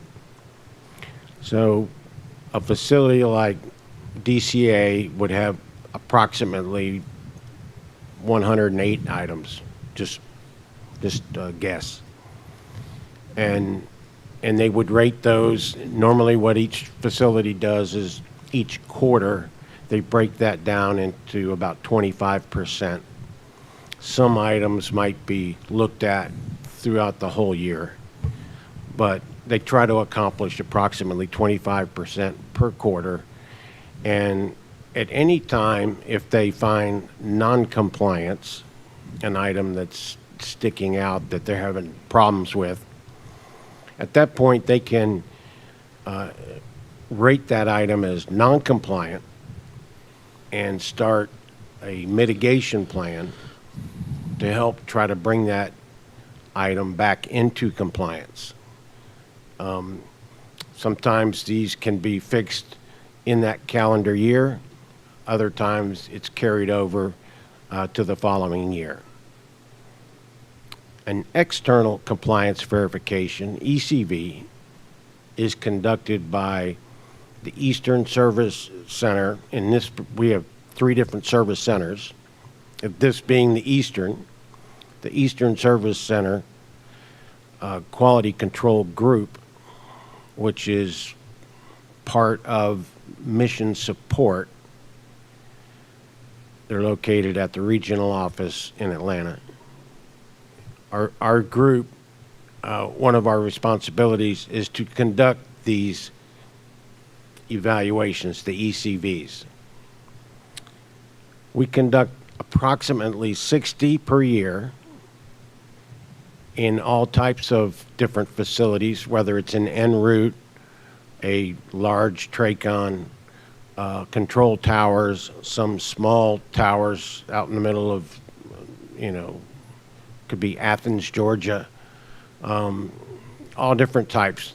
We may ensure that they become compliant.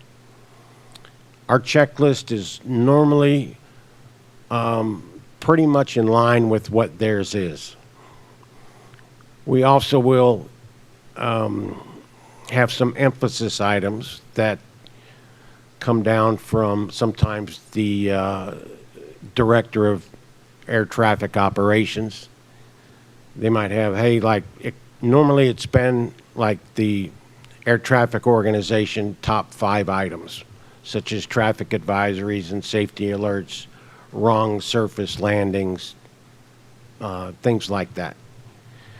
We'll give special emphasis to those items and have to report back up to them. So when we conduct our evaluations, we're a little bit more savvy on how we rate those items compared to the facility, because we have more experience.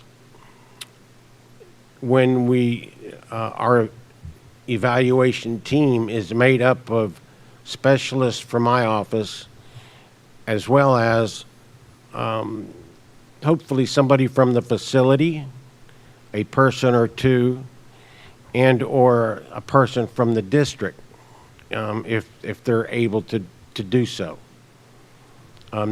Some facilities, their staffing levels are such that they can't provide anybody, and the same for the district. They're duties are so busy that they can't accommodate it. So that evaluation is done only by my team, or not my team, my office's team. As we go through these, we rate them: compliant, non-compliant. There's a category for exemplary, which goes way up there. You really have to be doing something special for us to rate that. There's non-compliance, and we have three different types of non-compliant: a low, medium, and a high. There's not observed, and we have a informational. An item that might be informational is we don't see a problem here, but we just want to bring it to the attention of the facilities, something sticking out to us. Let me go ahead and stop you right there, just because I don't want to go too far down the road of that definition and stuff. So I think we capture now what it is generally that you're doing. You're verifying compliance based on a scale and utilizing a group of experts to do so. That said, you were the assigned specialist to DCA as you went to the service center. I believe it was 2017 to 2023 you were assigned DCA. Is that correct? That is correct. And you communicated with us that you had entered the facility to conduct a regularly scheduled external compliance verification, but I do believe it was coming out of COVID, maybe, did you say? There was a long span before, since they had an actual external? Yes, our office went to DCA in June of 2022. I recall that around May of 21 is when our office kind of felt that most facilities are back to working the way they should be working. Not necessarily the traffic has come back to where it was, but everybody's back working in a normal capacity. And you said when you entered for that compliance verification that it did not go well. Is that right? That is correct. And so what did your team do? Tell us just how that experience. You started it, what happened, and when did you assess this is not going well? And then what was your follow-on from that? So the evaluations began on a Tuesday morning. We fly up there on a Monday and take a tour. Tuesday's when the evaluation starts. Some of us go into training or some types of administrative work. Others go up into the operation. I went up into the operation. I came down about lunchtime, and the lead of the team took us all together and said, "There's been a change of plans." I'm like, "What's going on?" He said, "Everywhere we look, there's non-compliance." And he said that he met with the quality control team managers and group managers, and a determination was made that we're going to change this up to assist the facility conduct an internal compliance verification. Okay, so now you've made a decision to do that, and the purpose, or just to make sure I have it right, it's because they were so far out of compliance on everything that they had looked at so far. It was going to take a deeper dive.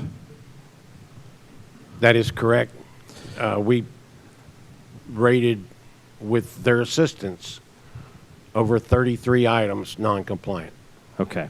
And that would be high for a facility. Have you seen anything like that in another facility that you've been involved in conducting a compliance verification on? Not that high. Have you ever stopped a compliance verification at a facility because they were so far out in order to do that outside of DCA? No. Okay. And after this, if I understand correctly, just to bring you forward a little bit, you were embedded with the facility for some period of time. Is that right? That is correct. So what was the decision to do that, or who made the decision to do that, and what was your purpose? The purpose was to assist the facility in becoming compliant with the identified items. The determination was made by the director, who communicated that through the group manager, the quality control group manager, and team managers. Myself and one other individual were paired up to go there and put together a plan and execute it. Okay, so after you'd been working there for a bit and you got the lay of the land and were figuring out what was going on, did any thread come to the service or any actual commonality to anything that you were able to identify? Clearly, this is why they've been so far out of compliance. I mean, was there anything that stood out? Yes, there were a few things that stood out. One, they had a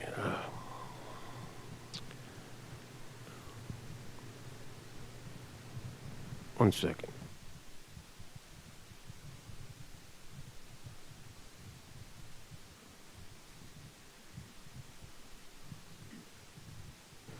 There was a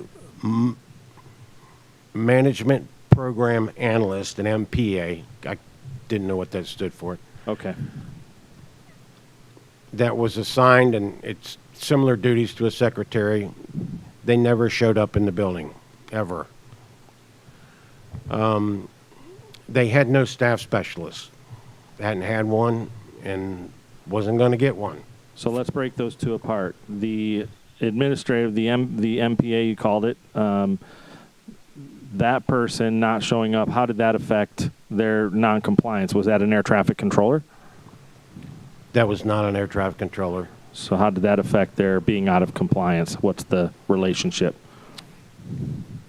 The manager or ops manager or support manager would have to do things like get mail, these just a lot of smaller administrative things.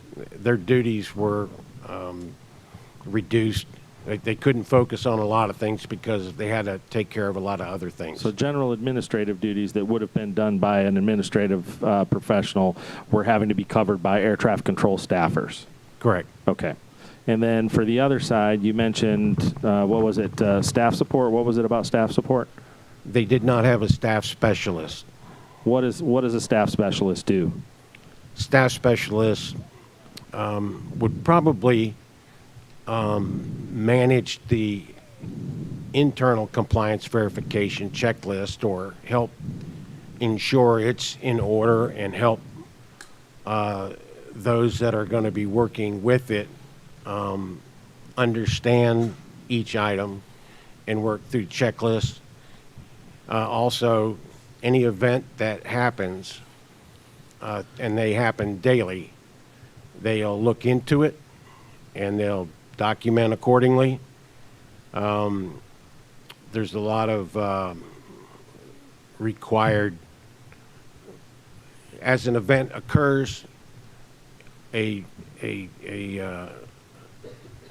got to get categorized. They have to do a lot of support activities for that. I think I capture where you're going with that. So how did they have no support specialists there at that time? That's correct. It was that way for over 3 years. No admin, so it had been that way for over 3 years leading up to that? Not up to that point. It had been about 1 year at that point. Okay. So was shared services a thing at that time? Yes. And did they offer to provide shared services, or was shared services requested by either your team or the facility? Shared services, when we conducted the ECV/ICV, there were representatives from the district there, but we'll say the quality control manager for the district had no experience in quality control. He didn't know what we were doing. He never had no idea what we were doing, so he was learning. And we were, you know, the other part about this job is there's a lot of people that don't know what they're doing, and it's our job to help educate them, and we do that on a regular basis. Okay. So you were embedded in the facility for how long?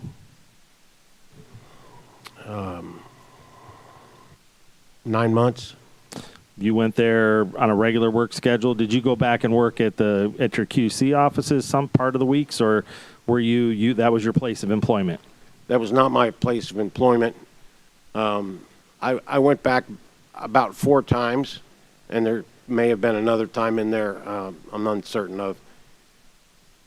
I was also part of teams that would go out and conduct evaluations, these ECVs, elsewhere.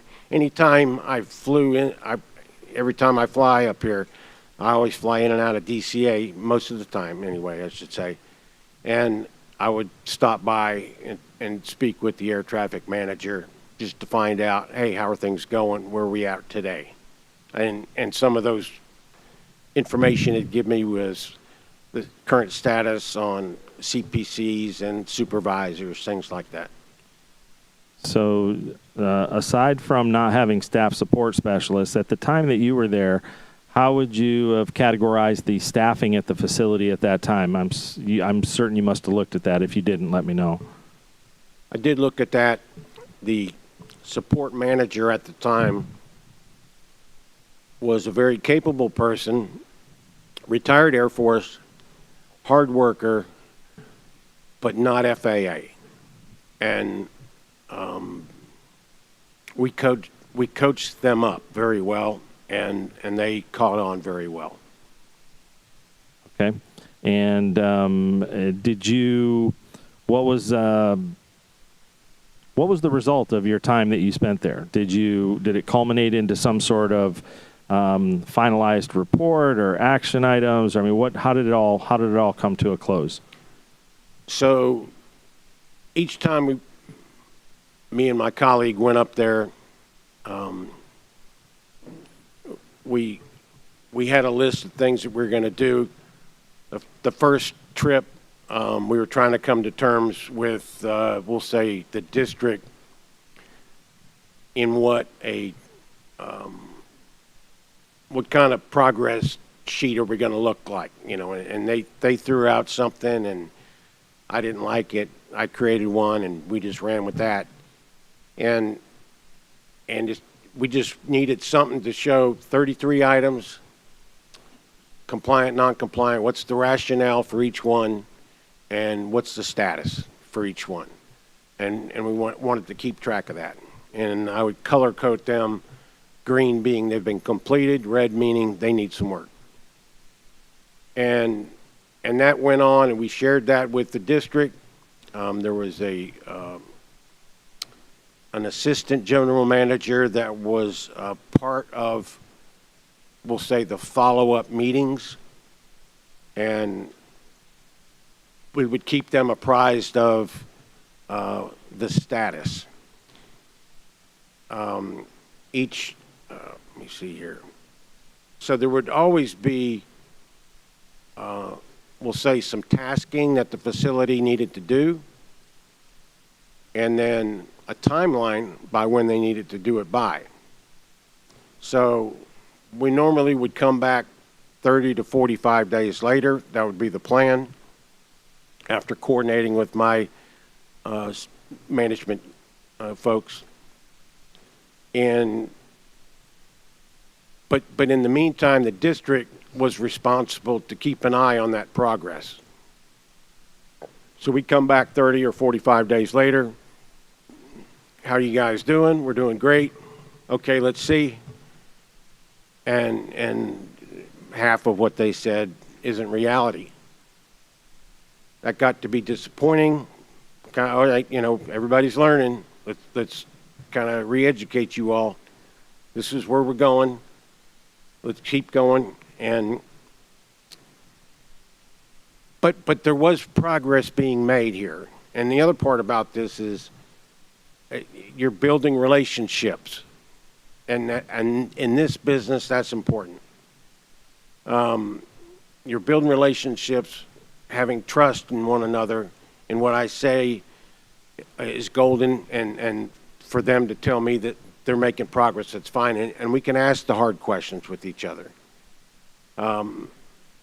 After the second visit, there was really clear understanding of where we are and what's needed, and we're getting to a really good place now. I do want to pause and say, after each trip, I did write a report and gave that to my team manager and group manager. The third visit, we showed up on a Monday, and on the Friday, the district general manager called a meeting and reestablished timelines without our concurrence, without our knowledge. So let's just say that date was October 1st. She moved it, or they moved it to November 15th. Well, we show up on Monday expecting all the timelines to be completed and the work to be done. Now we're going to go over the data together and determine compliance. And only for us to find out that the timelines were moved, our trust in the district was dissolved, and we let the director know that, sorry, this is the way it went down. If you want to know how things are going, you should ask us, not the general manager from the district. Okay. So I want to kind of get to another piece of this. So in that time that you spent there, in the initial evaluation, the visits that you made, did your team what were the findings with regard to significant safety concerns or systemic safety issues that would be relatable to the things that you've heard us talk about here? For instance, miles and trail, the effect of facility level changes on the facility there, the training program. Were those things affected or impacted, and how? And did you assess those or give them any improvement work to do on those? There was the communication between the two facilities, Potomac Tracon and DCA, was not a good relationship. It did not seem like it from my perspective. There were things that I thought were easy items to do, such as a standard operating procedure to be entered into an information display system, an IDS. It's pretty simple. And yet, we went a couple years at DCA without that happening. And we were able to effect that change, and in a phone call, it was fixed within an hour. And we also have somebody that went to Potomac to learn how to do it, so they can come back and be the subject matter expert on that fix. Do you see any of the same issues that you had then present in this related to this event as you looked through all the replay and everything else there? Do you see anything that seems reminiscent of your findings at that time of problematic areas? Understanding you haven't actually done another review there. I just meant, Right. A couple things. One is an area of concern that I voiced back in 2016, 2017 timeframe, dealing with the routes. And one of the routes, there's two different ones I speak to. One is, I don't know if it's Route 1 or 6 that goes over the top of the airport, east to west, west to east. It goes at 1,000 feet. It may have been moved up to 1,200, I'm not sure. But in the event of any go-around, that airplane on the go is going to climb up to 1,500 feet, and they're going to have a problem. The other issue was traffic coming down Route 4 around Haynes Point.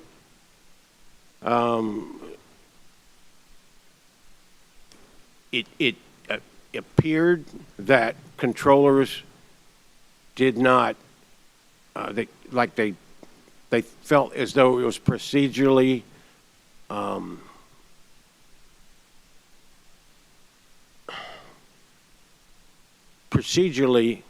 it was okay, but we never saw the identical situation occur to where we could say they're non-compliant here.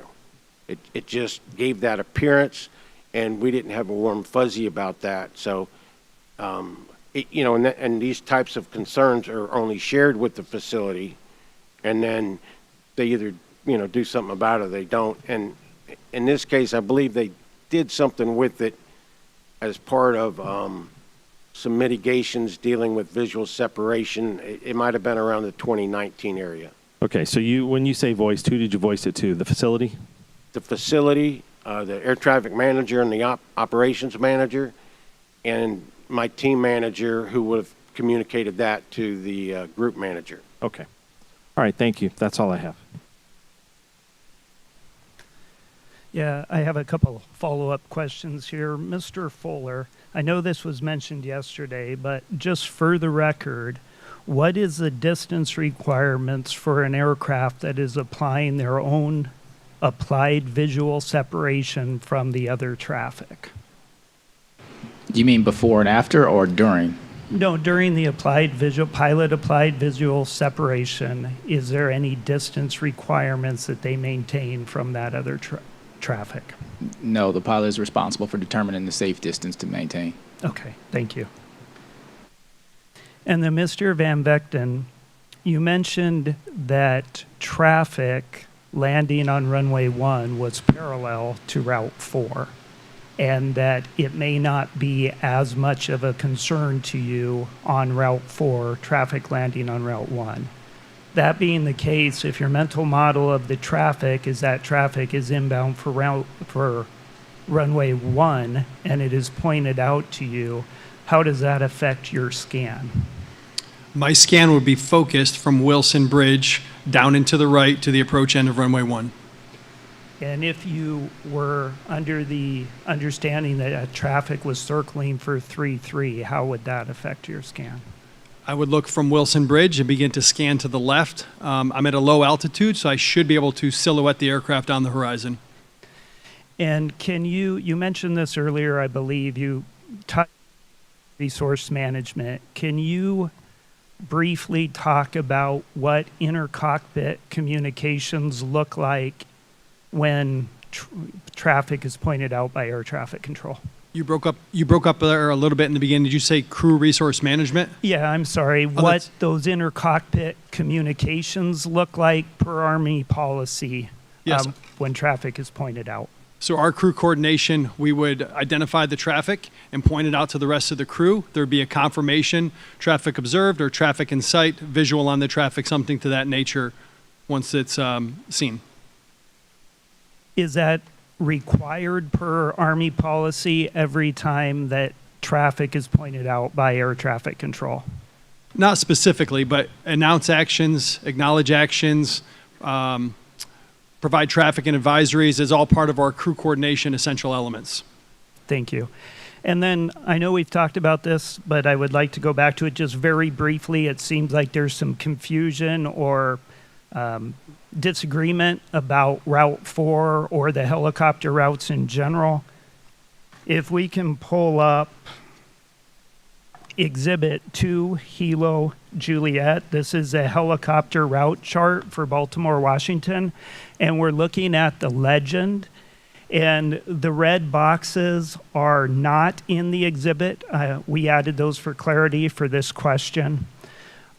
Mr. Fuller, we see that in the legend we have recommended route altitudes, and then we have another indication in the legend where it says the route altitudes are maximum. From the FAA standpoint, what's the FAA expect of the pilot, how they would interpret this? Again, our interpretation is that would be the maximum altitude. We understand the confusion. We are working internally. That's part of what this National Helicopter Working Group is, because like you said, our own documentation here is not clear. It says recommended in the box, then it has maximum, then it has another box that says recommended. We recognize that we need to do work on this so that everyone has a clear expectation and understanding of what's being applied here. And you mentioned that there are some changes you're working on this chart. Is that one of the things that sounds like that you plan to clear up in the legend? Yes, sir. Okay. And then Mr. Van Vechten, if you as a pilot looked at that chart, what is your interpretation as a pilot of that legend? Yes, that is confusing with conflicting information, but the 12th Aviation Battalion pilots were trained to fly as close to the maximum altitude as charted in accordance with AP, the Area Planning Guide 1, and the DoD FLIP, the Flight Information Publication, trying to maintain that altitude as best you can. So to be clear, your interpretation of that legend is that 200 feet is a maximum altitude, and that's what Army pilots would fly. Yes, however, we were never under the assumption that it was 200 plus or minus 0. I mean, we would try not to go over the altitude, obviously, but nobody is perfect, and there are certain situations where you would go above or below it. Understood. Thank you. That's all my questions. Mr. McKinney's got one question. Yes, Mr. Van Vechten, following up on the crew coordination discussion, when pointing out traffic and pointing out traffic to the crew, you wouldn't necessarily need a verbal confirmation that the other crew member sees it. Is that correct? You could get a gesture or some other type of confirmation. Under goggles, that would be difficult. If I'm on the controls and I'm flying the aircraft and my co-pilot says traffic 11 o'clock, 1 mile, no factor, I may give a quick thumbs up if I'm busy, but under goggles, that would be difficult to see. So I would expect a verbal confirmation. Thank you. Madam Chairman, the tech panel is done for the moment. All right. Thank you very much. We're going to move to the parties, and I'm going to, yesterday I started with airline pilots, then I went to the opposite end here alphabetically. I went with the U.S. Army, so I'm going to start in the middle and go with the National Air Traffic Controllers Association. Thank you, Chairwoman. Thank you, witnesses. I know it's been a long day. We just have some questions that mainly clarify or expand on some of the testimony during the day. So I'd like to start with Mr. Allen, and we appreciate all the insight and the information about the operation, how it operates in the tower. One question is, would you feel it is too restrictive to take the ability of an operational supervisor or a controller in charge, take the decision making away from them to dynamically, I think we used that word earlier, manage the operation, so to determine if they need a position open and closed, where to staff the controllers for the day, traffic level, and complexity? Yeah, that would be overly restrictive. They need to be able to, they're in the operation real time, working with the controllers, the rotation of the shift, and the various items that occur during a shift. They're your go-to person, and they need to be able to manage that shift effectively. Okay, thank you.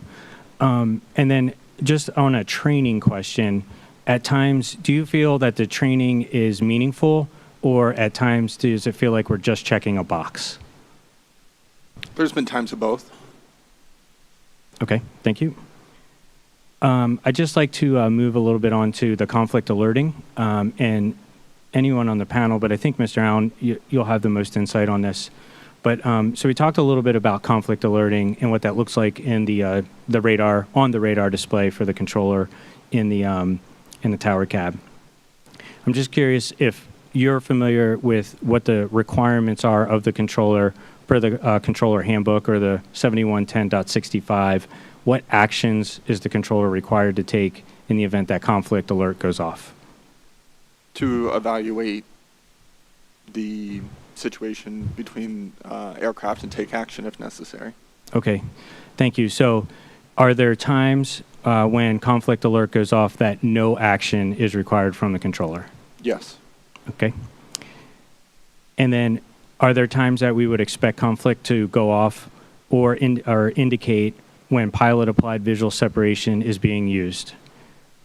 Yes, it can go off when you've already mitigated the alarm. Okay, thank you. On the evening of the accident, when pilot applied visual separation was applied the first time, would you expect conflict alerting to be going off at that time? The first time that it went off, that he issued traffic, no, I believe there was a significant distance between those aircraft. Okay, thank you. And then, so working in the tower, reference conflict alerting on the radar scope, and then also safety alerting that's in the airport surface detection equipment, or also known as the ASDE. Could you explain the differences when a controller receives an alert on either the ASDE versus the radar and the expectations? Yeah, so to stick with the conflict alert, when the parameters in the software dictate, it will alarm audible and the visual alarm, and the controller will evaluate the situation and take appropriate action if necessary if they haven't already mitigated the situation. It could still occur after they've mitigated the situation. The radar system has no way of knowing that we're applying a different rule or a different form of separation. As far as the ASDE, the air surface detection equipment, that equipment evaluates aircraft as they're arriving, departing runways, or potentially aligning with the taxiway. And it will give an instruction if the runway is occupied. And if there was an aircraft landing and it alarmed, it'll say, runway 19 occupied, go around. And it'll make an audible alarm, it'll give you an instruction, and there will be a visual alarm on the ASDE screen. And then when the ASDE alarms for the instance that you described, what actions would the controller take? The controller has to comply with what the ASDE's direction is. Okay, thank you. So when sorry, I don't remember your last name and I can't say it, but Kenneth, I believe. So I think earlier in the testimony today, you mentioned that about 50% of the conflict alerts that are displayed either audibly and visually to a controller, 50% are considered nuisance alerts. Do I have that correct? I think Mr. Allen said that. I think. Oh, I'm sorry. But that is that conforms to what I believe too. And so, Mr. Allen, going back, if 50% of the ASDE alerts were nuisance alerts, how do you think controllers would handle that? We have had ASDE issues in the past where it does create nuisance alerts, and we have a different set of procedures that we go into effect with, where we place the ASDE in limited mode and change how we clear aircraft to land and to take off to build in a different safety mechanism, since we don't have the safety logic system, the ASDE system running, while our tech ops personnel repair the equipment.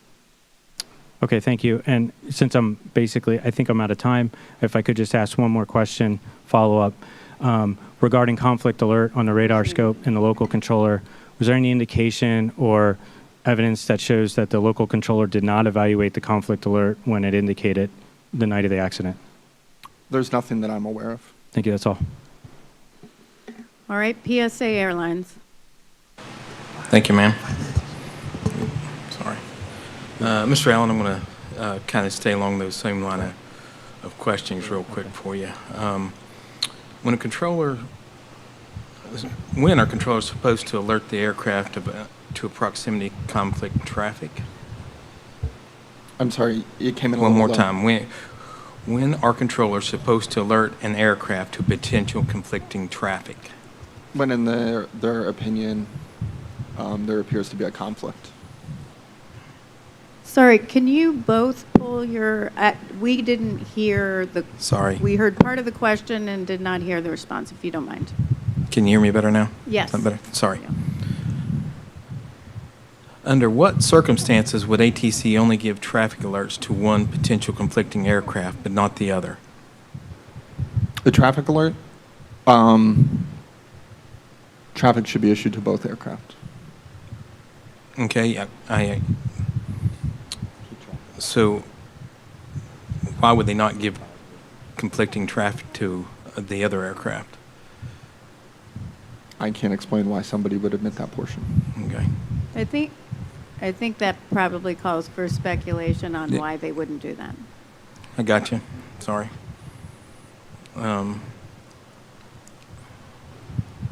The NTSB interviewed a number of controllers that say they believe PAT missions required more security and oversight by ATC. What additional steps did controllers take to working with PAT missions? I can't speak for what the other controllers. Do you have any knowledge provide. of it at all? Nothing? Knowledge of what? Of any extra work that was provided from the controllers? Aren't you their supervisor? The controllers, there's been instances where maybe they didn't have radio communication and they would have to call multiple times. And they would share that with the supervisor. So if you, and it goes for any helicopter operator, as we, I think, previously discussed yesterday, there's multiple different missions and multiple different types of helicopters, and some are equipped differently than others, and there's various units that if you run into trouble where they're not complying or you're not able to readily have two-way radio communication with them, you're going to put extra emphasis and eyes on them and their operation. Yeah, was any of this memorialized in the tower? Any operational procedures or anything memorialized? No. Nothing? Was anybody higher up in the chain of command, the FAA, made aware of that than yourself? The facility management was aware. Good. All right.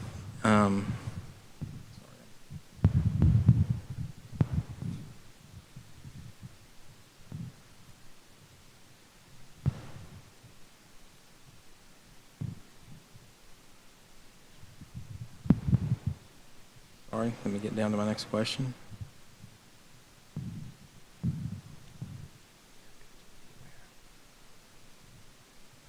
I got that one already, sorry.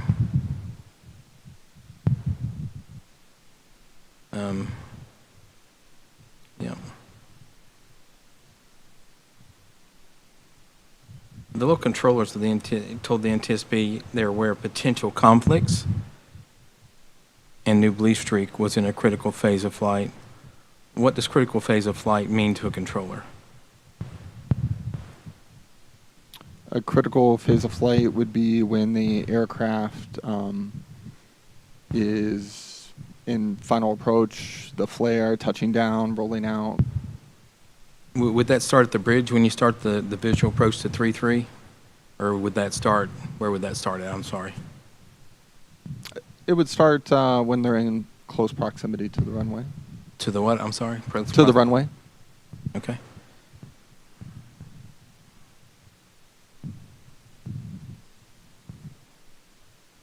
So during this time, why would talking to pilots during this phase of flight cause problems for the pilots?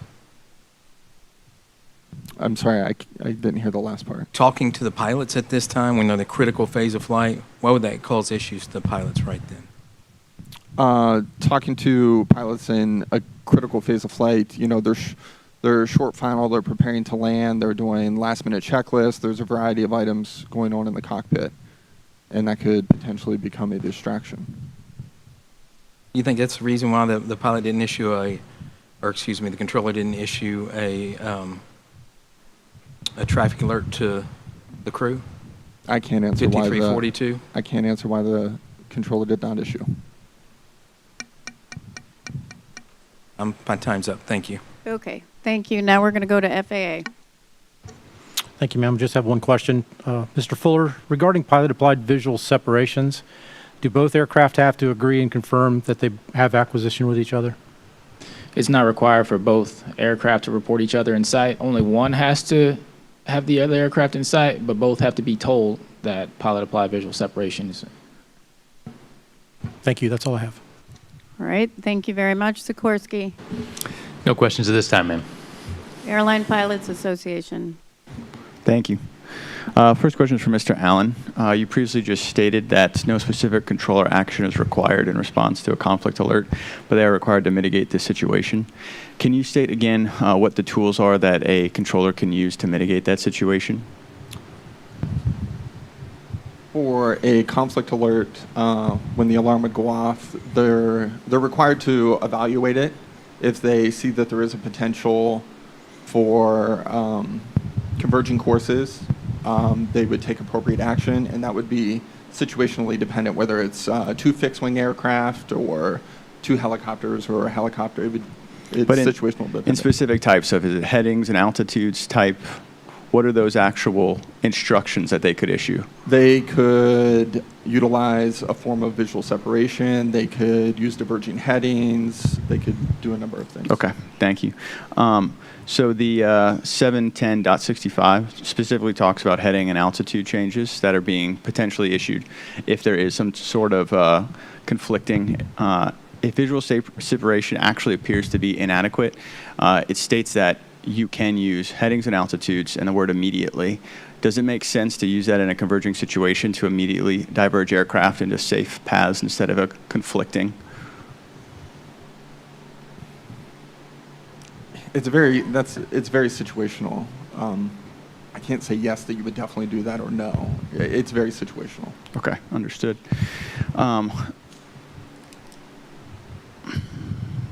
So this conflict alert indicated that the separation was potentially inadequate. That is what a conflict alert means, correct? Their own converging courses. Yes. Yes. So in that case, a visual separation, if it's originally what the issued clearance was, and then it's proving to be inadequate, is there a point at which reissuing the original clearance that was given that caused the issue is then a form of bad judgment and something else should be issued? No, so there was the initial visual separation that was applied. Yes. And then the conflict alert went off. Mm-hmm. That's just the software saying that there is a potential for converging courses, but appropriate action was already taken prior to the alarm going off.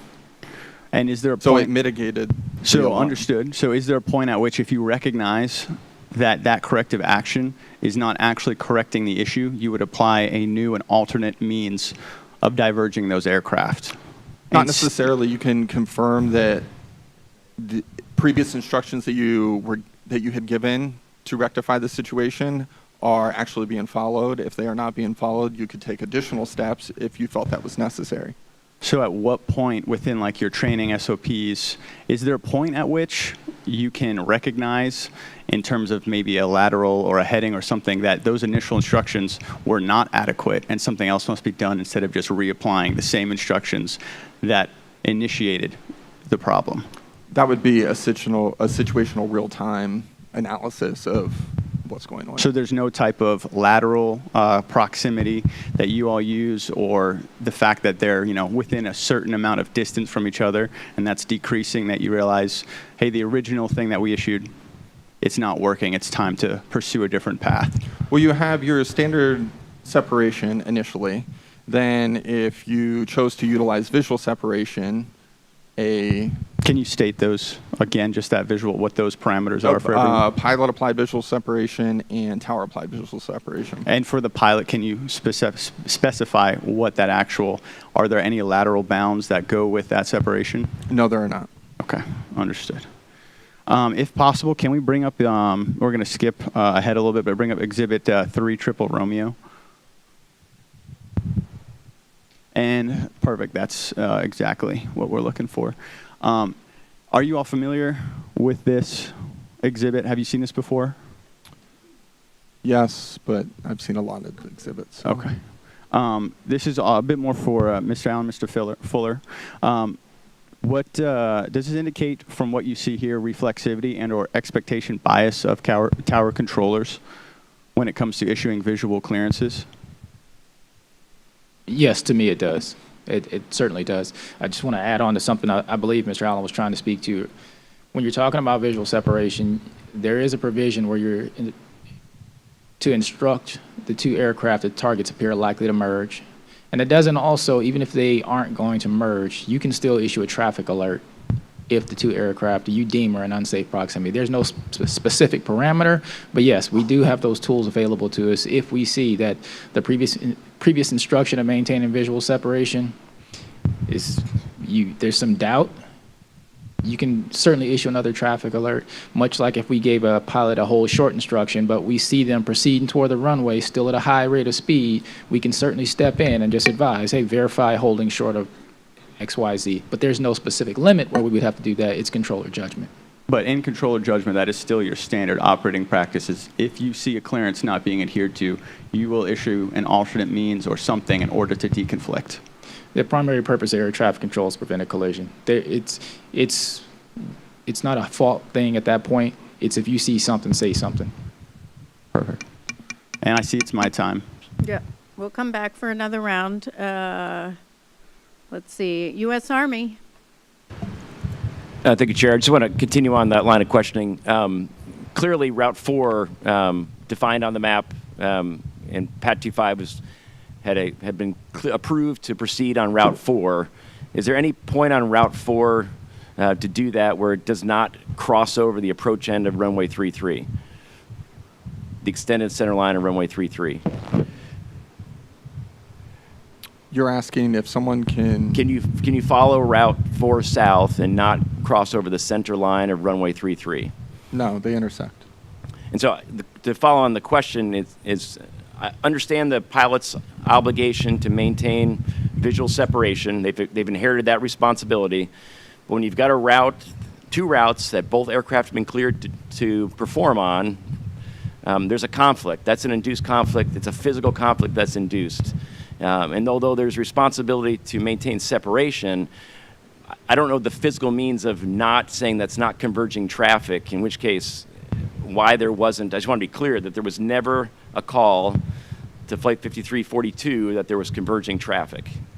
Despite the routes had to cross. There's no way to proceed down Route 4 and not cross the center line of 33 with approaching traffic, and that call did not occur. Is that a fact? Correct. Okay. I just wanted to clear that up. It was talked about a little bit by PSA, and we talked about speculation. That's the only question there. Actually, one follow-up on that. How often, and can you characterize, are helicopters cleared to proceed down Route 4, and then subsequently aircraft are then cleared to approach runway 33? Is that the norm, or is that an anomaly when we're working both of those flight routes and arriving traffic offloaded to 33?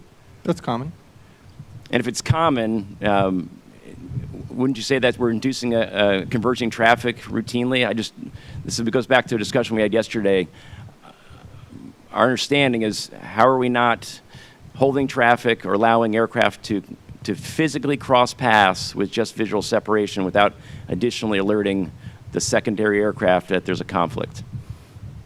Well, Is that not a policy or procedure? Traffic should be exchanged to both aircraft. Okay. It's utilizing Route 4 and arriving to runway 33 is dependent on the location of both aircraft and how they need to perform in order for that operation to work. For example, if a helicopter is told to maintain visual separation, they're not assigned a speed. They could slow down to easily pass behind an aircraft. I have no further questions. Thanks. Thank you. And we will go back to NADCA. There we go. Sorry. Thank you. Just wanted to maybe follow up on a couple of things. Maybe a couple of hairs got crossed during the conversation. So is it the FAA's testimony that a traffic alert or traffic advisory was required from the controller?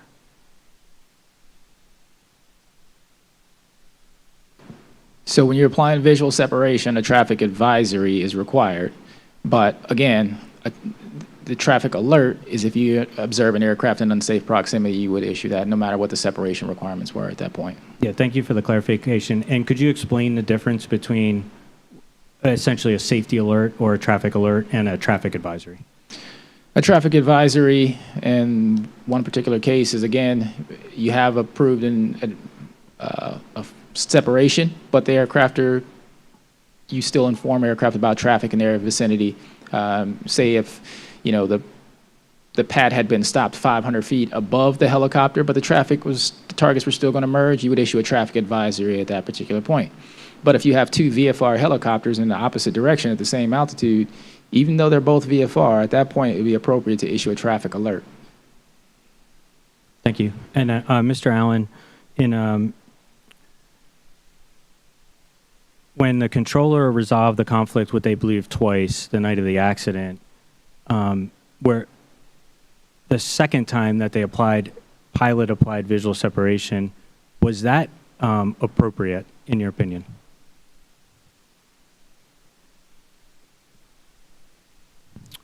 In my opinion, yes. Thank you. I just wanted to move on, if I have any, I don't know how much time I have, but 3 minutes. Thank you.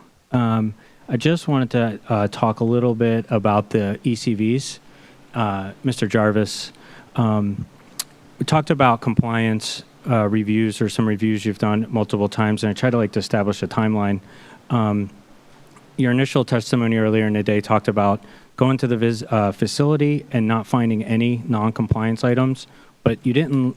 Somebody didn't like the scan, or weren't happy with the way the scan was happening. Something along those lines. What time frame was that? I'm not understanding the question.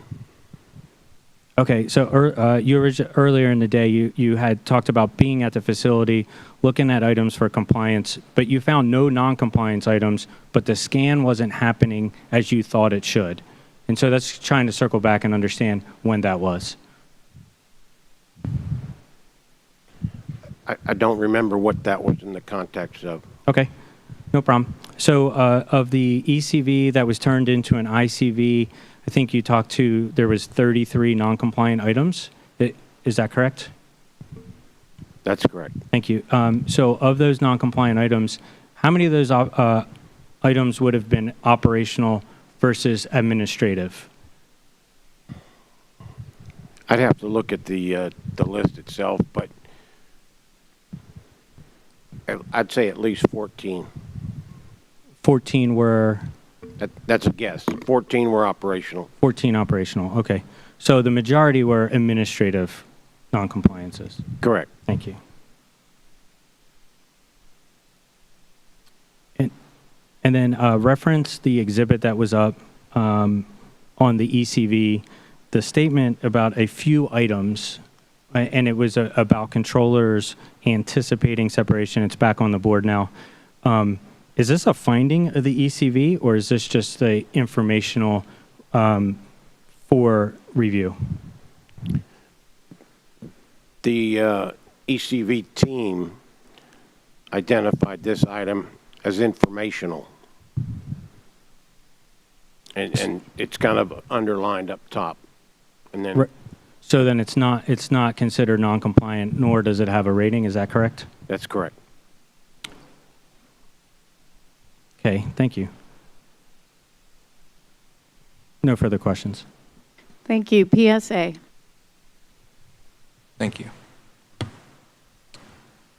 Mr. Allen, the local controller interview estimated when helicopters say they have traffic in sight, about 85% of the time they actually do, which implies 15% of the time they do not.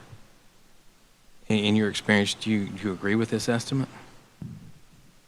They're estimating that helicopters report traffic in sight?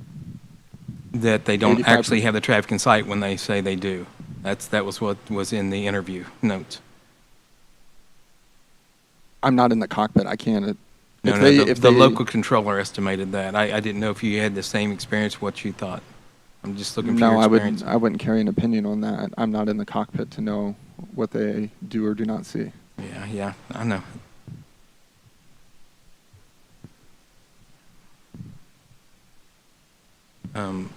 The controller also has said he did not think the paths would cross,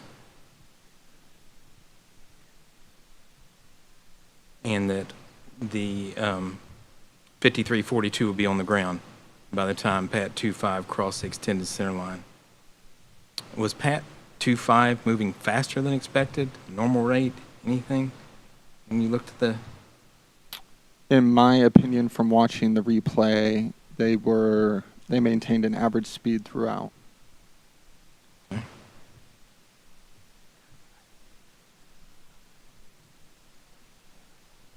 Okay. 13, here's what I was looking at.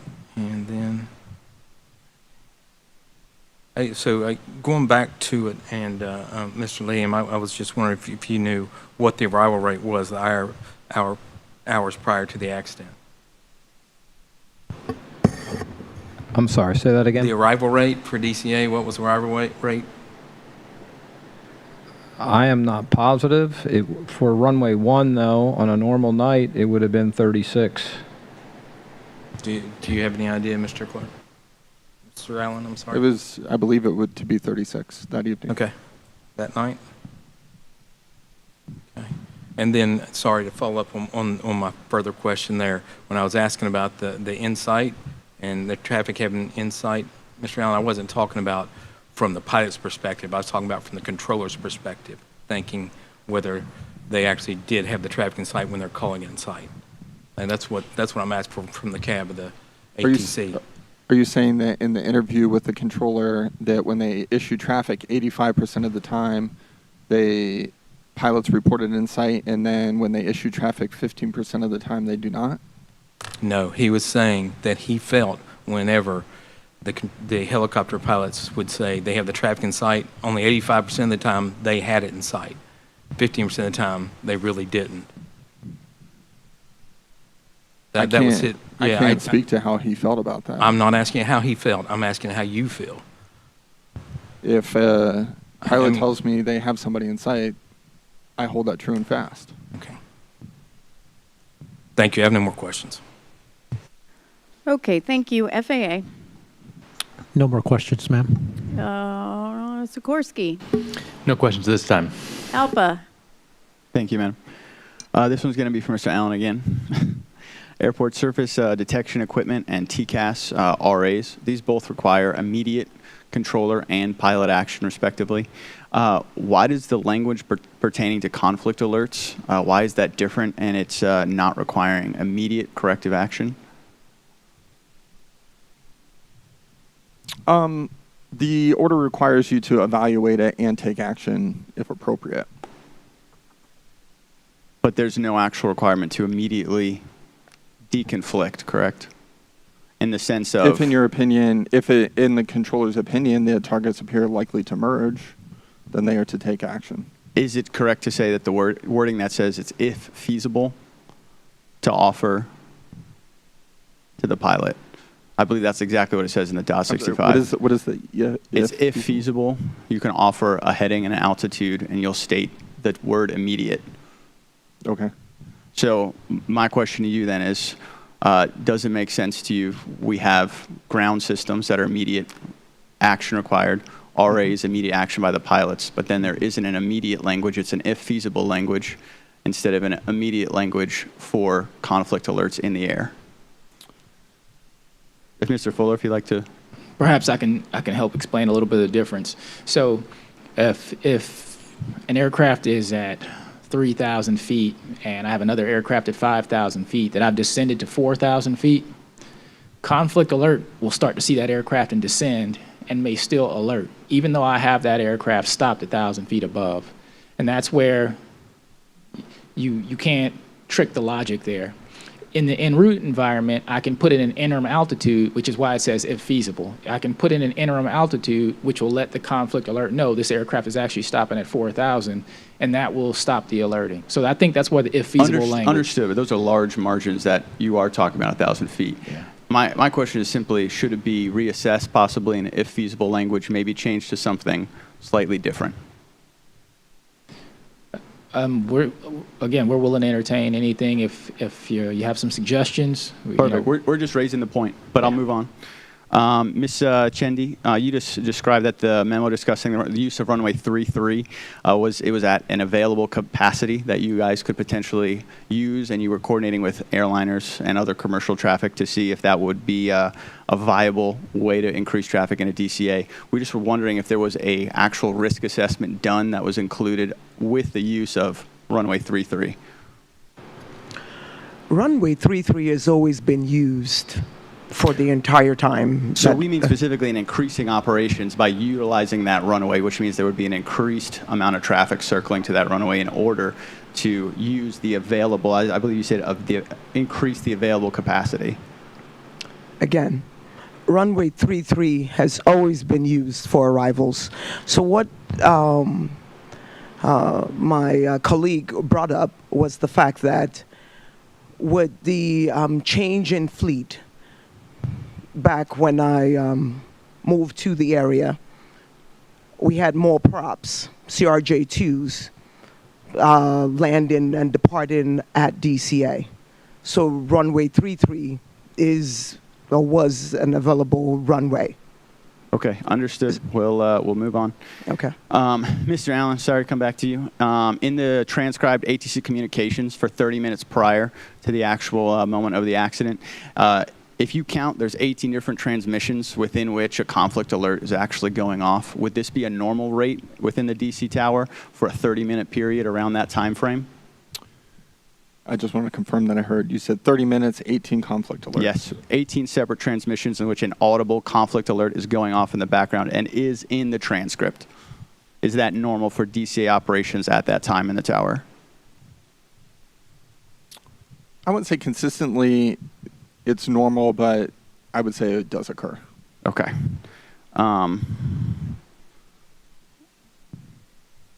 For Mr. Fuller, really quick, for letters of agreement in place between the military and DCA Tower, do air carriers have any input in their development? I don't believe we work the letters of agreement out with military installations, out with air carriers. The vast majority of the letters of agreement and DCA specific, again, not having to work there, so I don't have them memorized. Do you think air carriers, though, would bring some quality to the table in understanding what's going on between the military and DCA? Would there be an extra perspective that might bring benefit from the air carrier side? The letters that we have in place are for handling special VFR aircraft with the military, and the separation and the coordination for special VFR. Those rules are already established in the 7110. So I don't know for certain that the air carriers would have any in that particular case. I mean, we fly in the same airspace. Understood, but those separation standards are established by the 7110. There are other instances where we have military that provide approach control, and air carriers may use that airspace. Yes, it would be wholly appropriate for them to provide input. Thank you. That's my time. Thank you. And just so you're aware, after this round, we'll go to the Board of Inquiry, we'll go back to technical panel, we'll come back to you, we'll come back to whatever has to happen. So it's not like that was your last time. I heard you trying to throw everything in 14 seconds there. Thank you, ma'am. Okay. U.S. Army. All right, thanks, Chair. I'm going to change directions just a minute. Mr. Dressler, I just want to follow up on a couple things you talked about today. You mentioned earlier a significant difference in experience between your operation and at least that of Pat 2 or of the 12th Aviation Battalion and so also the Air Force. Is that true? That is true. And certainly, you said I took heart to this. You said it pained you to talk about your perception of the conduct of those other DoD entities that you were once a part of. Is that correct? That is absolutely true. And are there other differences between the experience level that your crews have and you have that between you and that of Pat 25? I think the answer to that is yes. I think that most EMS pilots speak mostly for that, but even law enforcement pilots are graduated from other positions, so they might be retired, they might come out of the military. 98% of my pilots are former military, retired military, including one who was assigned to 12th Aviation Battalion years ago. And but there's also some differences in the way we operate. Is that true? Absolutely. Like, as example, you characterize most of your operations as single pilot operations. Is that correct? Correct. We're single pilot IFR operations, so even more complex. Sure. And 12th Aviation Battalion is what? What do they do in their normal configuration? You're a dual pilot operation. Dual pilot, right. We That's both right. fly night vision goggles. That's probably a commonality. Although It is. There's probably some differences in company procedures of what we can do. Absolutely. However, I'm not certain that those differences pertain other than what I've mentioned about this particular route, and that my company opted not to be able to fly that route because it was 200 feet. So, but otherwise, operating within the Class B airspace, I would say our operational flight performance or the way we do business should be the same. Okay. I think some other differences. I'd say because of the years of experience that we have in the system, and I've mentioned some pilots, our leading pilot in the area has 38 years just on this route system and 7,000 flight hours. But when we're talking about graduated pilots to join EMS, generally speaking, it's 2,000 hours and up. Some companies are even 2,500 or 3,000 flight hours. So having been a flight school graduate from the Army, I know exactly what it's like to transition to an advanced aircraft and really not know how to fly per Sure. se in that way. And I think that's a huge difference professionally. And there are some differences in how we operate. Like, do you run a dedicated crew chief in an EMS aircraft, or do you generally have a single pilot with caregivers in the back? If we're carrying a patient, the caregivers are in the back. If we are not carrying a patient, we have a crew member up in the front left seat, also on goggles, doing that mission. No, absolutely, we do not fly with a crew chief on board, and that is a difference, of course. And Pat 25, obviously by nature of Army regulations, they're required to have a second crew member in the back. You mentioned yesterday that there was a documented conflict that was raised in 2017. So that goes back 8 years, and you've been there that whole time, correct? I have not been. Okay, but you've been there for a period of time. I have. The same pilot, and I want to correct that record. I provided it to to Dr. Bauer this morning. It's 2016, not a significant difference, but that pilot is still here, works for me, and was a UH-60 pilot.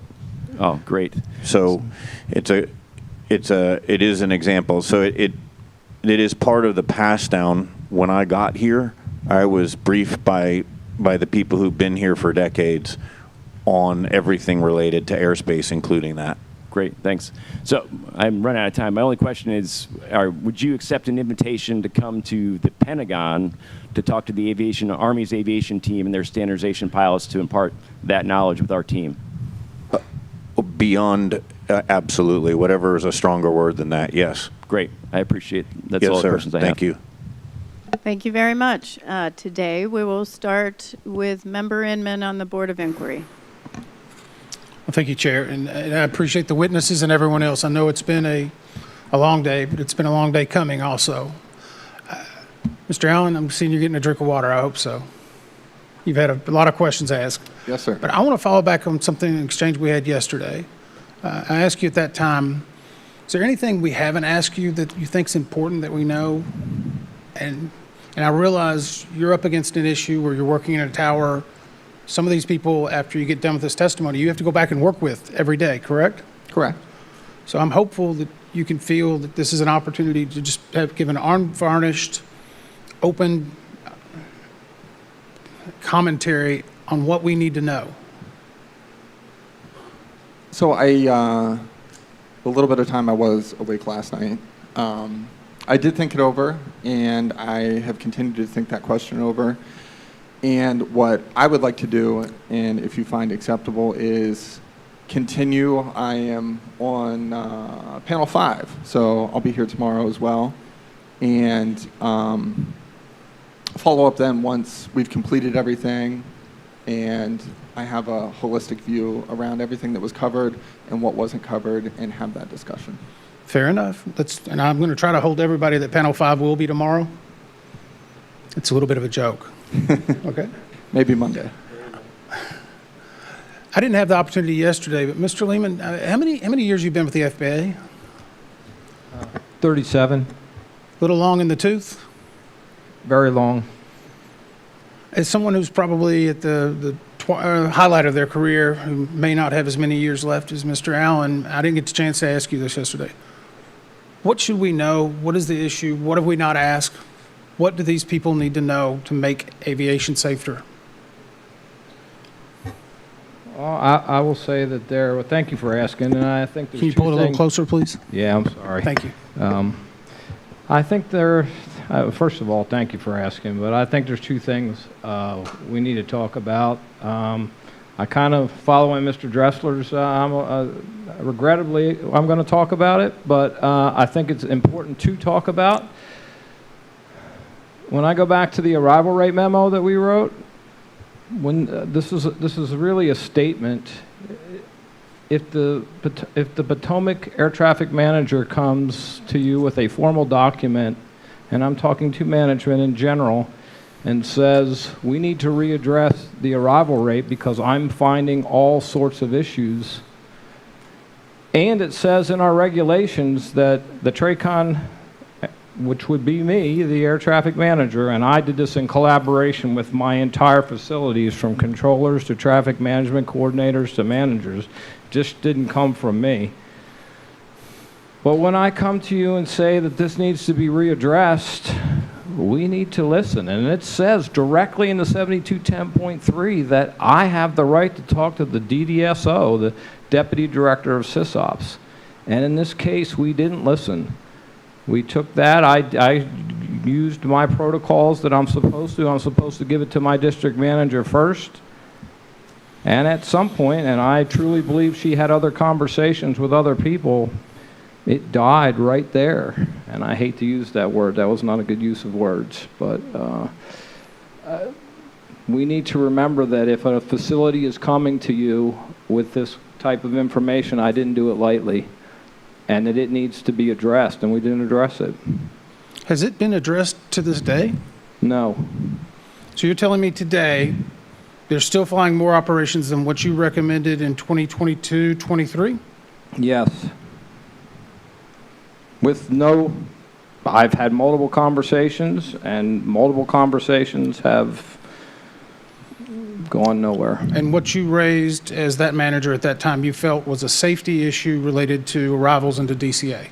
Yes.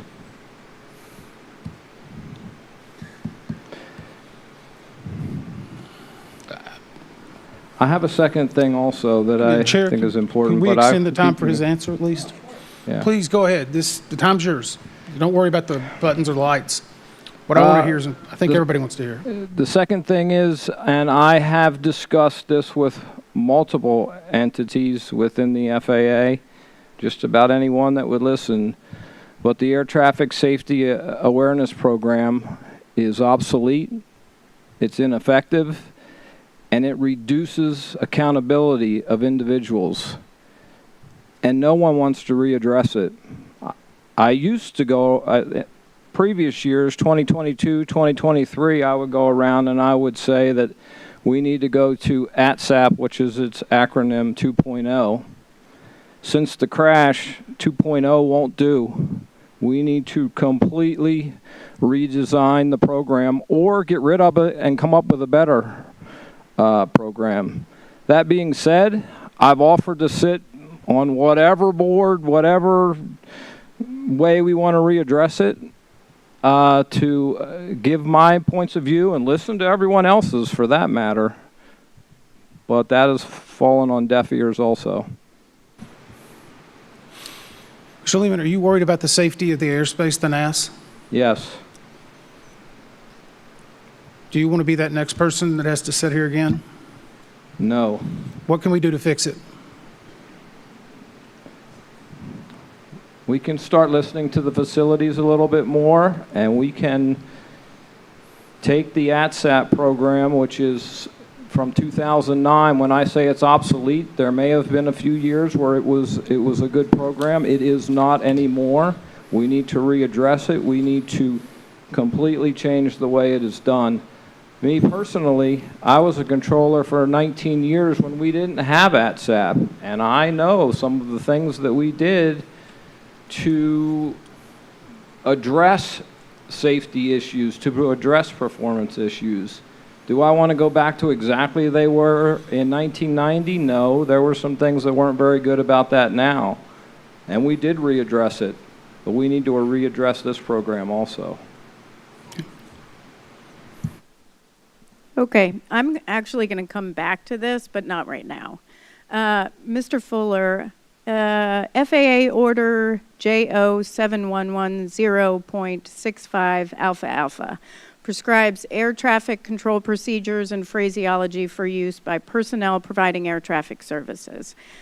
We've been talking a lot about visual separation, and I want to make sure the families and others understand what we're talking about here is regarding air traffic control procedures.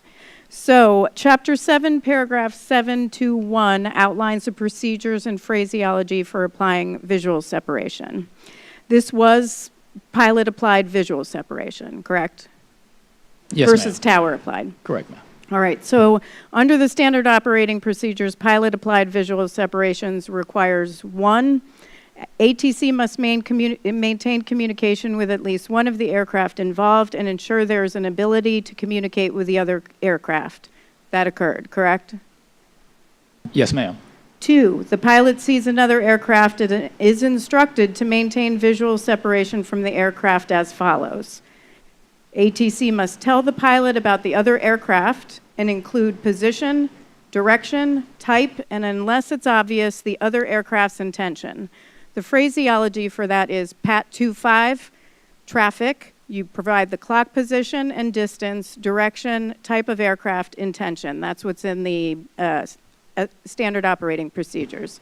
So I just want to go to the transcript of this event. At 2046-01, the local controller said PAT 25, traffic just south of Wilson Bridge, a CRJ at 1,200 feet circling runway 33. I don't want to say is that standard phraseology because most people don't understand what that means. So is that in accordance with ATC policy? It's consistent with air traffic policy. Right. It's consistent. Or it complies. It complies. Yes, ma'am. Okay, thank you. ATC is then supposed to obtain acknowledgement from the pilot that the other traffic is in sight. So at 2046-08, PAT 25 said, I got the traffic in sight, request visual separation. ATC is then told to instruct the pilot to maintain visual separation from that aircraft. If the pilot reports the traffic in sight and they will maintain visual separation from it, the pilot must state both. The controller may approve the operation instead of restating the instructions. That occurred. The local controller said visual separation approved at 2046-11. At this point in the standard operating procedures, it says pilot-applied visual separation between aircraft is achieved when the controller has instructed the pilot to maintain visual separation and the pilot acknowledges with their call sign or when the controller has approved pilot-initiated visual separation. At 2047-38, a minute and 27 seconds after the local controller approved visual separation, a collision alert can be heard and the local controller says, PAT 25, do you have the CRJ in sight? 4 seconds later, the collision alert can still be heard in the background, PAT 25 passed behind the CRJ. 2 seconds later, PAT 25 responds, PAT has the aircraft in sight, requests visual separation. 3 seconds later, visual separation approved. That was the quote. Was that standard phraseology according to the standard operating procedures? It wasn't 100% standard phraseology. Again, by our handbook, he should have notified Blue Streak 5342 that visual separation was being applied, and he should have told the aircraft the targets were likely to merge. Yes, so because the standard operating procedures state if aircraft are on converging courses, inform the other aircraft of the traffic and that visual separation is being applied. That would be Blue Streak, 5342, traffic, clock position and distance, direction, type of traffic, has you in sight and will maintain visual separation. At this point, they would be telling Blue Streak, 5342, that the aircraft was on approach to, or that there was a helicopter, I'm sorry, I clearly need more coffee, it's been a long day, that the helicopter would maintain visual separation and where they were on the route, correct? Correct. So, and what are merging target procedures? Is that it, that they would tell them? Merging target procedures are exactly that. If the targets appear likely to merge, that's what you would tell the aircraft. PAT 25, traffic appears likely to merge. So the standard operating procedures, in fact, say advise the pilots if the targets appear likely to merge. It says, note, issue this advisory in conjunction with the instruction to maintain visual separation, the advisory to the other aircraft of the converging course, in this case Blue Streak, or thereafter if the controller subsequently becomes aware that the targets are merging. So were any traffic advisories or safety alerts issued? No safety alerts. Should the local controller have let the PSA crew know that there was a helicopter there? Yes. And then one last question, if you don't mind. During the minute and 27 seconds when the alerts were going off, when you can hear the conflict alerts, what was being done at that point? Again, I was not in the tower at that particular instance, so it would be unfair for me to say. I believe... Yeah, don't speculate. Yeah. Thank you. I just want to make sure. Mr. Allen, do you know? No, I was not in the tower, and I did not conduct any interviews. Does anyone on any of the previous panels know? Okay, was there an aircraft departing at the time? Actually, do you mind if I... Just really quickly. So in the last 6 minutes, last few minutes, he was dealing with they were dealing with 6 different aircraft.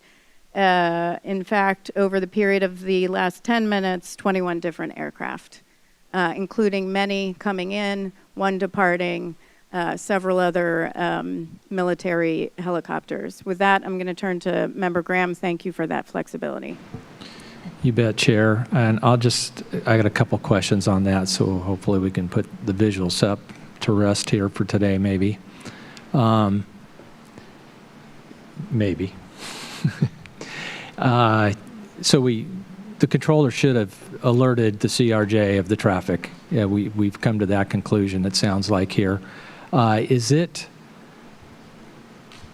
uncommon for a controller to have to come back and issue an advisory? And this is for Mr. Fuller and Mr. Allen. Is it uncommon for them to have to come back a second time to give a visual separation that's already been given to a pilot, have to alert for or give an advisory for traffic, like this case? In my experience, it's uncommon, but I was an en route controller. And en route, typically, it's a radar environment.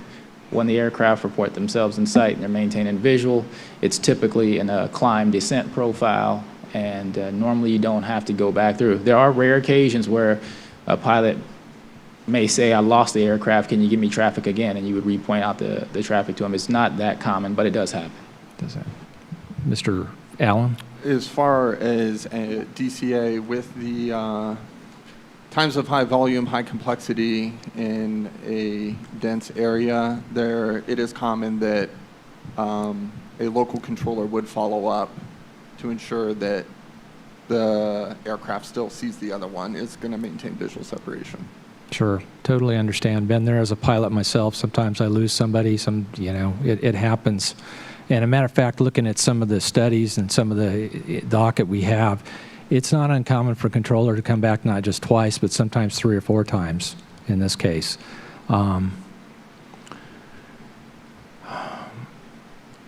So let me ask my 2 pilots in the back row, Mr. Dressler and the Chief Warrant Officer, if you're given visual separation from another aircraft, what is it that you can do at that point when given visual separation, you have the traffic in sight? How can you maneuver your helicopter? Mr. Dressler? You can slow, you can stop, you can turn, you can climb. helicopters, especially in general, descend far faster than they can climb. So you have all sorts of maneuvering that you can provide. In the case of, I think most helicopters operate at close to max gross weight, at least in our environment, and certainly in the medevac environment with a patient on board. So I may not necessarily be able to come to a complete stop midair, but I could certainly travel at, say, 20 miles an hour, what's called above effective translational lift. I can do that all day at 20 miles an hour. I can make very tiny circles. There's all kinds of maneuvering we can perform. Anything different, Warrant Officer? No, sir. Based on my experience, though, in that area, I cannot recall a time where I had to maneuver my aircraft to maintain visual separation. When I requested visual separation, it was from an aircraft that was no factor, and I could continue on my course. I didn't have to maneuver. Okay. Mr. Fuller, as a pilot myself, fixed-wing pilot, when I'm given visual separation, what is the minimum separation distance I must maintain from the aircraft that I'm visual on? And have told them that I will maintain visual separation from that aircraft. What is the minimum, statutory minimum? Ultimately, the pilot is the authority for the safe operation of their aircraft. I don't believe there's a statutory minimum required distance other than the pilot.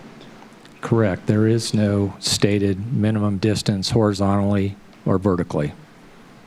But I must maintain separation on that aircraft safely. Okay. Yes, sir. I'm finished with this line. I'll come back.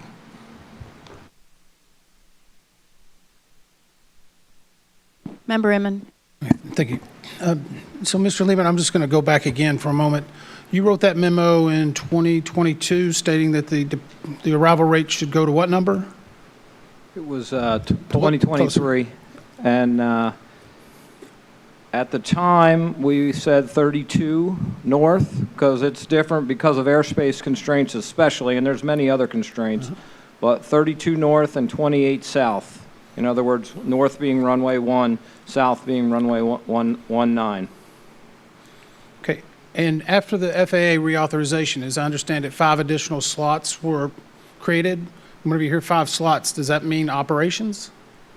No.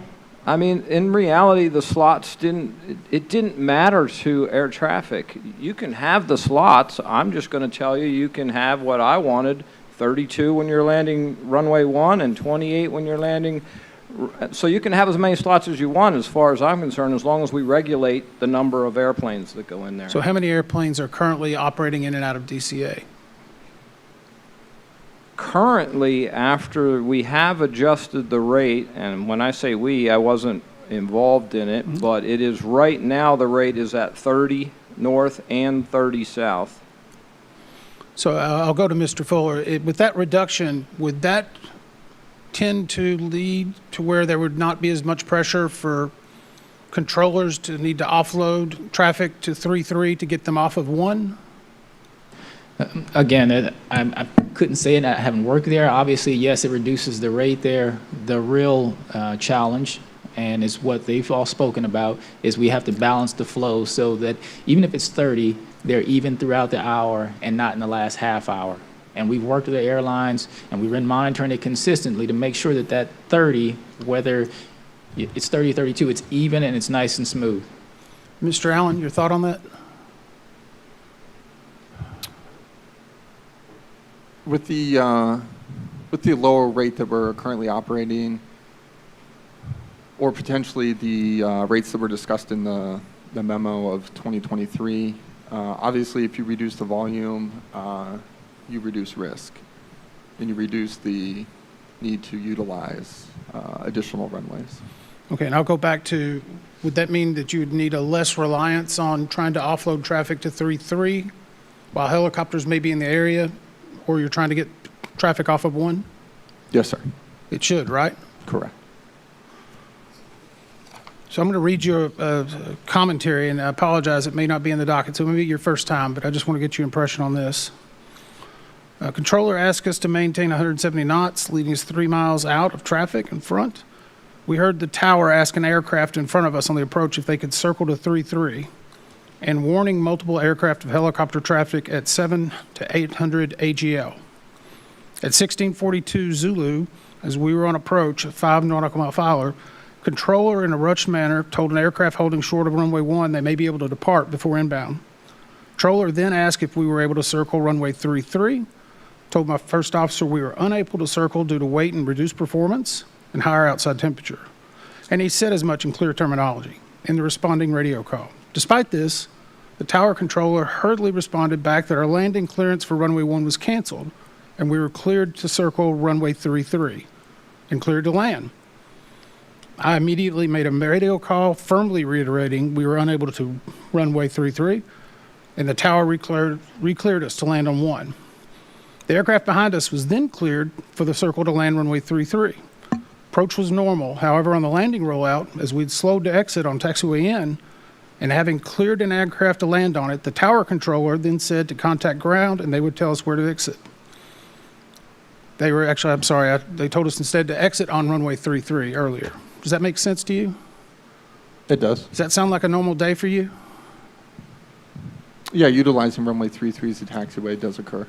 But them trying to push in multiple times, get them to take 33 while they're trying to get out on 1, and then changing the clearance? Usually if a controller hears that they're unable runway 33, they understand that and clear them to land runway 1. This may have been a scenario where the controller potentially may have not have heard it or misunderstood. But they wouldn't pressure a pilot like Sorry? that. They wouldn't pressure a pilot like that if they said they were unable to runway. Okay. As a captain, I view this event as unacceptable. Complacency, expectation bias, and task saturation at DCA led to a drastic increase in threats to my passenger and crew.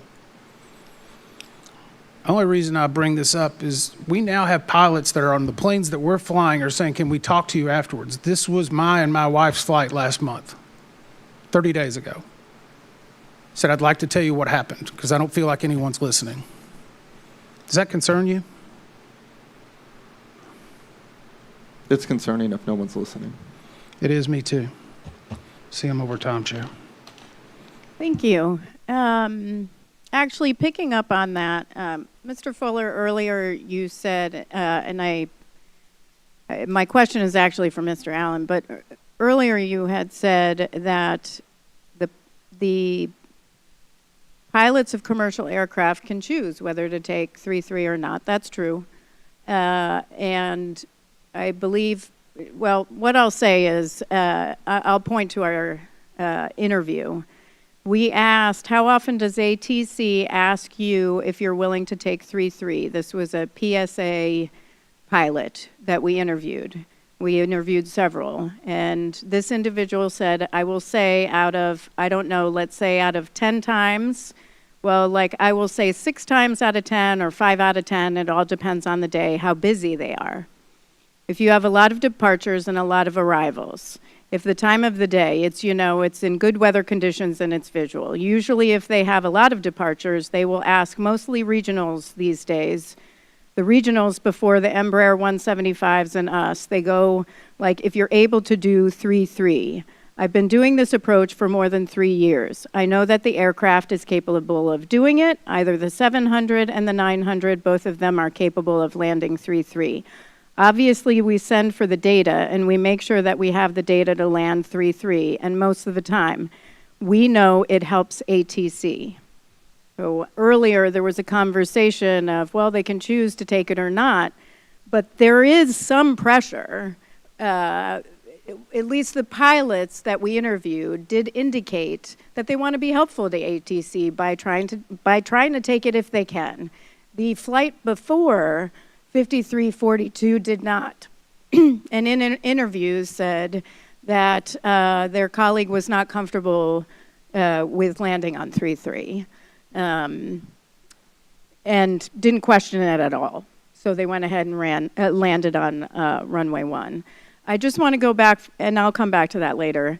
I want to go back to the minute 27 seconds and the controller and the circling at runway 33. The local controller said, and others said in their interviews, that they are taught to work their way in and out. I'm not a controller. Mr. Allen, what does that mean? You're taught to work your way in and out. I don't know that. It was a common phrase. Mr. Fuller, do you know?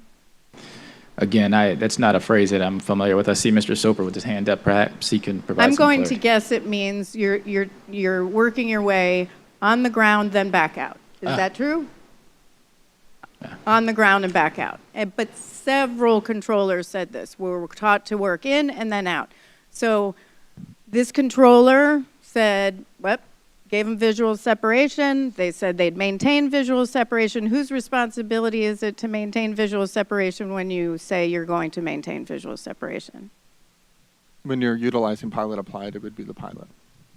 The pilot? Yes. The aircraft, in this case, Yeah. Pat 25.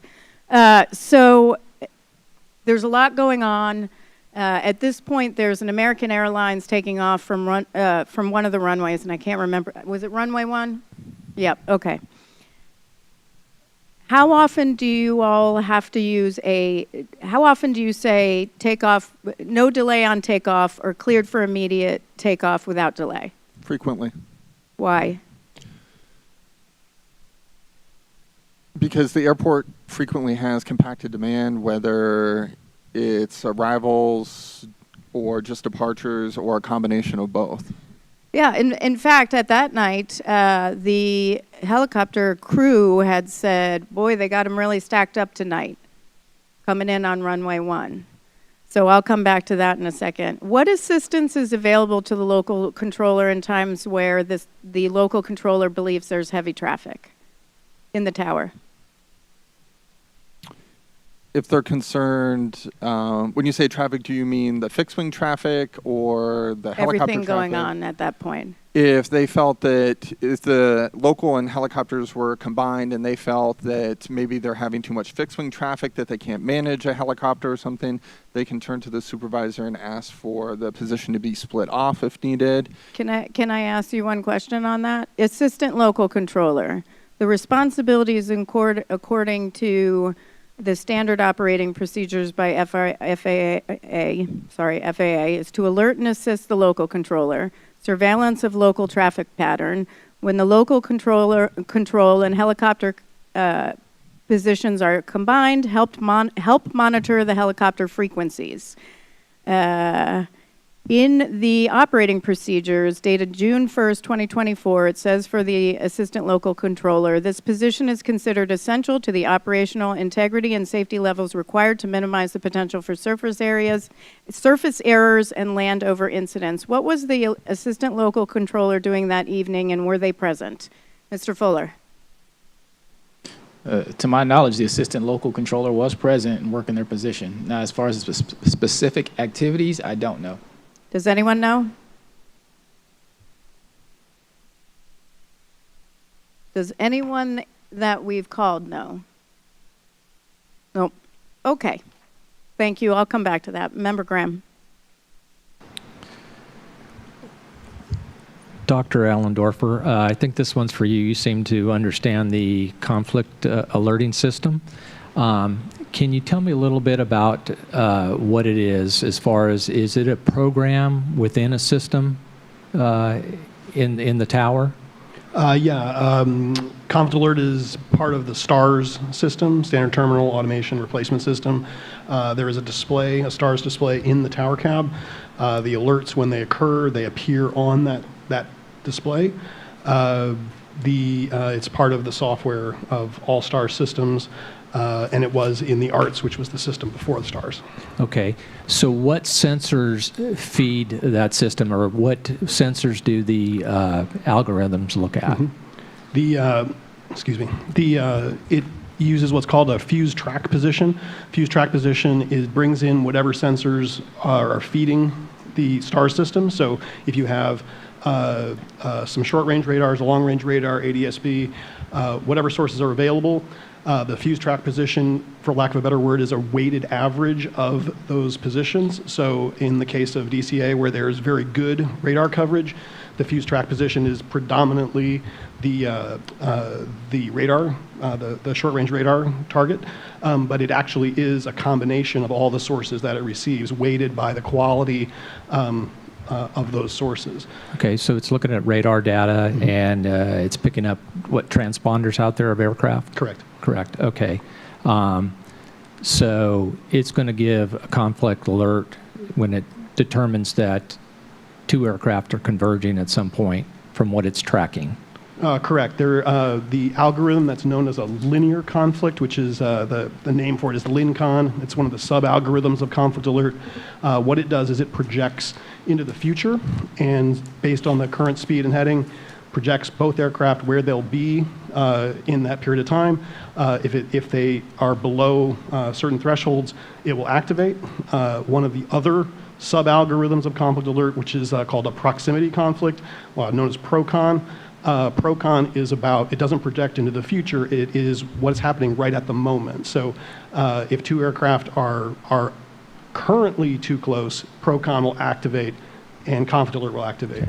So the night of the accident, the system was tracking both aircraft, is that correct? Correct. Okay.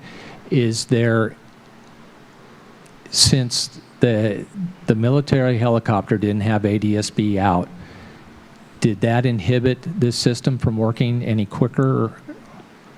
The fuse track position would have been using, in the track for the helicopter, it would have been just based on radar. Close to the airport, the radar coverage is very good, so the alert would activate at the same time it would have if the coverage were not as good, then that would be a different story. But in this case, the radar coverage is very good.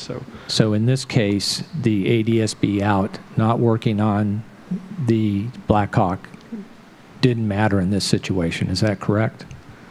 If it did, very, very little, sir. Very, very little. Okay, thank you for that. Okay. For Mr. Allen,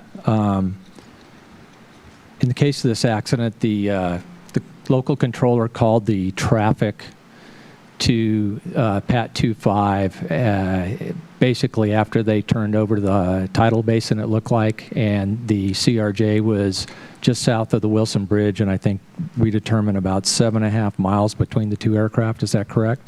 Yeah, approximately that's correct. What would the controller been using to want to make that call for the traffic at that far out? I mean, with calling traffic, you want to call it early and often.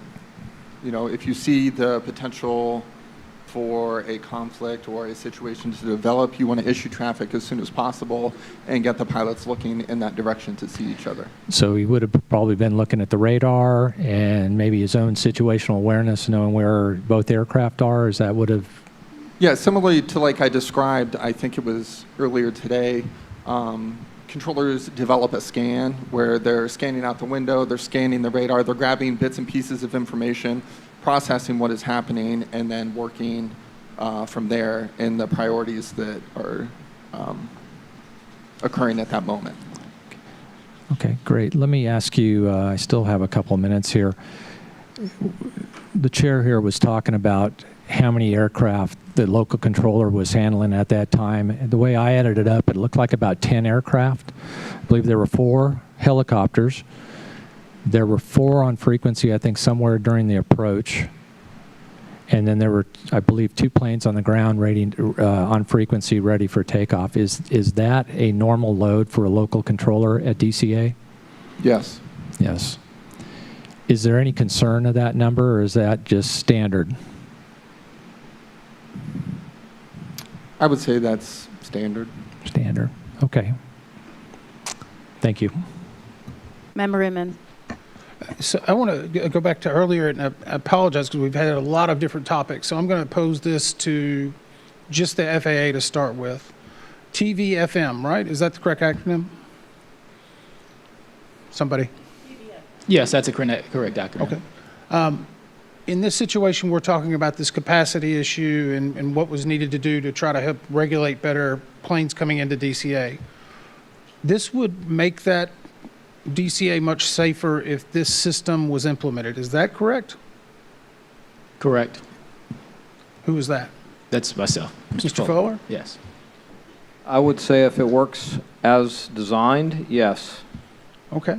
Mr. Allen, would you like to have this? 100%. What's stopping it? It's currently being implemented. How long is it going to take? I believe I'll defer to Mr. Fuller. It's expected to be in by late February, early March for it to be activated. Of 2026? 2026. So a year after this accident? Correct. To install a system like that is not just as simple as putting the equipment at DCA. It only functions if the adjacent facilities feeding DCA also know how to apply the software. And so in this particular case, we have to deploy the software and train the employees of 8 different, maybe even 9, en route control centers, along with the employees at Potomac TRACON and DCA Center. And so there's a waterfall schedule to make this all happen. Okay. I don't know if you were here for the testimony yesterday, but I mentioned something to the Army. Could you hurry it up? I understand, and we are doing it as fast as we possibly can.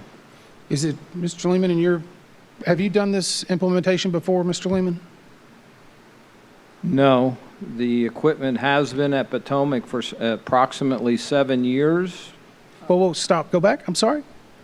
Can you repeat that one more time? The equipment has been at Potomac for approximately 7 years. But I need New York Center and Washington Center to be able to, for the most part, the TRACON doesn't do anything. We just accept what the centers do. Mm-hmm.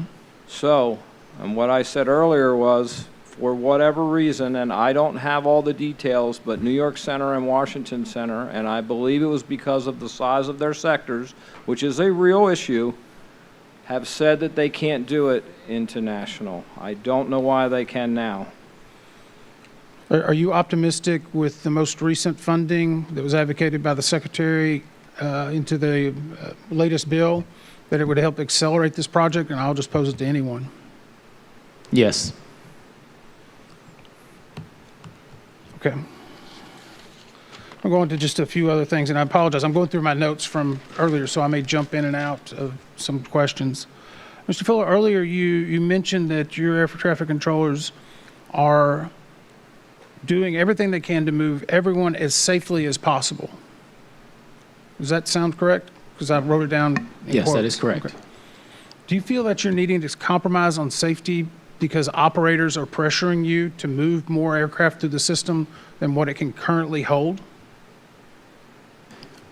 In full transparency, again, I've only been in this position for about a month. I will tell you the conversations I've had with our administrator and the Secretary of Transportation, we don't feel that pressure. Our whole mission and everything we base it around is safety first.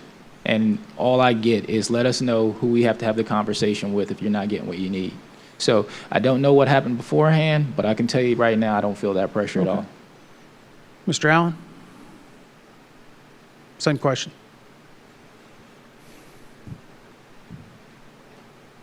There's no pressure from the operators to continue to move traffic. I would say any pressures that are applied to the traffic volume at DCA are applied because no one's listening, such as the memo discussing the arrival rate, things of that nature.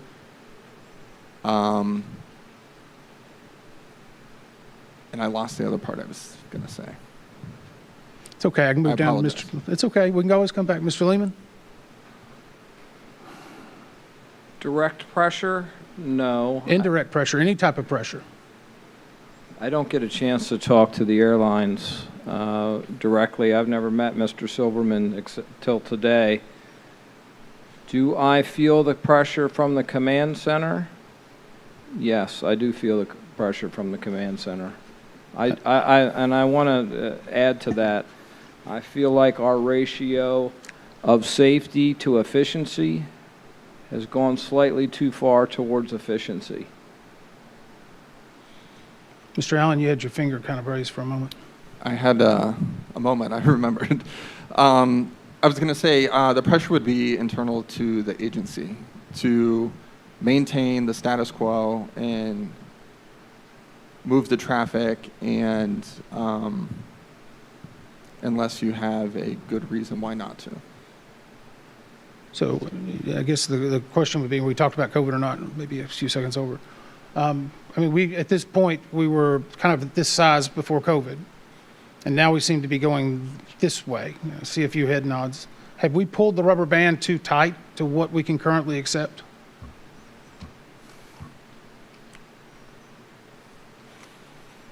Ms. Chindy, feel free. Thank you. So, DCA has a problem with scheduling. DCA is still handling the number of operations that it had before COVID. Whenever we get the chance to apply a ground delay program for DCA, the operation goes well, no issues. The issues that my colleagues bring up are those time frames when you have a large mix of arrivals and departures. You know, taking the operations are times to like 76, 78. I mean, we've even seen, I've seen it where the total operations, and I'm talking arrivals and departures, where it gets up to like 80, right? And that certainly is more than the airport can handle. And of course, in a time frame like that, a traffic management initiative needs to be put in place. We certainly need more than mile and trill at that point. We more than likely will be going into a ground stop and then coming out of a ground stop into a ground delay program. When we have those implemented, it goes well. TBFM, or time-based metering, that would actually work like us having a ground delay program all the time for DCA.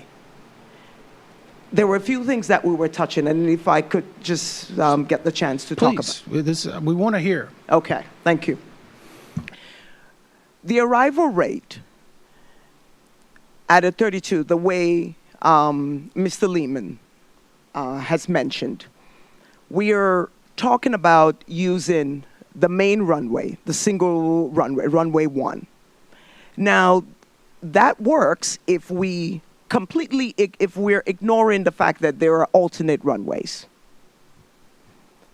Since this incident has taken place, we've actually had periods where we've simply utilized runway 1 and landed 32, and actually had periods where we've departed 34, 35.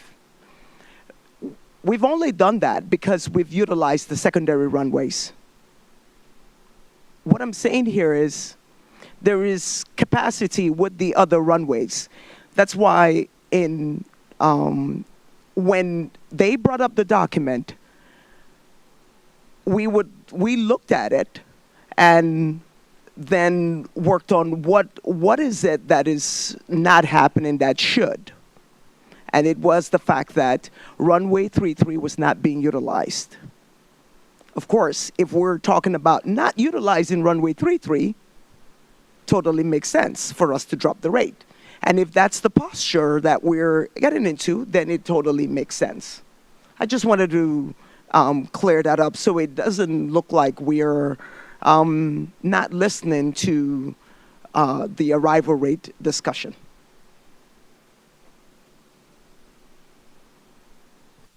Thank you. And I'm going to go back to I have a lot of questions, so I'm going to go back to my previous question. Was an assistant local controller there, Mr. Fuller?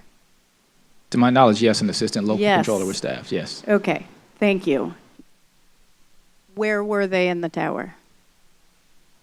I don't specifically know that. I would assume at the assistant local control position, which is right adjacent to the local control position. Yes, okay. So, and then all communications at this point, so the helicopter position and local control position were combined, and all communications at that time were on speaker, correct?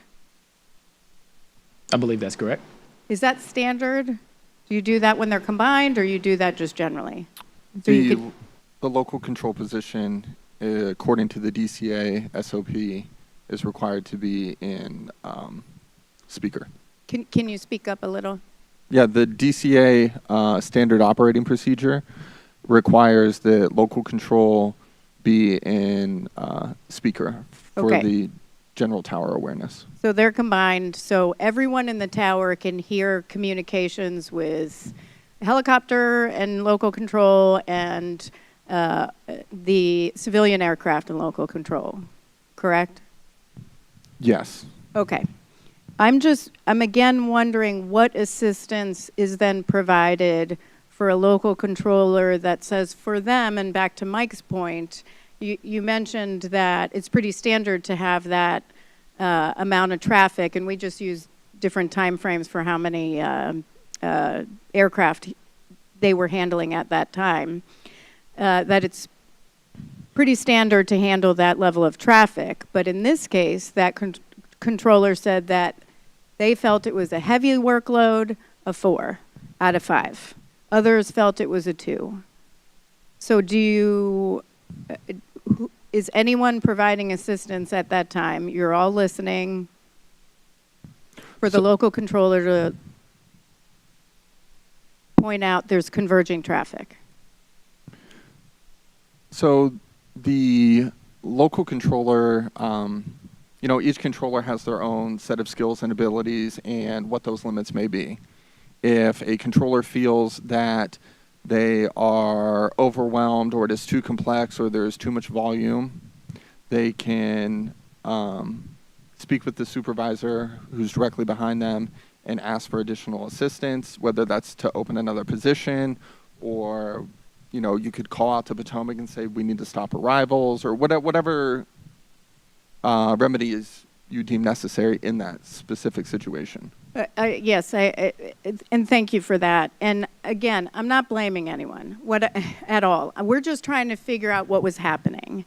And no one has been able to answer what the assistant local controller who is there to help with surveillance, what was happening. How does nobody do you know, Mr. Fuller, what that individual was doing at that time? So I've not had the opportunity to interview that employee. I've only read the statements from the NTSB interview, where I don't believe the employee in that interview specifically stated what they were doing. Yeah. And so therefore I haven't had the opportunity to definitively say myself. What I will tell you is, from a leadership perspective, regardless of whether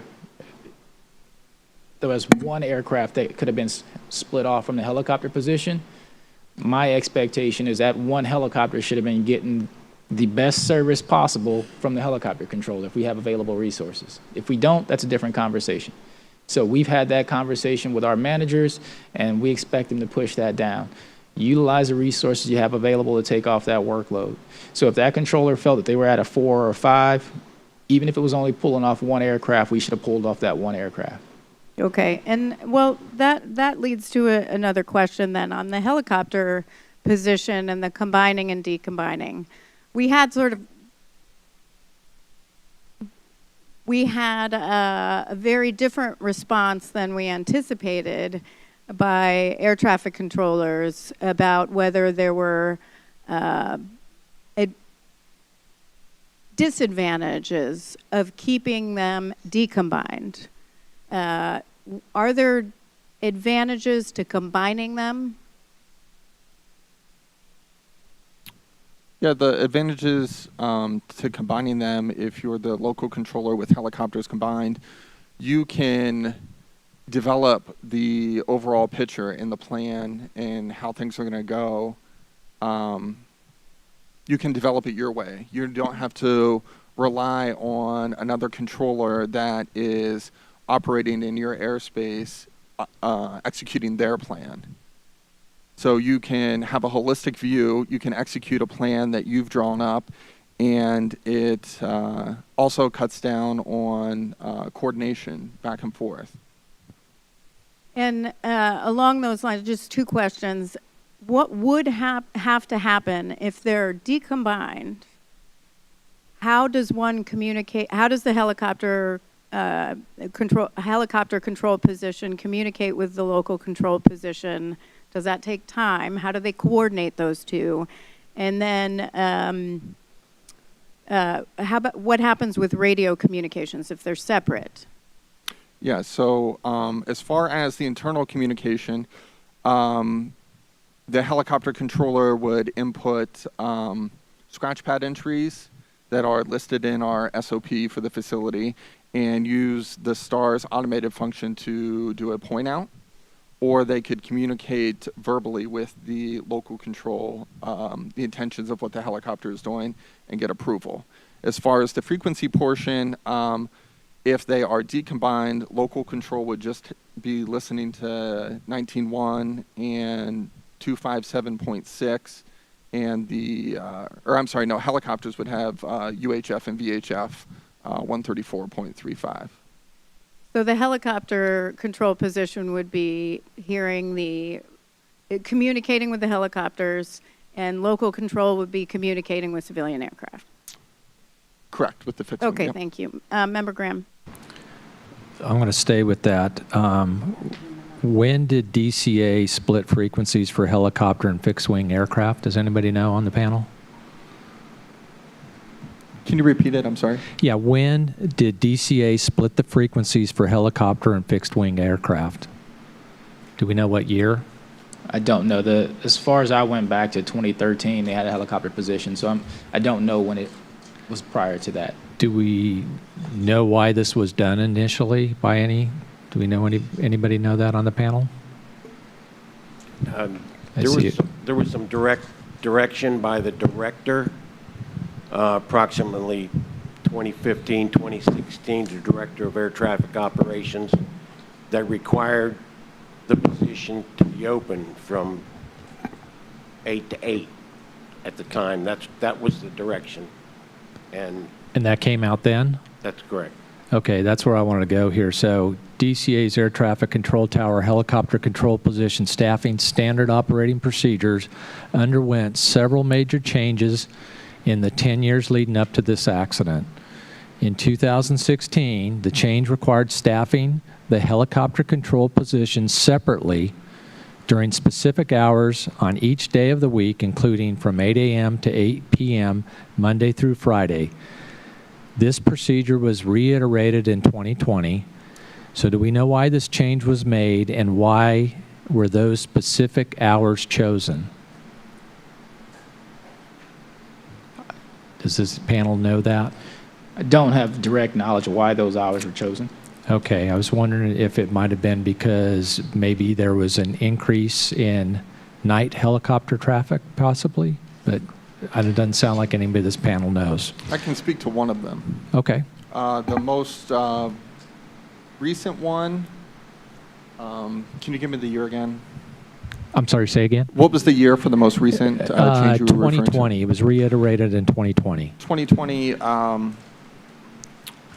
whenever we looked at that, we looked at our staffing numbers.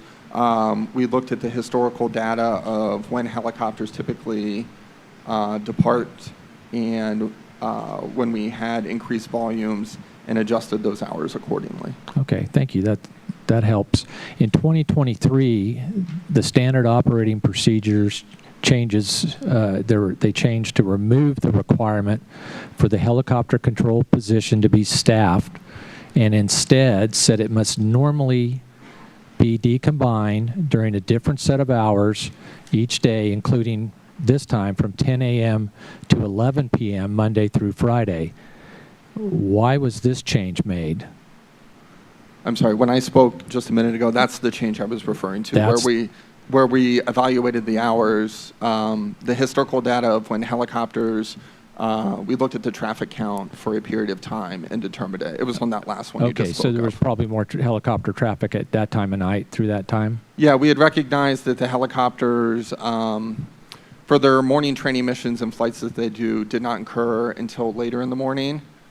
So there was no need earlier in the morning. And then we had discussions about how helicopters potentially, at times later in the evening, would conduct their night flying. Okay, that makes sense, but I'm wondering why was the requirement removed and why were the hours, well, I know why they were shifted to later, but why was the requirement to must normally be decombined, where before it was required to be separate? My recollections from the discussions we had at that time was to allow the person, either the operations supervisor or the controller in charge, allow them to effectively manage their shift and be dynamic with resources. For example, right now we're in swap season, severe weather avoidance program with bad lines of thunderstorms. It's been a bad summer so far. Having helicopters open during severe weather when there are no helicopters does not make sense when you can take that resource and reallocate it to ground control, where flights are getting backed up, there's heavy amounts of delays, so on and so forth. You can reallocate that resource to provide more breaks because there's going to be a whole evening of heavy volume and heavy complexity due to weather.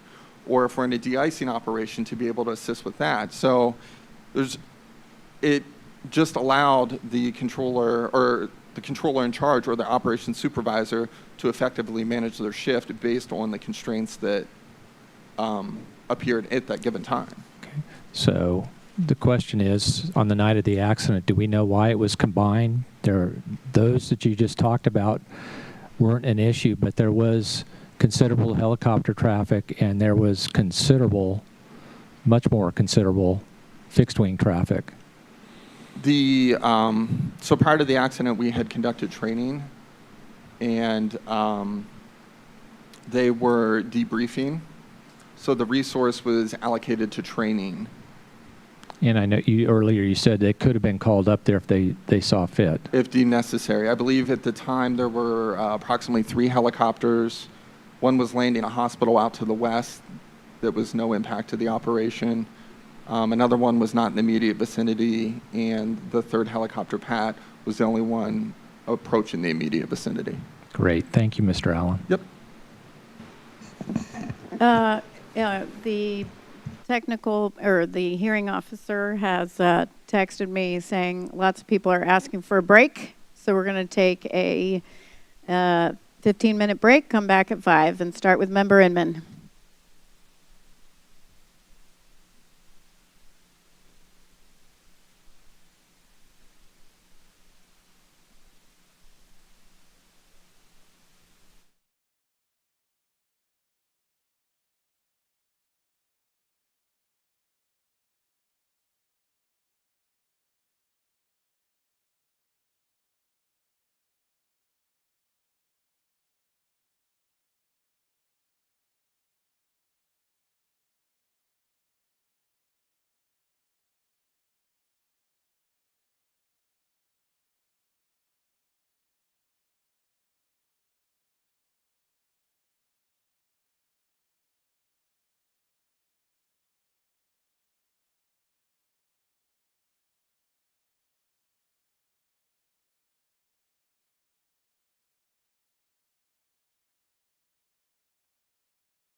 Mr. Silverman, don't you worry. We got like 3 pages of questions for you. I know you're lonely.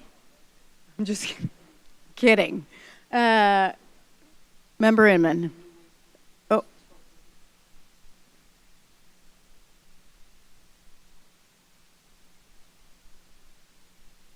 Okay, Member Inman. Thank you, Chair. Still going back on just cleaning up a couple of things from earlier in the day. And Ms. Chindy, you had, sorry, I thought I'd get your attention first. You had mentioned that the arrivals change was made in 2019, the last time. Is that correct? That's correct. Did it go up or down? The main rate, 36 stayed the same. The adjustment came with weather conditions, changing weather conditions. So it's went up actually with those. So it used to be 36, 32, 28, and now it's 36, 34, 32, and 30. And I mean in the Nord configuration. Can you just define 36, 30, those numbers for me? I know it's parlance and air traffic control language. All right. So in VFR conditions, it is 36 arrival rate. In marginal VFR conditions, it is 34 arrival rate. In what's it next? IFR conditions, sorry, it is 32, and in low IFR conditions, it is 30. So before, it was 36, 32, 28. So it went up? Correct. Mr. Lehman, for your staff, whenever it went up, did that increase the complexity or the issues that you were having to deal with? I guess, is it much easier to expand the number or to contract the number? Well, can you pull the mic to you? Yeah, sorry. Trying to think of how to answer the question. I think it's easier on paper to expand the number. It is harder to then figure out how we're going to go down to 32 or a 28 rate when we were at a higher rate. Can you give me or Ms. Chanda? Could I actually explain? Okay, so we did not take the maximum arrival rate. We didn't change that. It was more with the weather conditions. We increased that rate. So the overall, the main rate stayed the same. But in inclement weather, you could accept more into DCA? Correct, correct. Was that based upon an analysis that was done, or was it based upon? It was based upon an analysis that was done. Okay, who would request that analysis? What would be the impetus to get the rate to go up? So every year we do a review of the operations, traffic management wise, in collaboration with, of course, NATCA and for the TRACON and the tower. Would this also be industry that would ask for this increased capacity and demand on a slot, or excuse me, on a controlled? No, airfield? industry. No, it's it's all FAA. Okay. When we're talking about slots in general, can we just turn to slots for a moment? And I don't know who will be the right person for the FAA. In regard to slots, how many airports in the United States are regulated by slots? There are 5 in the level 3 category that you're speaking about, constrained. There are 5 that are constrained? Well, the slot program it has 3 different levels, 1, 2, and 3. There are 3 that are the level 3 is what we call constrained airport environments. Those are the ones that are mentioned in the CFR, and it's 5 of them. Okay. Does the FAA set the number of slots? Do they determine that based on the CFR at those 5 airports? Correct. At all 5? At all 5. So when the FAA reauthorization bill occurred and 5 additional slots were created, was the FAA the decider of that? How did that come about? We provide input, but ultimately is legislation, but we do provide input. Is there legislation also on the other, is this just DCA, or does the legislation also affect the other 4? So they're each addressed individually, but they're all in the same section of the CFR. And so in each time there's legislation, the CFR would control the number of slots, and the FAA, you say, is consulted? We provide input, yes, and if we have a recommendation, we make recommendations or considerations for certain airports. Did the FAA make a recommendation in regard to the slots for DCA? I believe one was made. Okay, and was it successful, or was it implemented? It was considered, and the original, I think, plan was for an increase of potentially, and again, I was not in this position, so I don't have it memorized, but I think the initial plan was to approve 12 slot pairs or 24. Mm-hmm. After consultation with the FAA, it was down to 5 slot pairs or 10 total flights in a day. Okay. That's all I have right now. Mr. Jarvis, following up on that, you noted in review of the, and this is in the docket, of the traffic on final leading up to the January 29 event, Potomac Tracon had been feeding DCA Tower the arrivals less than 4 miles apart leading up to the event. And shortly before the event occurred, Potomac Tracon called DCA Tower supervisor to ask to decrease the spacing on final. Is FAA aware, Mr. Fuller, of times where DCA Tower will call, or Potomac Tracon will call DCA Tower to see if they can decrease spacing between aircraft on final? Yes or no? Yes. Mr. Jarvis, do you want to talk about the impact of that in relation to this night or any others? Yes. And I have 5 minutes and a lot of questions. So. Thank you. Leading up to the event, there was less than 4 miles all the time. One was down to 2.67. Between aircraft. Between aircraft. And, you know, at one point, I think it was 7 minutes prior to the event, a call was made over to the tower from the Tracon asking to, can we go less than 4? Which was approved. Which was approved very quickly. Not sure what went into the decision, but it's like, oh, now you're going to ask. Did anyone raise concerns about it at that time that you're aware of? Not that I'm aware of. There were concerns raised by somebody in the tower according to that person's interviews. I want to move to this. What's a CISR, Ms. Chendi? It's a systemic issue review, I think, review report. That's correct. Okay. Although QC may be better at answering that. Oh, okay. I mean, what it is, but for this CISR, I was a part of it. Okay, so I'm just going to read the CISR. At the DCA tower, I believe the tower, raised some concerns that that DCA tower was averaging a loss of 1.017 miles from the transfer of control point to the runway threshold.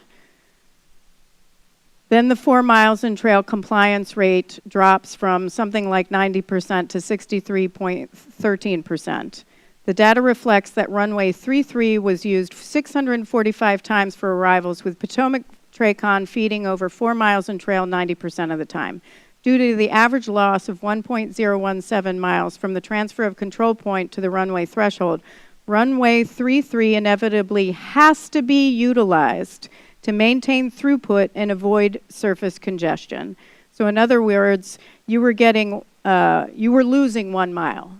DCA Tower wanted 4 miles to threshold and was getting 4 miles to the transfer of control point and losing 1 mile. So what you asked for, or what somebody asked for, was 5 miles in trail to make up for that. Is that correct?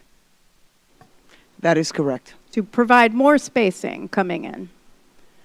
Okay, so when the tower makes a request for miles in trail, it's miles in trail to the runway threshold. So in order for the aircraft to land, they have to slow down. So the TRACON has to accommodate the compression that will take place for them to slow down, which is why in any document that you read pertaining to an aircraft landing or spacing for the tower, it tells you to the runway threshold. Okay, and so they're using runway 33 is being used to maintain throughput. They're putting them on 33 to offload traffic, and you're asking for 5 miles, or the tower's asking for 5 miles in trail to get more spacing and reduce workload, correct? No, the 5 miles in the document, you're talking about 5 miles to the transfer control point, which will essentially lead to 4 miles to the runway threshold. Right. But that's why you're asking, why somebody was asking, to reduce workload. So basically, the tower was not getting what they were asking for. But why are they asking for more? Mr. Allen, why is the tower asking for more spacing? For more spacing to, I mean, like we discussed previously today, operations have to be prefaced with an immediate or prepare for an immediate departure or be spooled up or utilize the off runway. And it's because we lose the spacing interval on final. Right. And so I'm just going to ask this one question and move to Member Graham. What's the status of this request? It said concur and elevate. What happened to it? When we completed it at DCA and concurred and elevated, it went to the Eastern Service Area, and that's all the more knowledge I have. Who's here that represents the Eastern Service Area? Okay. So whoever the specialist was at the time, which wasn't me, would have worked with our NACA counterpart, and they're here, and would have determined, can we work this issue out? If not, then we elevate it to headquarters. And that's where that was it. I don't know what the status is Okay, today. we'll come back. Does Mr. Stowe know at all? Or does anyone else? Yeah. Okay. All right, hold on. Member Graham. Thank you, Chair. What's the primary duty? I think this is for Mr. Allen here. The primary duty and responsibility of the helicopter controller at DCA Tower. What is our primary duty or responsibility? To separate helicopters. BFR special or BFR helicopters from landing and departing traffic? Yep. At DCA? Yes, sir. So, so the local controller, what's their primary responsibility? Their primary responsibility is to separate the fixed-wing aircraft arriving and departing the runways. Okay.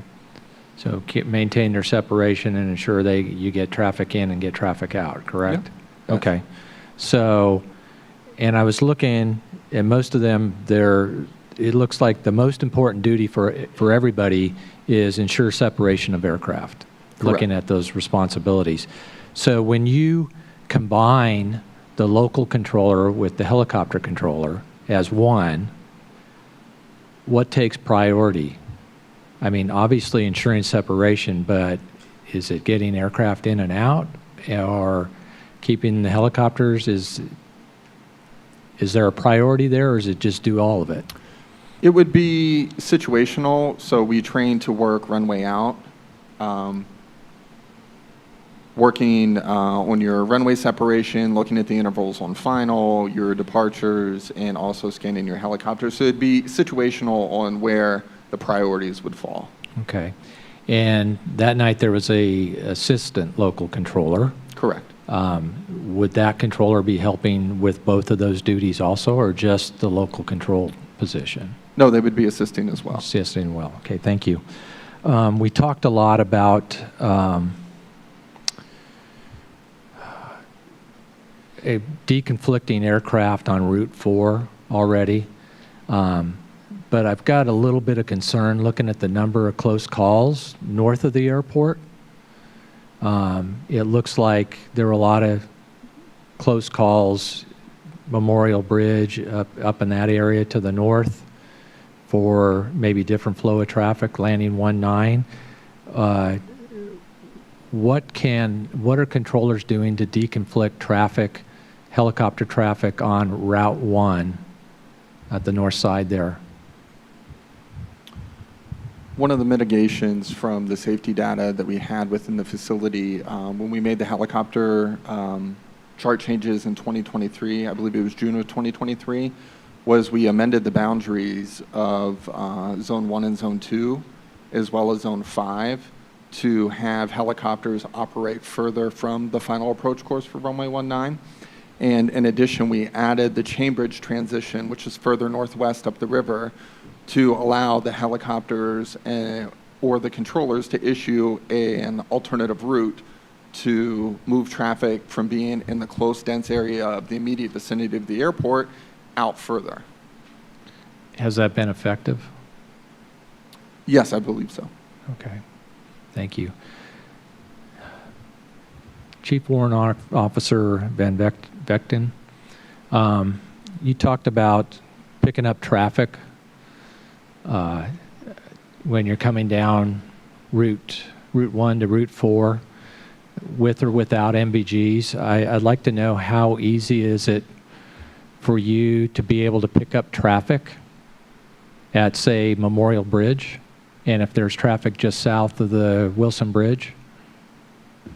At Memorial Bridge, I'd be at 200 feet. So aircraft landing runway 1 would be high on the horizon, so easy to silhouette upon the sky. Depending on how much traffic there was, you could see 5, 6, 7 stacked up in the distance. So it would be relatively easy to see traffic landing runway 9. Okay, so silhouette, can you tell aircraft type? No. By silhouette, I mean put the light of the aircraft above the horizon where it's not blended in with the ground lights. Okay, so you're just seeing lights out there at that distance? Correct. And if there is 4 or 5, I cannot tell which one is closer. All I see is a cluster of lights. You see a cluster of lights. Okay. That's good to know. And that's with or without goggles? No, without goggles, it's very difficult. I might be able to pick up an anti-collision light, but it's much more difficult to acquire targets without goggles. Okay. Looking at the tape and everything of the accident flight, it looks like when the call was made for the traffic from the tower to PAT 25, it looks like the helicopter was heading a easterly heading, somewhat towards the tidal basin. I mean, if it was easterly, it'd be only momentarily. It's a primarily southern route. So, I mean, you would have to turn the aircraft east a little bit to the right, and then a western turn to the left. But it's very minor. It's almost a due south heading. So when looking for that traffic, what position would you be saying? Out to the right side, 45 degrees? In vicinity of where again, sir? When they make that turn towards the tidal basin from the Memorial Bridge? It'd be the 1, 2 o'clock high. 1 to 2 o'clock high. Okay. All right. And as you proceed down the wharf area towards Haynes Point, would it be any easier to break this traffic out with goggles and without? Yes, it would be, definitely easier with the goggles, but it would be easier after I rolled out on the wharf because now I'm in a level, flat profile, and now I'm not in a turn because it is harder to detect targets while in a turn. Okay. Now, if there's traffic off the left side, there's some elevation change there also of the city on the east side of the river. The lights would come up a little bit. Is that a factor? That's correct. There is rising terrain in vicinity of JBAB, Joint Base Anacostia Bowling. Okay, so would that make it more difficult to pick any traffic off the left side then? Yes, definitely, especially at that altitude because of the rising terrain. Okay. And let me go back to picking up the initial traffic call. It would be probably picked up first by the instructor pilot in the right seat. How easy it would be for the pilot in the left seat to pick up that traffic? Whereabouts are you talking, sir? At Initially in the Cabin initial John? turn when it's the first call. At Cabin John, relatively easy. You're not. Okay, but at the tidal basin, that's when the call of traffic At came the tidal basin, it would be much more difficult for the pilot on the controls to identify aircraft in the distance because a majority of their concentration and focus is maintaining heading, altitude, and airspeed. Okay, great, thank you. I'm way over, thanks. Member Inman. Thank you. I'm going to go back and actually go back a little bit further, even in my notes, but I want to make sure we can clarify something for Mr. Dressler. Give you a chance to realize you're up. You said earlier, you mentioned that the U.S. Air Force and the 12th Battalion concerned you the most in regard to other helicopter operations in the DCA area. Is that correct? That is a recounting? correct statement, yes. Is that taking into account their unique mission in the DC area, or is that just because they're not good pilots, don't have good equipment? Can you define that statement a little further for us? It certainly incorporates all of the mission set that all of our DoD members fly. So our group's composed of everybody. I'm not saying I speak specifically for Coast Guard or First Heli, but we have had plenty of conversations about mission set. And I'm certainly not saying anything about bad piloting or good piloting. I would say that there, as we talked about yesterday, there are some gross misunderstandings of the airspace. And historically, the group used to hold, or still did, quarterly fly-ins, for example, at the College Park Airport, hosted by Prince George's County. And at that time, 12th Aviation participated. Subsequent to a battalion commander change, 12th Aviation stopped participating in those meetings. And the overwhelming purpose of those meetings was to share knowledge from people like the PG County chief pilot who has 38 years of experience and so forth. And to really train, I think it's important to train military members who permanent change of station rapidly, and they don't get the chance, they don't get the seasoning here to really truly understand how the airspace works. Okay, thank you. And again, I may be jumping through different topics, so my apologies. Earlier you were asked, I think, by Ryan Soper, Mr. Allen, you kind of hesitated a little bit when asked if the supervisor the night of the accident had performed their duties correctly. And I just sense it, so I'm not going to ask you to state on that. My question, I guess, is in regard to the staff that are working in there that you're managing and training, do you have the ability to select, move, change, or are you just handed by the FAA certain employees to work in that tower? How much actual input do you have in the people and your ability to either coach them up or coach them out? As far as like during a shift and assigning positions, No, I'm sorry, not shift. I'm talking about people that are assigned to DCA. People that are, so if somebody wants to come to DCA and they're selected, in the NSEP process, we can rank folks, and we do that in collaboration with the NACA counterparts within the facility. And then that ranking is then determined by the priority placement tool in the NSEP program, whether we receive them or not. What's a priority placement tool? It, Nick, you want to provide more info on that? It's basically a tool that we have that determines the greatest need for employee placement.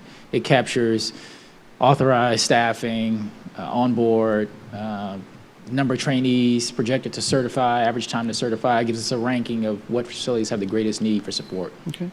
And you actually, Mr. Fuller, mentioned earlier that DCA Tower had been, I don't want to use the word adequately, but it had been historically very well staffed. based on the numbers that it was approved for. Correct. At the time of the accident, DCA was authorized 28 controllers. They had 25 CPCs, which are certified professional controllers, and additional 3 were in training, and 1 was pretty close to certification. I believe it's still expected to occur next month. So of the 25 that were on board, how many were actual operational? To my knowledge, there was only 1 that was not at the time. Okay. So my next question is, I guess in this regard, why is there so much on-the-job training that's, Mr. Allen had talked about this constant need for on-the-job training? Is this recurrent training? Because we noted a lot of people that were ITs that were in training or that had not been fully certified in the positions. I guess my question is, how much churn, while they may be meeting the number, you know, certain employers may say we have 100% turnover. That's because they may hire somebody 3 or 4 times for one position in a year. How much churn was happening at DCA? It's traditionally the controller workforce is a little different. I would say, and I'm probably dating myself a little bit. You start at a facility, you work there your entire career, and you retire from that facility. Now you've seen it's not just controllers, but with the workforce in general, people are more willing to move to different locations, try out different cities. And so it has led to an uptick in the specific number of trainees where maybe someone lives here for a while and they want to go to New York and try and work in New York for a little bit. And I realize that maybe for the NAS, but Mr. Allen, you've been there 10 years? 12. 12. Have you seen the amount of churn increase, decrease? It has increased over time. Initially, when I got there, there was a group of controllers that were approaching retirement age and in the process of retiring. And with that, we had received new controllers to backfill for that. But as time continued, we've had people have jobs before they were even certified to go to another facility. We had people that certified and they were already released to their next facility. So there has been a frequent movement once folks get certified. Does that increase operational risk for that tower? You lose the, we do have a fair amount of controllers that have spent a majority of their career there, 10, 20, plus years. And you lose that institutional knowledge, you lose that institutional experience and that evolution that just comes with time.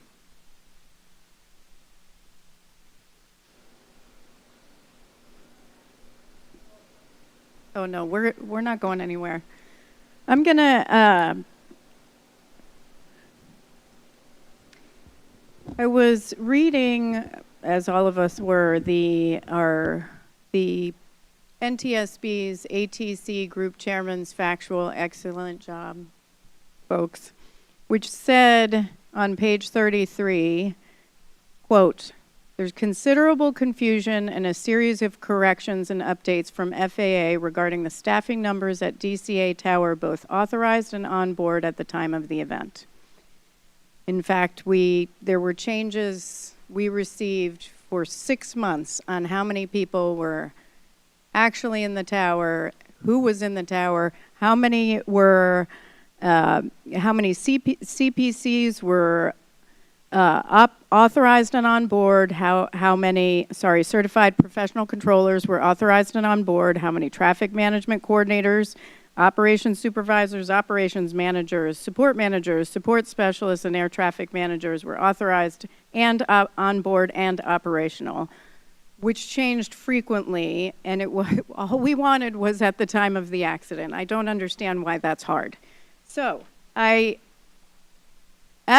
the day of the accident, certified professional controllers authorized Mr. Allen 28, operational 25.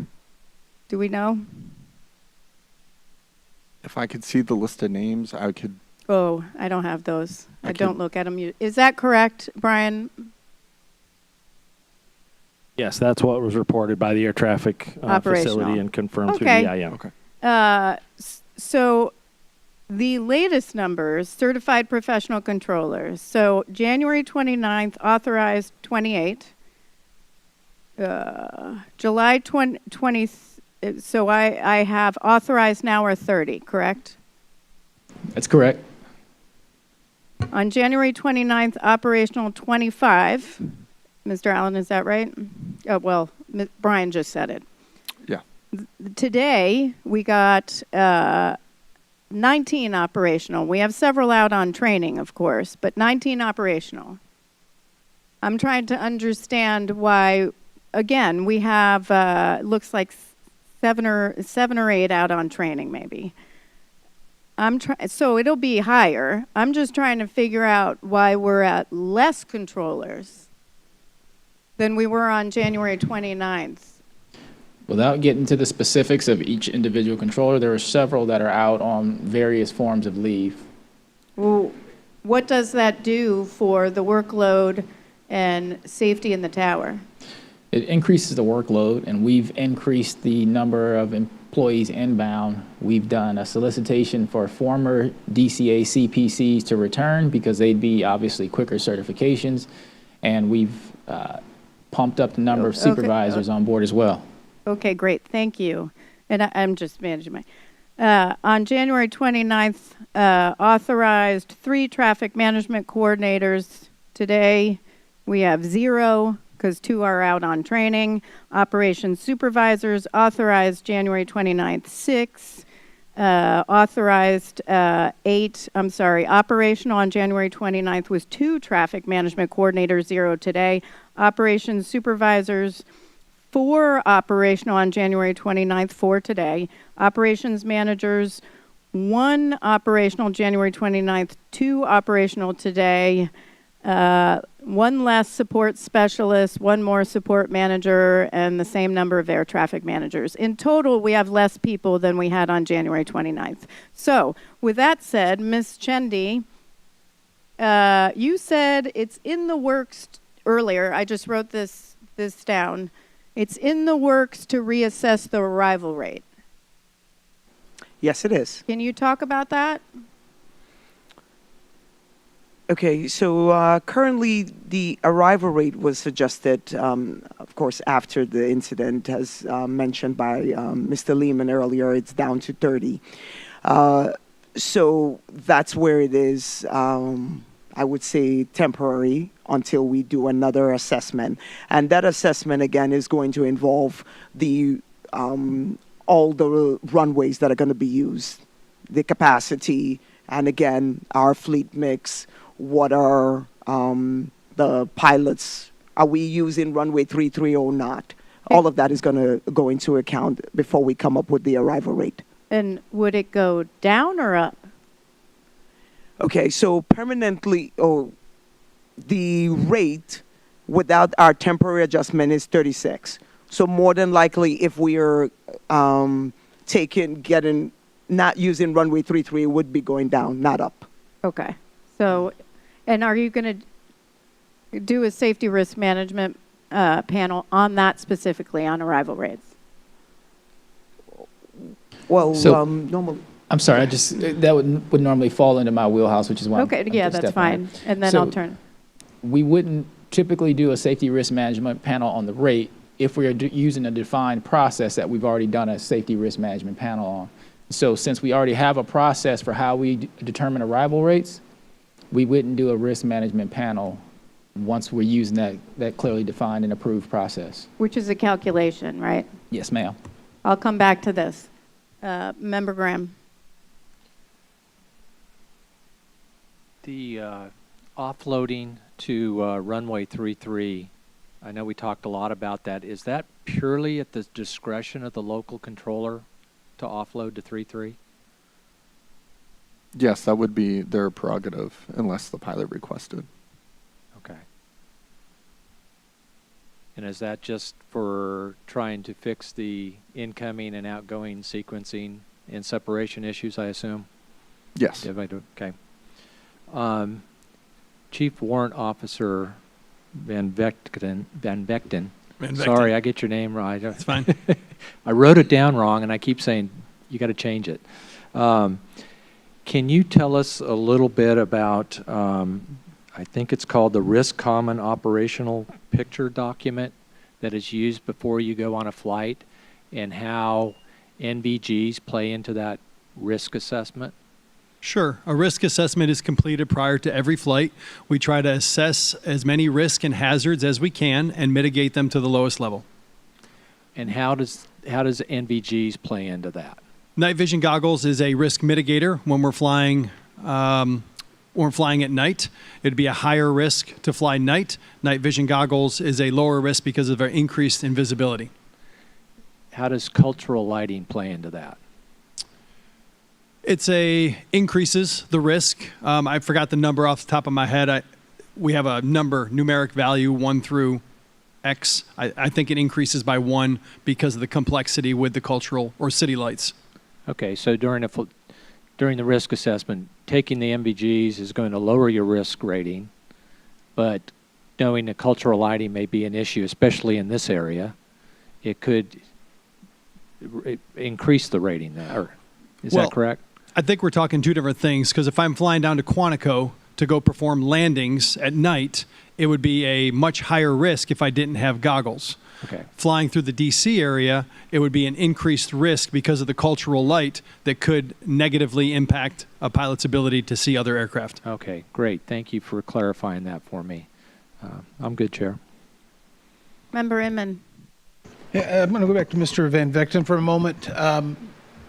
In what other places in the United States do U.S. Army operations coexist with commercial operations while running training missions with night vision goggles? Do you understand those 3 parameters? Yes, sir. So the term training mission, I'd like to clear up something a little bit if I could. Yeah. So if a flight is not in support of combat operations, imminent danger, a ferry flight, a service support mission, or maintenance test flight, it is a training flight. So all of our, an A part, and the readiness test is a mission that is a training flight, if that makes sense. Sure. So there are several places where commercial, and sorry, Mr. Clark. It's okay. Lean forward or back up. You're fine.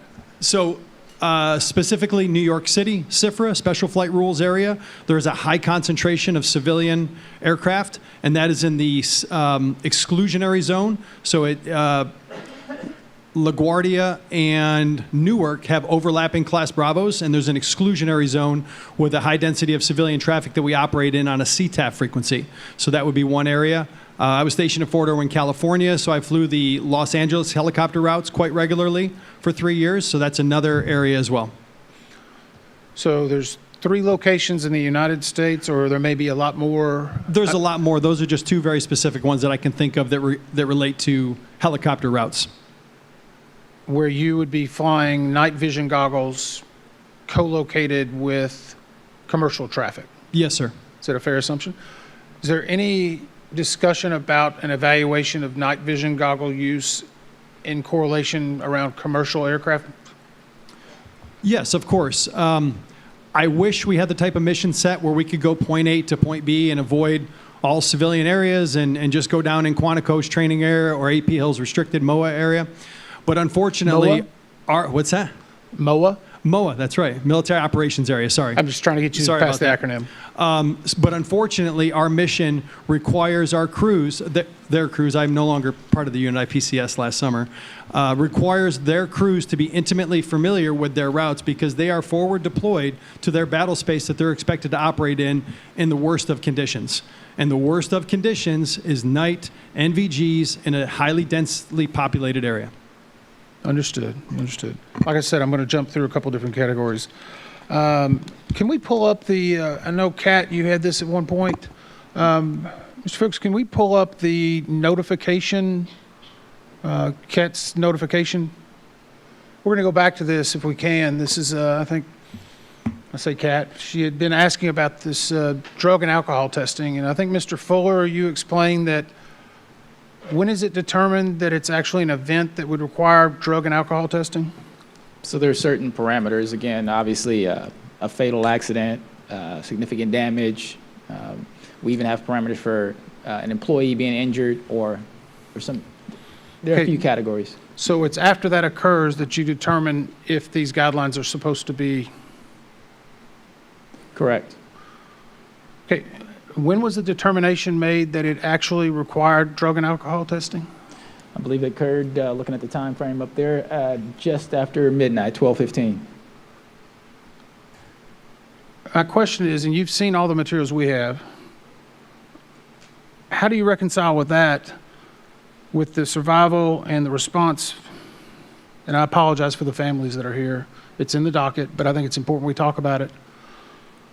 The first 2 victims were identified as fatal within 20 minutes after the crash.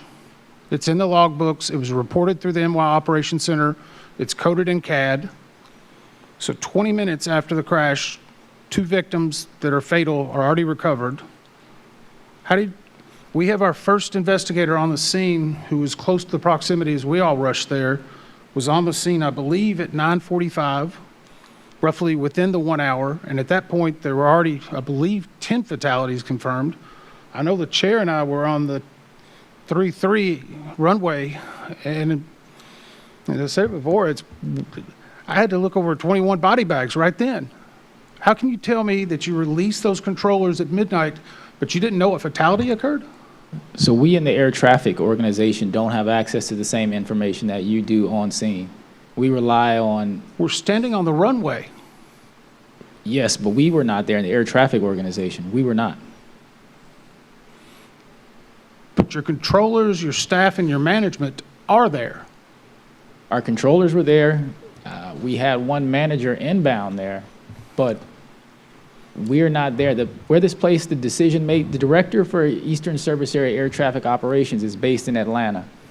He's not present here currently to make that decision, and so we rely on official notification. When that official notification, then we schedule that telcon. Part of that telcon entails us pulling radar data, voice data, all different things to make a determination on whether we need to do drug and alcohol testing for this employee. And I realize we sometimes have lessons learned, because, and I give you credit, we have not dealt with this in a long time. But was this the type of response that you would expect? Absolutely not, and we've taken steps to correct that. So it requires someone in Atlanta being brought to the facility if this accident occurs somewhere else? I'm just trying to figure out what lessons learned, or if we need to make recommendations, will it be something that the FAA will actually adopt? So part of it was in an effort to be helpful.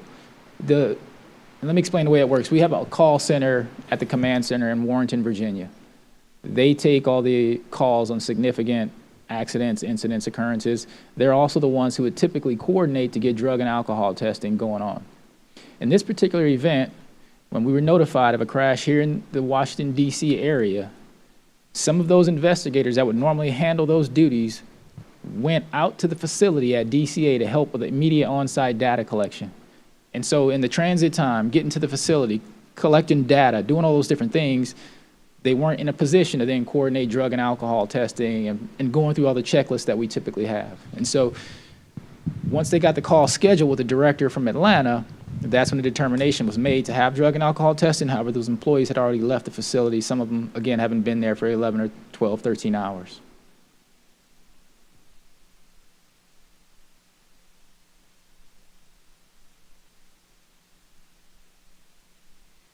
Alrighty.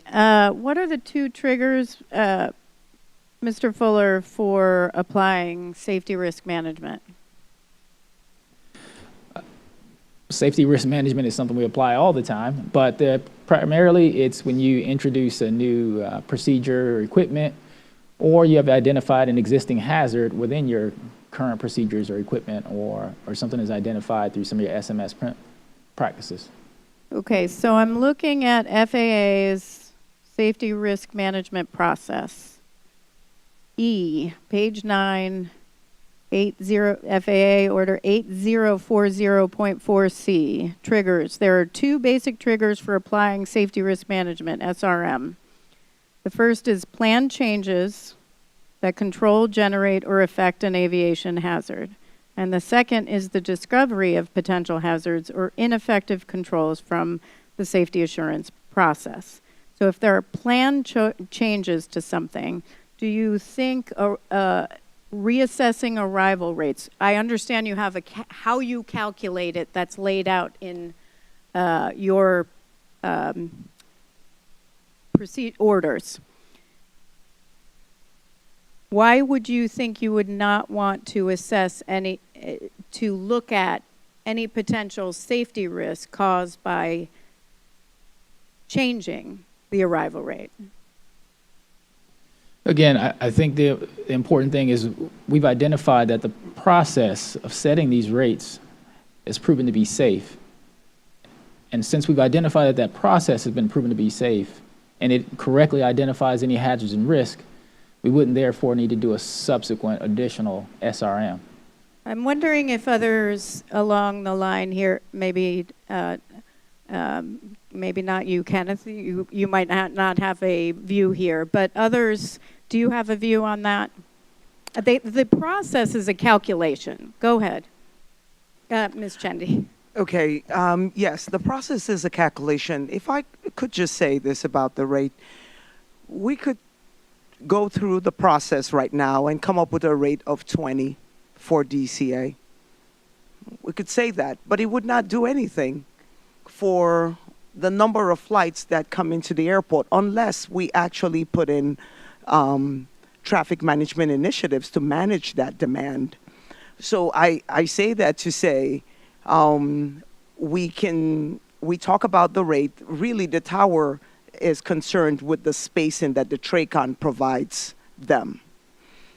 And do you believe that's where the focus should be?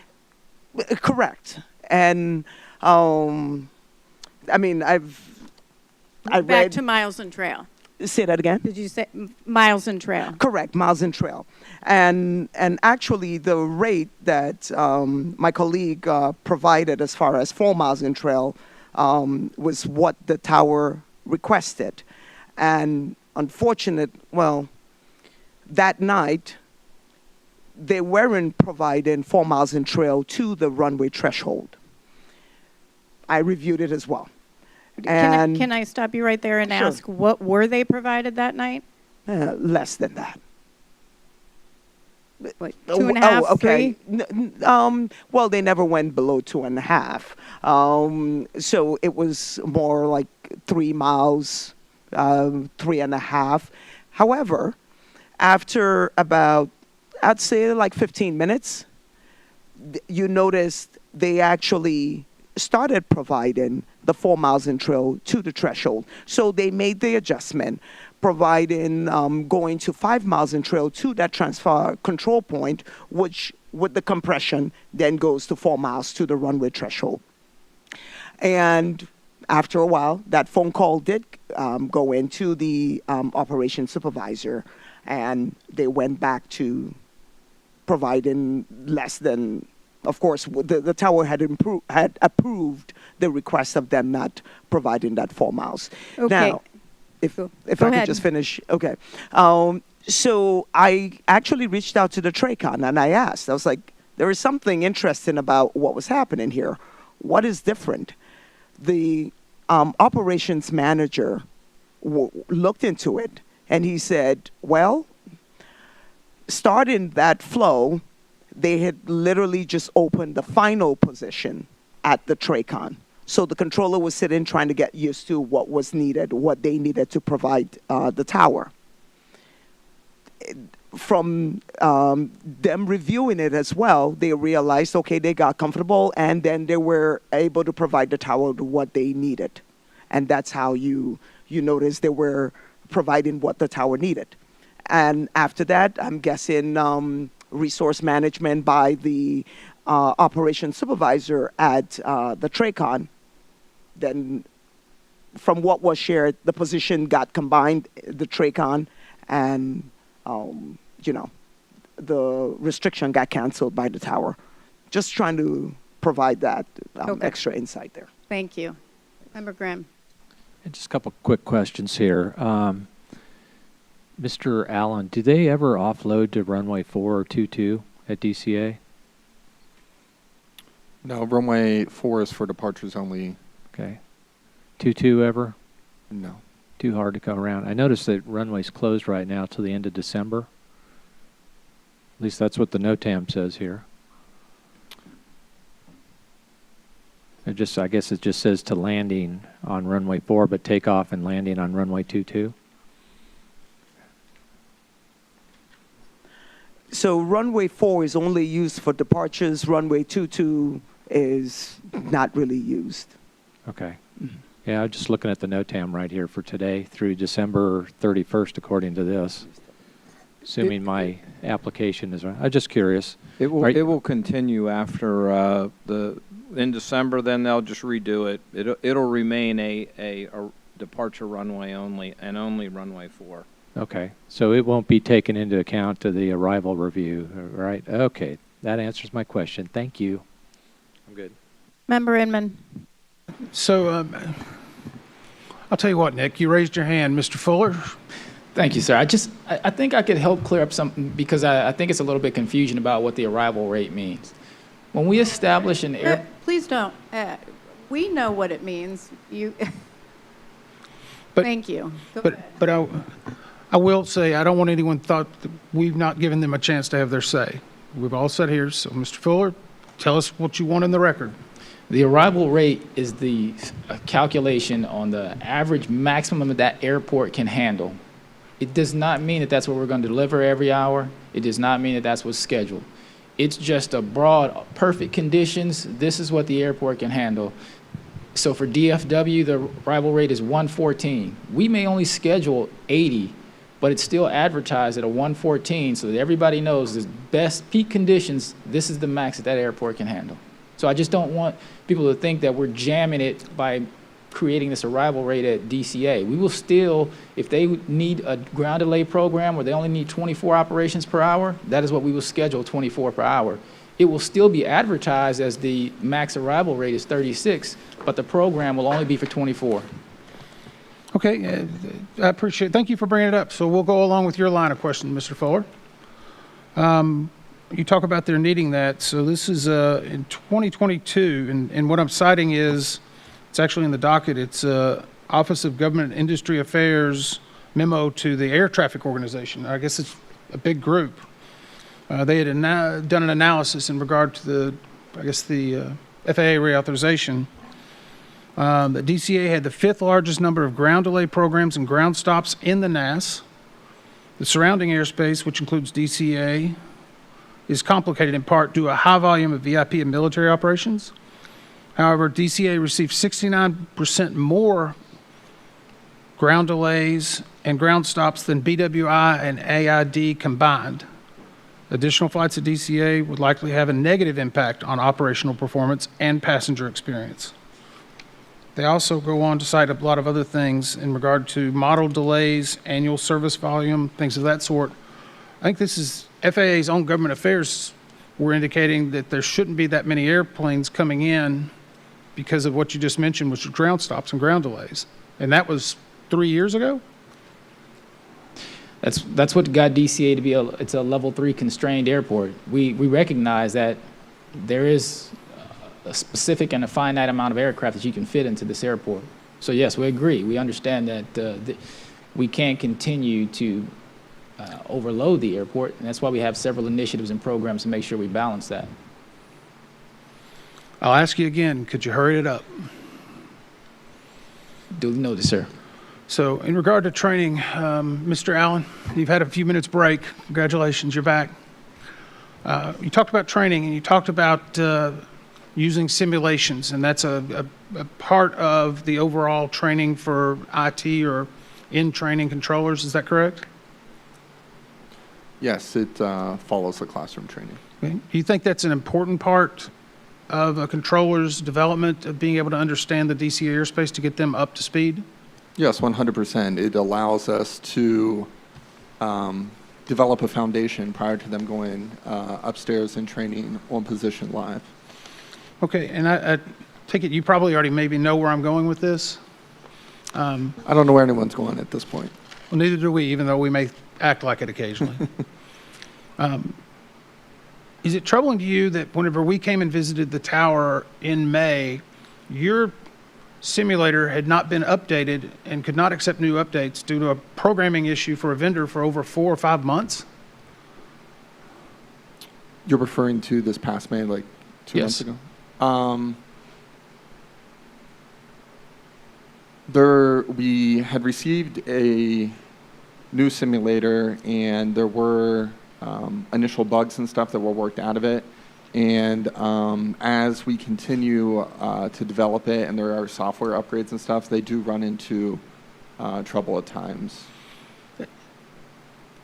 Trouble, okay, so I guess we're in the DCA, a level 3 airspace, where we already know controllers have a complex. Why would it take 4 months to get a vendor to come out to fix your simulator to train those controllers? I'm not saying it's your problem. I'm saying, is there an issue systemically with getting the right equipment for your controllers to be trained to get these passengers safely where they're trying to get? The simulator is maintained from contract support. It's not maintained by FAA personnel. So I would have to defer to what the contract states. I'm not technologically savvy in that and in the contract world. I'm giving you a layup here. Do you need more equipment? Do you need better response to make sure your controllers are trained? Any facility would want more equipment, more response, and more person. But your facility would probably be more important for you, right? 100%. Okay. Go ahead, Chair.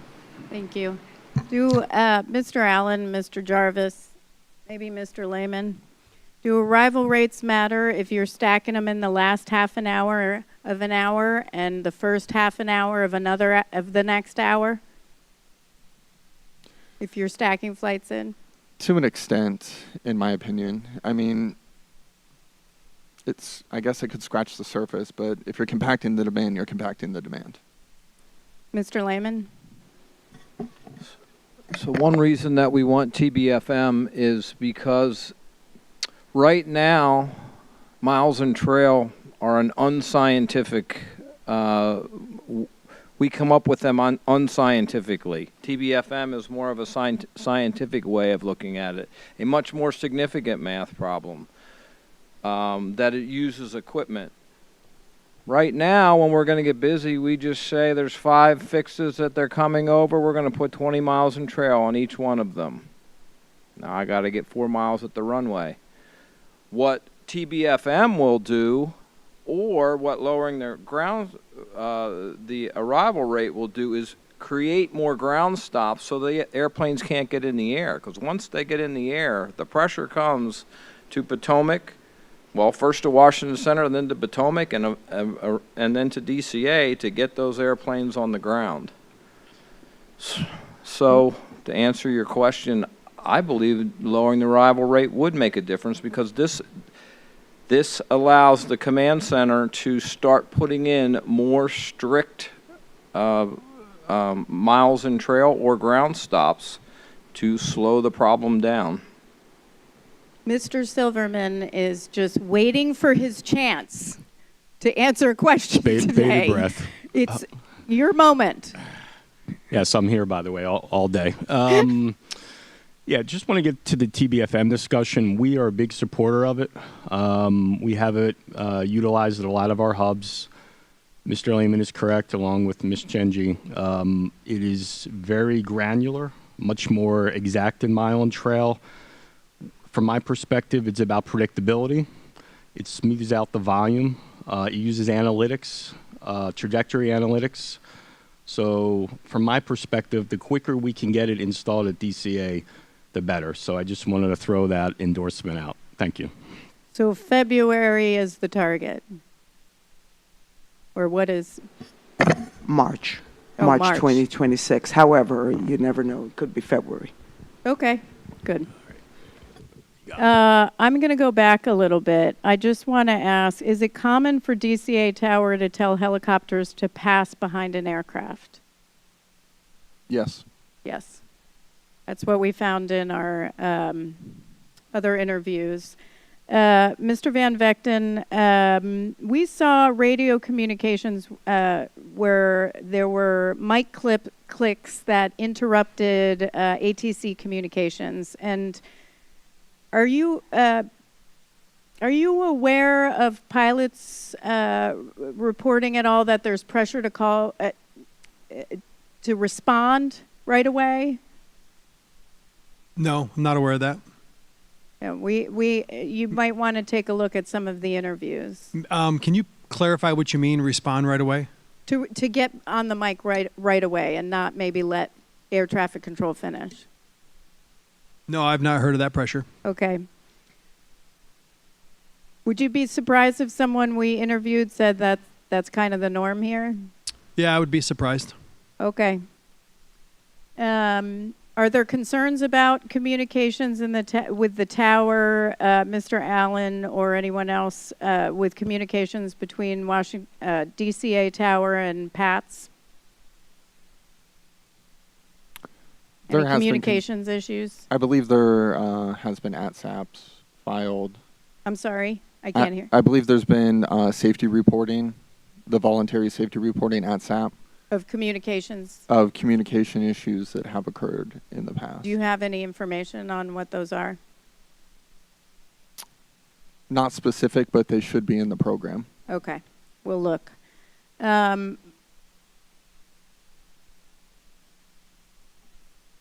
to ask a question on that? Okay. Oh, the ATSAP report. We can't see those. Even when they're de-identified. Member Graham. I have no further questions, but I want to thank all the witnesses in this panel today. Thank you very much. Member Inman. I want to follow up something the chair had just a few minutes ago, and this was, I know we identified, I believe earlier, that the protocol would have dictated in the PAT 25 and the Blue Streak that because they were on a merging path, that traffic should have been advised to both airplanes. Is that correct? Sorry, the airplane and the helicopter. That's correct. Okay. So I'm going to ask a little bit of a hypothetical, so I hope you don't have to speculate, but it kind of looks indicative of this. Had the Black Hawk been 1 or 2 seconds slower, and they were told immediately to pass behind, would they have received wake turbulence from that RJ? See, Mr. Van Vechten, do you want to take that one? Yes, wake turbulence would definitely be a concern being that close to a fixed-wing aircraft on final. So in this instance, had it been 1 or 2 seconds different, we would have been talking about 3 fatalities instead of 67 possibly? That would be speculating a little bit. Okay. It really depends. I mean, Was there a risk of a catastrophic event passing directly behind a CRJ? Yes, definitely. And so my question would be, even outside of the merging, if you're going to put someone in that wake turbulence, as I understand it, according to 76, well, there's another thing on wake turbulence, an order in that regard. Is that right, Mr. Allen? Yeah, there are wake turbulence applications. And so in a wake turbulence, it would have also indicated there should have been an alert regarding wake turbulence instead of a merge, or it should have been both. Both would have been applicable. Mr. Van Vechten, do you have something you want to add to that? No, just trying to turn off my mic. Okay, sorry, I just can't see you behind Mr. Allen sometimes. It's okay. Thank you. Okay.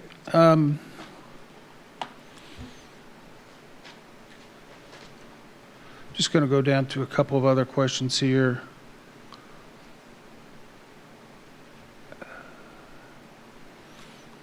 I'm going to pass for a moment, Chair, while I look something else up. Sure. I am going to go to Mr. Van Vechten. And who was the pilot in command for, not who, instructor or pilot flying? Who was the pilot in command for this flight? For this flight, the pilot in command was the instructor pilot. Okay, and who was, by position, who was the pilot on controls, and what does that mean? Pilot on the controls is the pilot flying the aircraft. Okay. And when they're flying the aircraft, they're looking outside? Primary focus should be outside. That's correct. Okay.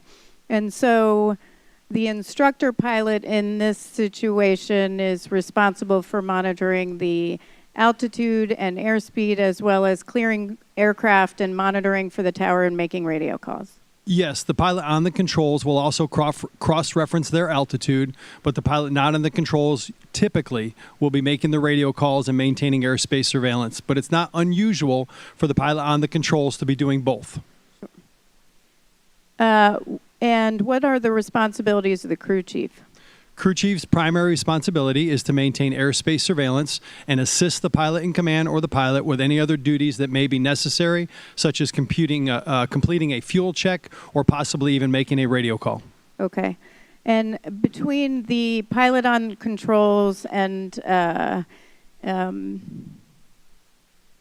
between the instructor pilot and the pilot flying, who is responsible for scanning for traffic? Both would be responsible. And who's responsible for making sure the helicopter is staying close to the east bank? Close to the what? The east bank of the Potomac. It would be both as well. Both. Okay, I'm going to pause while I pull something up and move to Member Graham. Member Inman.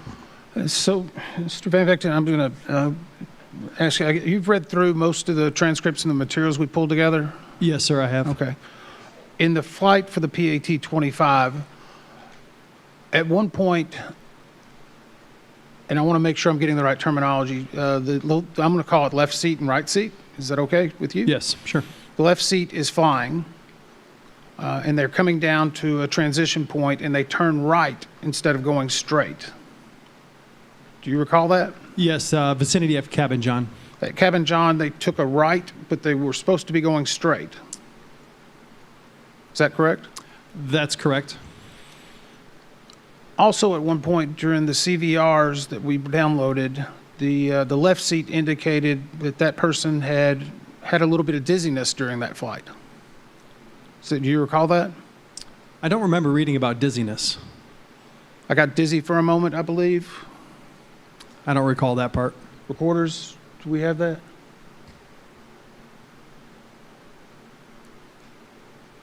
I'm not saying it's not there. I just don't remember that. Okay, if you'll check it. I want to make sure because I don't want anybody reporting that we said that. Sure. But whenever you read in the next of kin, the familial relationships, the left seat operator, we were told at one point had a case or had an issue with vertigo. Is that correct? That's correct. Is that concerning to fly night vision goggles with someone who is having vertigo or had vertigo in the past? Does that create an additional layer or an additional complexity for that person to operate? Yes, if they continue to be affected by the spinning sensation of vertigo. Would that be something, if you're in the right seat and you're evaluating, if you see these things start to happen, you're making a wrong turn, would you suspend the flight during that out of safety? I mean, it's situationally dependent, depending on how bad it is. But if I've flown with pilots before who've thrown up while performing combat maneuvering flights, so I take the controls and terminate the flight. Okay. What about if they were to go goggles up? Why did they go goggles up? No, if they would go goggles up, does that terminate the flight? I mean, if you announce, hey, I'm going unaided for a minute, which I will sometimes do on the DC Gila routes, I wouldn't do it on Route 4 because it's a much lower altitude, but in a zone transition, possibly I'll flip the goggles up just to get a little night unaided time and visual acuity. But that wouldn't terminate the flight if they had a reason. Was there an expectation bias that they needed to run this entire mission with night vision goggles, even if they were getting into a traffic area? Would that have had a detrimental outcome to the flight itself? No, typically for A-part evaluation, specifically the NVG standardization combination flight, I like to log a little bit of night unaided as well so that I get all modes of flight during the evaluation to evaluate the pilot. Okay. At any point during this flight, did you hear them go goggles up? I don't remember reading that. Okay, I think we've read it. We never saw that, which would have been an indication that NVGs were not in use. Had they would have announced someone, right, goggles up? And I only read it from Cabin John to the incident. Okay. I think we can check it a little further, but it will be in the transcript. Sherry, do you want to go back to your question? Yeah, Mr. Van Vechten, and again, this is very sensitive, so, but we do have to talk about it. Does the Army have any evidence, or have you seen any evidence in our docket that the Black Hawk pilot who was flying failed to heed a directive from their pilot instructor to change course? So the wording and terminology that I'm assume you're referring to is they want us to come a little bit more left. Sure. So that statement is much different than come left. So it would not be uncommon to have a discussion in the cockpit to query each other to see what ATC is talking about, especially when you receive a confusing radio call such as, do you see the CRJ?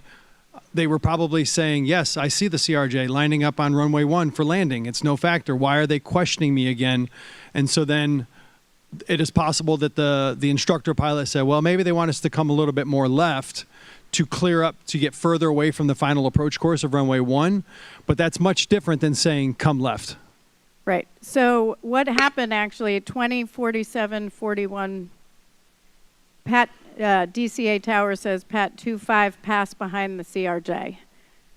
Pat 25, because of a mic click, hears Pat CRJ. And then says Pat DCA Tower says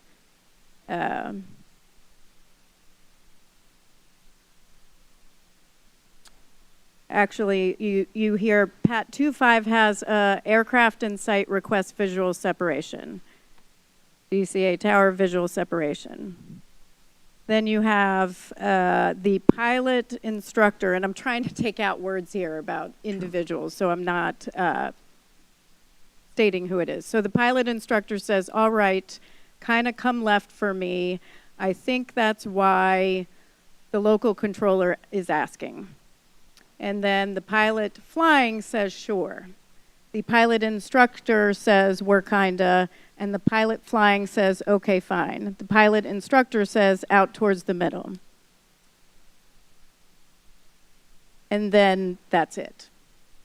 Is there any evidence to suggest so far that the pilot flying failed to listen to that directive from the instructor? It sounds like the response was not immediate enough, and flying over the middle of the river is not typical. We typically hug the shoreline, so I don't know why they were a little bit further west than the route that we normally fly, hugging the shoreline. So they probably just didn't respond fast enough to the commands. So it's actually 2 seconds. That entire that was 2 seconds. That's not that long. It's not long. It's not at all. The reason I'm asking is there was an article that said in the final seconds before impact, the pilot instructor told the pilot flying that the air traffic controller wanted them to turn left. And again, I'm trying to take out. Turning left would have opened up more space between the helicopter and flight 5342, which was heading for runway 33 at an altitude of roughly 300 feet. But there is no indication that they ever turned left. Instead, the helicopter flew directly into the jet. I think, you know,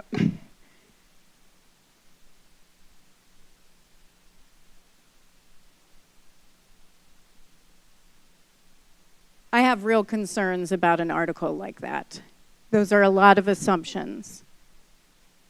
And families are devastated by this. And what that article did was put out in the public speculation. I have not heard the actual audio. I think tone, I would need to hear the actual audio and hear the tone and the voice. But to me, it just sounds like normal communication, and there would be no reason to hard bank to the left. It was just, hey, I think they want us to come a little more left. And we don't know when they were about to turn left, but it just wasn't within the 2 seconds, which is not a long period of time. You think the New York Times had access to the CVR audio? Nope. I have no idea. Member Graham? Member Inman? Thanks. Mr. Fuchs, do we have that pulled up? So I wanted to just bring you back, and we're actually looking at the CVR that's in the public document. This is coming from Exhibit 12, Helo A. And I'll drop you down to right at 1953. I don't know about you, but I'm feeling a little dizzy, like looking down and around with the winds or whatever it is, but not too bad. Is that coupled with a wrong turn at Cabin John, two factors that would cause concern as an instructor pilot?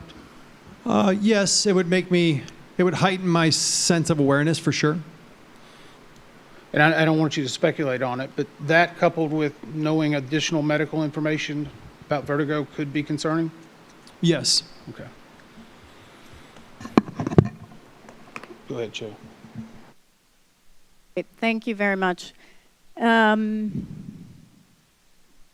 right, I'm going to switch gears for a second and talk about ADSB in and some of our recommendations at the NTSB. We've had recommendations on ADSB in for nearly 20 years. I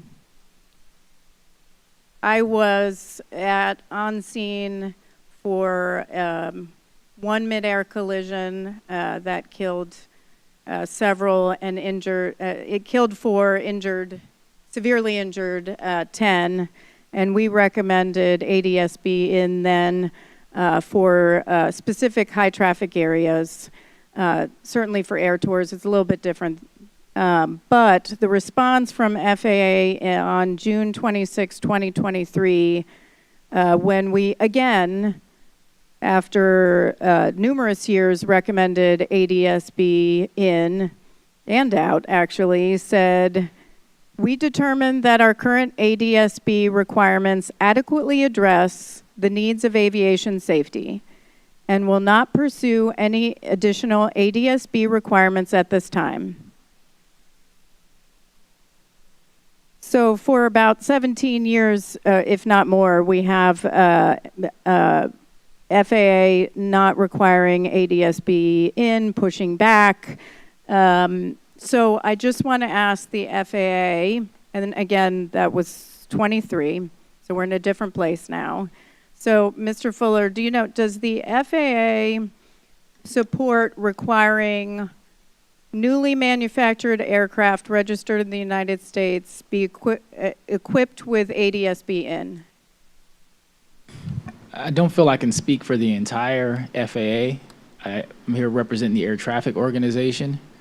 And so certainly for Air Traffic Organization, ADSB in and out helps us, but I don't know from the AVS side of the house or what their position would be. Is there anyone here from the AVS side of the house? No, ma'am.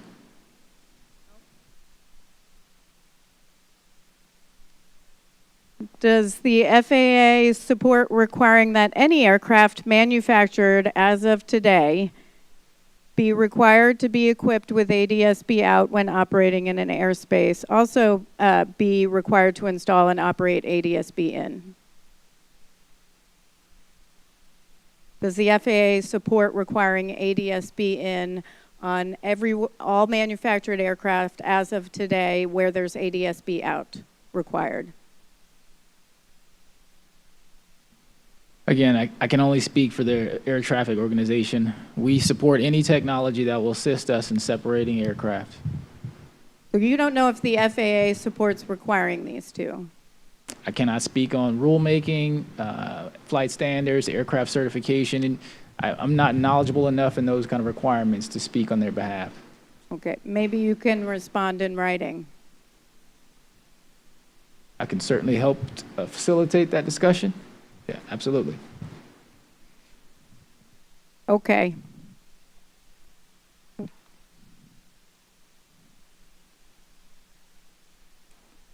Member Graham. Member Inman. While you're facilitating a discussion, I just want to have one follow-up from Mr. Allen. Can you take it as a due-out that we would like to know the percentages and the amount of times that the helicopters' positions were combined and decombined? Is there a specific time frame? Mr. Soper would probably say since its inception, but we will be happy to parse it in. Mr. Soper, what would be helpful for you? I have to check. We have some of the data already in our documents. Okay. I just want to get an assurance. We don't want to make you do a lot of work for no reason, but I think it would be helpful for us to understand the frequency So I'll just leave that as kind of an open item if it's okay. Yeah, that's fine. Okay.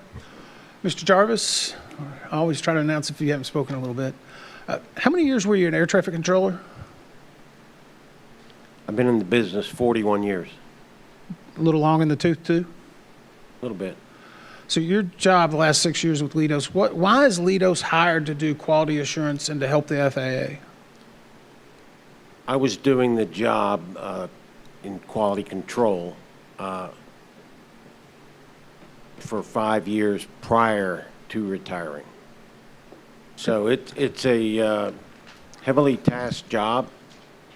And at the time that I came on board with Quality Control Group, we were the on-call specialists. When an event happened, like the one that happened, we were the ones that would set up and organize and run the telephone conferences, things like that. Okay. But why is Leidos, why does an outside entity have a contract? Is it just another check on the FAA that they purchase themselves? Are they mandated to do it? Why would they have you there? It's contract support. Okay. It's a pretty vague term. Yeah, I'm here on my own. I know you're here on your own. I'm asking Leidos, the company, why would they, what do we gain by having Leidos or a similar firm that the FAA doesn't already provide in regard to quality control? Historical knowledge. Historical knowledge. You're somewhere where the folks can go and try to pass on some of that information to the younger operators? To coach air traffic managers. In many instances, we develop processes. We go into facilities like DCA and help them get through difficult situations. I know you indicated earlier that you had been talking for several years about additional support that was needed, and you were finally just told to stop it? Yes. What else have you been told to stop?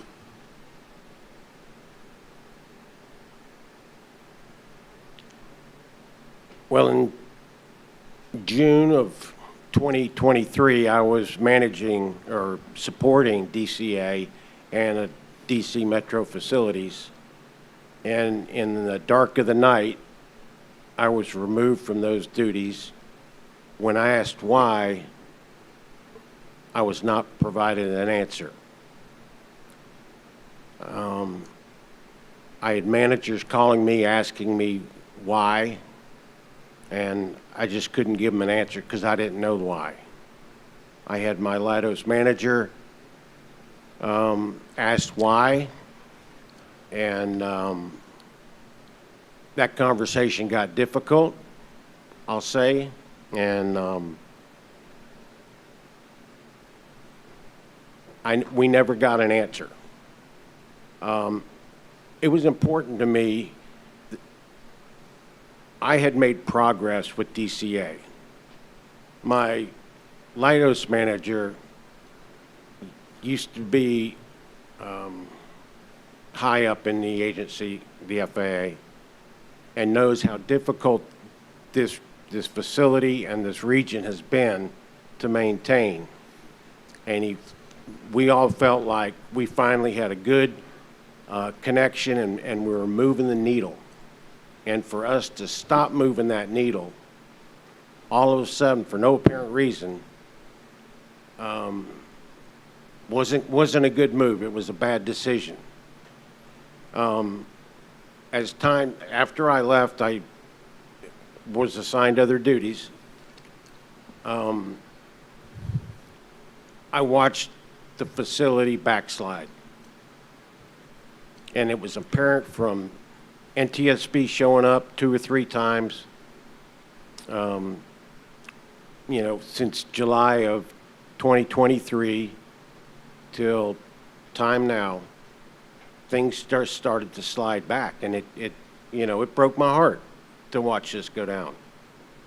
And I really was frustrated. Again, as a contractor, they didn't want to hear from me. And that's all I have to say.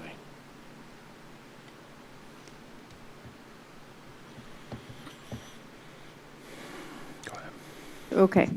Can I recall Mr. Stowe and ask, I don't want to I do want to come back to that and just ask what the status of the scissor is.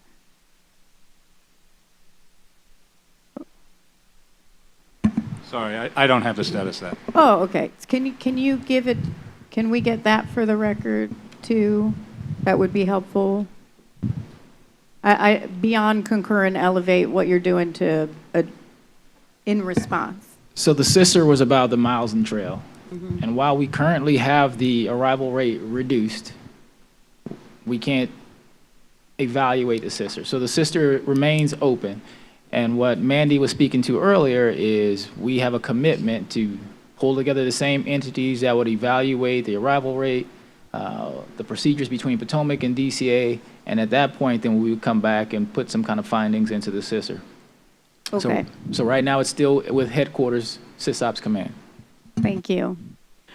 Could I just add? Oh, yeah. That since the incident, we've done a review of the miles and trail that the TRACON has been providing the tower when the tower does make the request. And we are at 90+% of the time. Okay. They're getting the miles and trail they're requesting. We have done that review. Whatever they're requesting, or the 4 miles? Whatever the tower is requesting from the TRACON. So we've done it with 4 miles, and there are times when the tower has requested 5 miles in trail. And are they getting into the threshold or to transfer? It's always the runway threshold. I know we talk about that transfer control. It's always the runway threshold. Yes, to the runway threshold, ma'am. Okay, thank you so much. Thank you. I'm wondering about, and I just have 2 more questions here. Can each of you first talk about how you feel about communications across different portions of the FAA, whether it's across different parts of the FAA? We just heard that you're ATO, you don't do AVS. I mean, how's the communications, coordination, whether it's bottom up, across different portions of the FAA? I know it's a very large organization, so that may not be fair.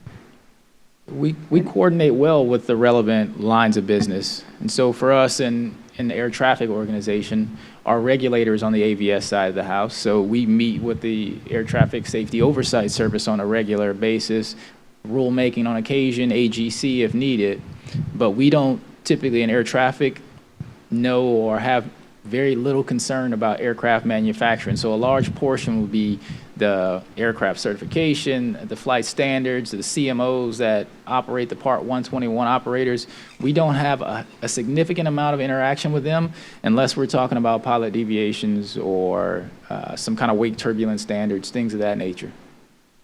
So as Deputy COO, there's no cross conversation about what an entity is doing? We talk about large-scale organizational policies. If there is some interaction, budgetary, things of that nature, yes, we interact, but I wouldn't talk to them particularly about an airframe design or something of that nature because it just wouldn't interact with my line of business.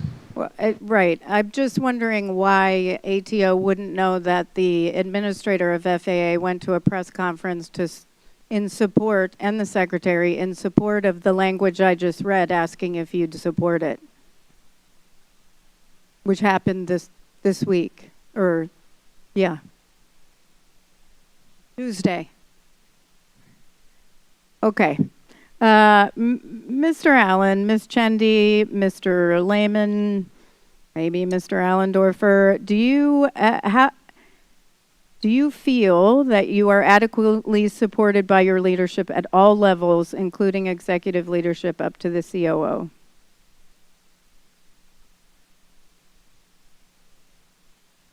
Who wants to start? We'll just go down. I get the mic first.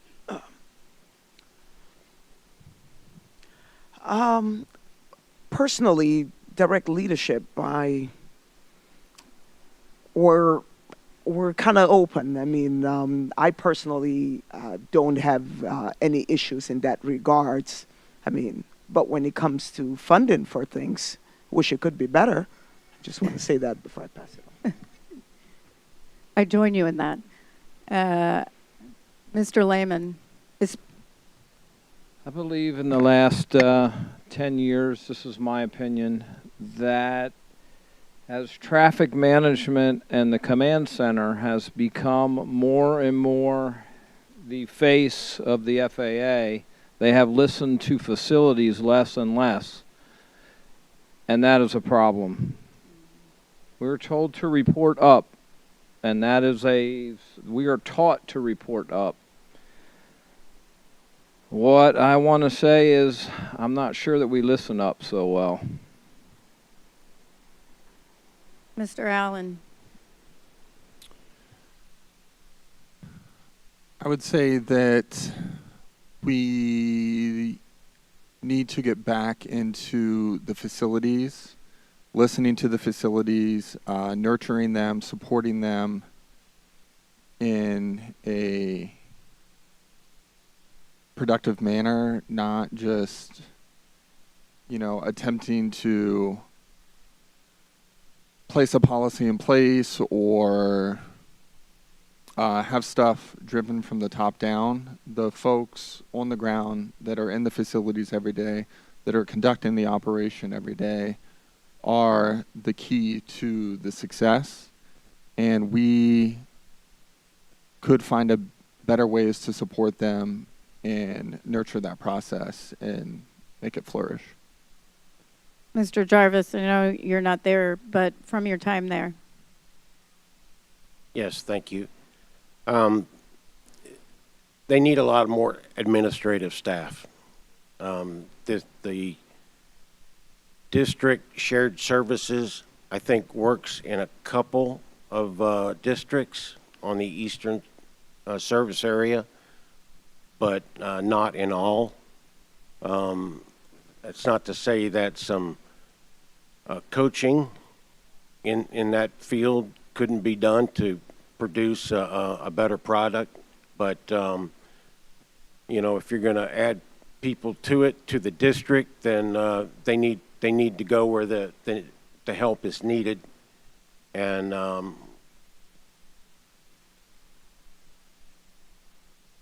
that's it for me. And we'll keep going down because Mr. Fuller, you have leadership too, so we'll go with just keep going. We're a little bit different. We're in the next gen organization. So our job is to do research and testing to support air traffic and support AVS and the Office of Airports and the other lines of business. We have two challenges. One is finding out what is needed from the other organizations. We can't do research on the right topics if we don't know what's happening. So trying to get consistent support from the operational side to tell us what are the questions you have, how can we help you, what information do you need from us. That has been a challenge, not just now, but for many years, as long as I've been there, really. But we also have a challenge in the other direction, which is that when we do a piece of research or come up with a result from a test, trying to make sure that that information gets to the right people and trying to make sure it's used for its intended purpose. I think the AVS organization is probably more successful in that than air traffic, unfortunately. I work in air traffic, so I work on behalf of air traffic, and I work in air traffic. So over the years, there have been many cases where we have done a piece of research, often on behalf of air traffic, but by the time the research is completed, it doesn't get over and doesn't have the effect that we hoped it would, either because of a management change, priority change, just a communication problem, those sorts of things. So, Mr. Fuller. Yes, I do feel supported, of course. I do think the biggest challenge we face traditionally in the air traffic organization, especially when it comes to deploying systems, things of that nature, is clean, consistent funding. The Big Beautiful Bill obviously helps us out, and the reason why some facilities didn't get certain pieces of equipment is we had to make decisions based on budgetary constraints. And so having the ability to accelerate deployment of some of these safety enhancements certainly is a plus. Thank you. Member Inman. I just want to I'll go back to Ms. Chindy real quick. I just want to clarify something. You indicated your analysis, 90% of the time they were getting their miles and trail. Is that correct? That's correct. 90% of what time? Is that a 24-hour block? Is that during their pushes? Is that, how do you, because I can come up with the fact that I'm dressed really great 90% of the time. My wife could tell me it's actually half the time because I'm considering when I'm asleep or something. Okay. So we did a review starting in March of this year until, what month is this? July. And we made the request, or we did the review when the 4 miles in trail, when the tower is requesting 4 miles in trail from the TRACON. When it's a request from the tower? Yes, to the They get it TRACON. 90% of the time? Correct. The same, it's essentially the same review that was done that said 60% of the time the TRACON was providing 4 miles in trail to the tower. So basically, initially, where you all got the results from was we did a review from September to January 29, right? And we were reviewing the timeframes when the tower requested miles in trail from the TRACON. So since then, we've now done another review, of course, after the incident, after we've made. Sure. And I also want to clarify, a lot of your discussion earlier was about the capacity at DCA is when they would actually, when they would use runway 33. Correct. The utilization of 33. Mm-hmm. Okay, so I'm going to go to Mr. Silverman. You still back there? It's very popular. Right here. Do you ever evaluate your pilot's use of a runway or whether they accept or do not accept? Well, I can't speak to that within my role as ATM. I can just look at general use across the board at DCA for all of industry. I'm going to defer to the individual pilot groups on the, acceptance rate and use of offload runways. Because, okay, and earlier we were told that any pilot can reject runway 33. Is that correct, Mr. Allen? Yes, they don't have to accept it if it's requested. And everyone's brought in on 1. They're never brought in on 33, correct? If the pilot requested the GPS to 3.3, then they would be given that approach. But typically, they're sequenced to runway 1, and then the tower will offload to 3.3. I'm going to go back to Mr. Silverman. You're not done. You're actually a little better off than you probably were at the start of this day because of the length. So I'll just go with that. All good. Not really. But you evaluate that. Would that ever be a metric from an organization that you would tell your pilots or start using to say, we need to get more acceptance of 3.3? I wouldn't say, well, first, I closely coordinate with each flight department. I think there's a general understanding of the efficiencies of runway 33. But again, I leave it up to each flight department to message that and to implement it at, their will. So I think there's a general understanding from all of industry on the efficiency game of it. But again, it's up to each individual flight department to decide how they message that, and then ultimately it's up to the pilot. So I'm going to go with this last question. I guess, Mr. Allen, if every pilot that's flying into DCA decides they're not going to start taking 3.3 because they don't feel it's safe, is that going to fix part of the problem? No, that'll create additional problems. In the miles and trail or in general or more ground stops? If we weren't able to utilize runway 33, there'd be multiple avenues that could be impacted. The ground congestion would increase. If you're not able to get as many departures out, that would increase. I'm sorry, on arrivals. So go ahead. I'm sorry, I didn't mean to cut you off, please. Oh, no. Can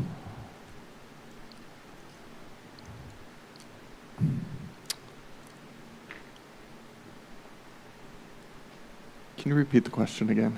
It's okay. If all pilots started saying that they did not want to accept 3-3 for an arrival, is that going to create more safety issues? If every pilot stacks up and comes in and your controllers are saying, can you take 3-3, and everyone for a day or a week or a month says no because they don't feel safe or they don't want to, then we'd have to slow the problem down. If I could actually add, so there are times when the runway is closed. There could be some reason that's actually a constraint in the system, right? And so because of that, we will lower the arrival rate. Okay. I want to, again, Mike, to the panel and everyone, I know you didn't expect to be up here for this amount of time. We didn't expect this panel to be that long. And for everyone, the start of the day with the heat takes a lot out of you. So we truly appreciate it. We said this from the start. We're going to take as long as it takes. And we'll continue tomorrow, I guess, Chair. Yep, they're not done yet, though. Okay, let's go with them. Don't go anywhere, especially you, Mr. Silverman. Poor guy. I'm turning it over to Dr. Wilson. Thank you. I just have a couple of questions for Mr. Lehman and Dr. Allendorfer, so everyone else can take a sip of water. All right. Dr. Allendorfer, and I apologize if you said this, there's been a lot of testimony. You talked about that there had been some recommendations for changes to STARS that had been put forth, but I don't recall if you said what those recommendations were.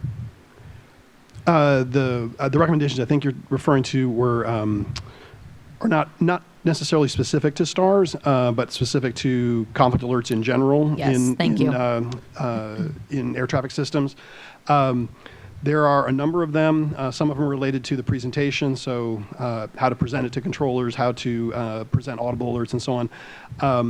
The ones that I think are the most important, one is that the alerts as currently presented do not communicate urgency in any significant way.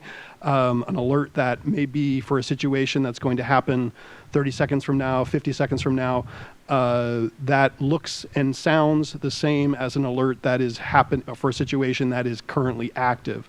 So we made a recommendation that the alerts be what are called graded, which is as the urgency changes of the situation, that the alert presentation will reflect the urgency. So, for example, if you have an audible alert where a less urgent alert might have a slower beep, and as it gets more urgent, the speed or the tone of the alert starts to increase to communicate urgency. It's a very common thing that's done in alerting systems. The other big one, and this one is specific to STARS, is that right now the alert system does not really know much or anything really about what the aircraft are doing. It takes the current speed and heading, draws two straight lines into the future, and then looks to see how close they're going to get. A system that understood more what a pilot understands and what a controller understands about where those aircraft are actually going to go would be able to alert to not alert in situations where we knew, for example, the aircraft was going to turn when it reaches an outer marker or something like that.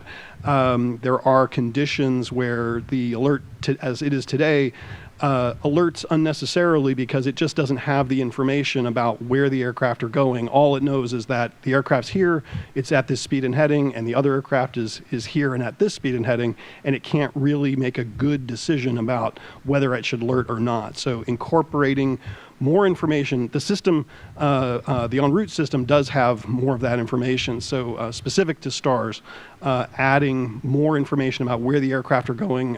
Some people refer to this as intent information into the system. If that were more available to STARS, the alert could be improved. And do you know the status of those? Is it something that's being pursued? Have you received any feedback on that? The recommendations that we made a number of years ago, they are, I've written about and published them many times. They are not, as far as I know, under consideration by the STARS program to include, STARS does have other alerts that they are working on, but not those specific ones, recommendations that we made a while back. And just to follow up on that, your recommendations came out of research that you've done. So you've done some research on the possibility of these recommendations and see that they could improve safety? The research that we did identified possibilities. Typically, before we'd actually work to implement them, we would want to do some prototyping, human-in-loop testing. We have done some with STARS to look at the look-ahead times, but not on the graded alerts or on the incorporation of routes. Those are fairly well-established techniques, not just in air traffic, but just in general. So they would be something that we would need to do some additional testing to make sure that we know that it's going to help in air traffic. But I feel pretty confident that those would be successful if we were to implement them. Thank you. Mr. Lehman, because tomorrow we plan to talk about ATSAP some more, but you won't be on our panel 5, so I wanted to ask you about something you said. You said that either ATSAP wasn't working or it was broken and it needed some reevaluation, so I was hoping that you could expand upon that and explain what you mean.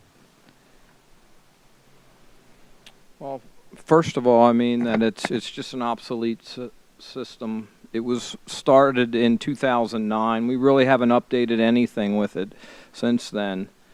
But to expand on what I mean by this is, if a controller, or a supervisor for that matter, someone working traffic, has an issue, a safety issue, within 24 hours they can go and they can file a ATSAP report. Once that report is filed, I cannot, the only thing I can do is have a IPM discussion with them, which is a performance management discussion with them. That is the only thing that I can do. So I cannot then, once it's filed, they've now gotten, and the word is not quite immunity, but it is close to immunity. I don't have a better word for it. They're using that data, but I cannot then, when we go to individual performance, it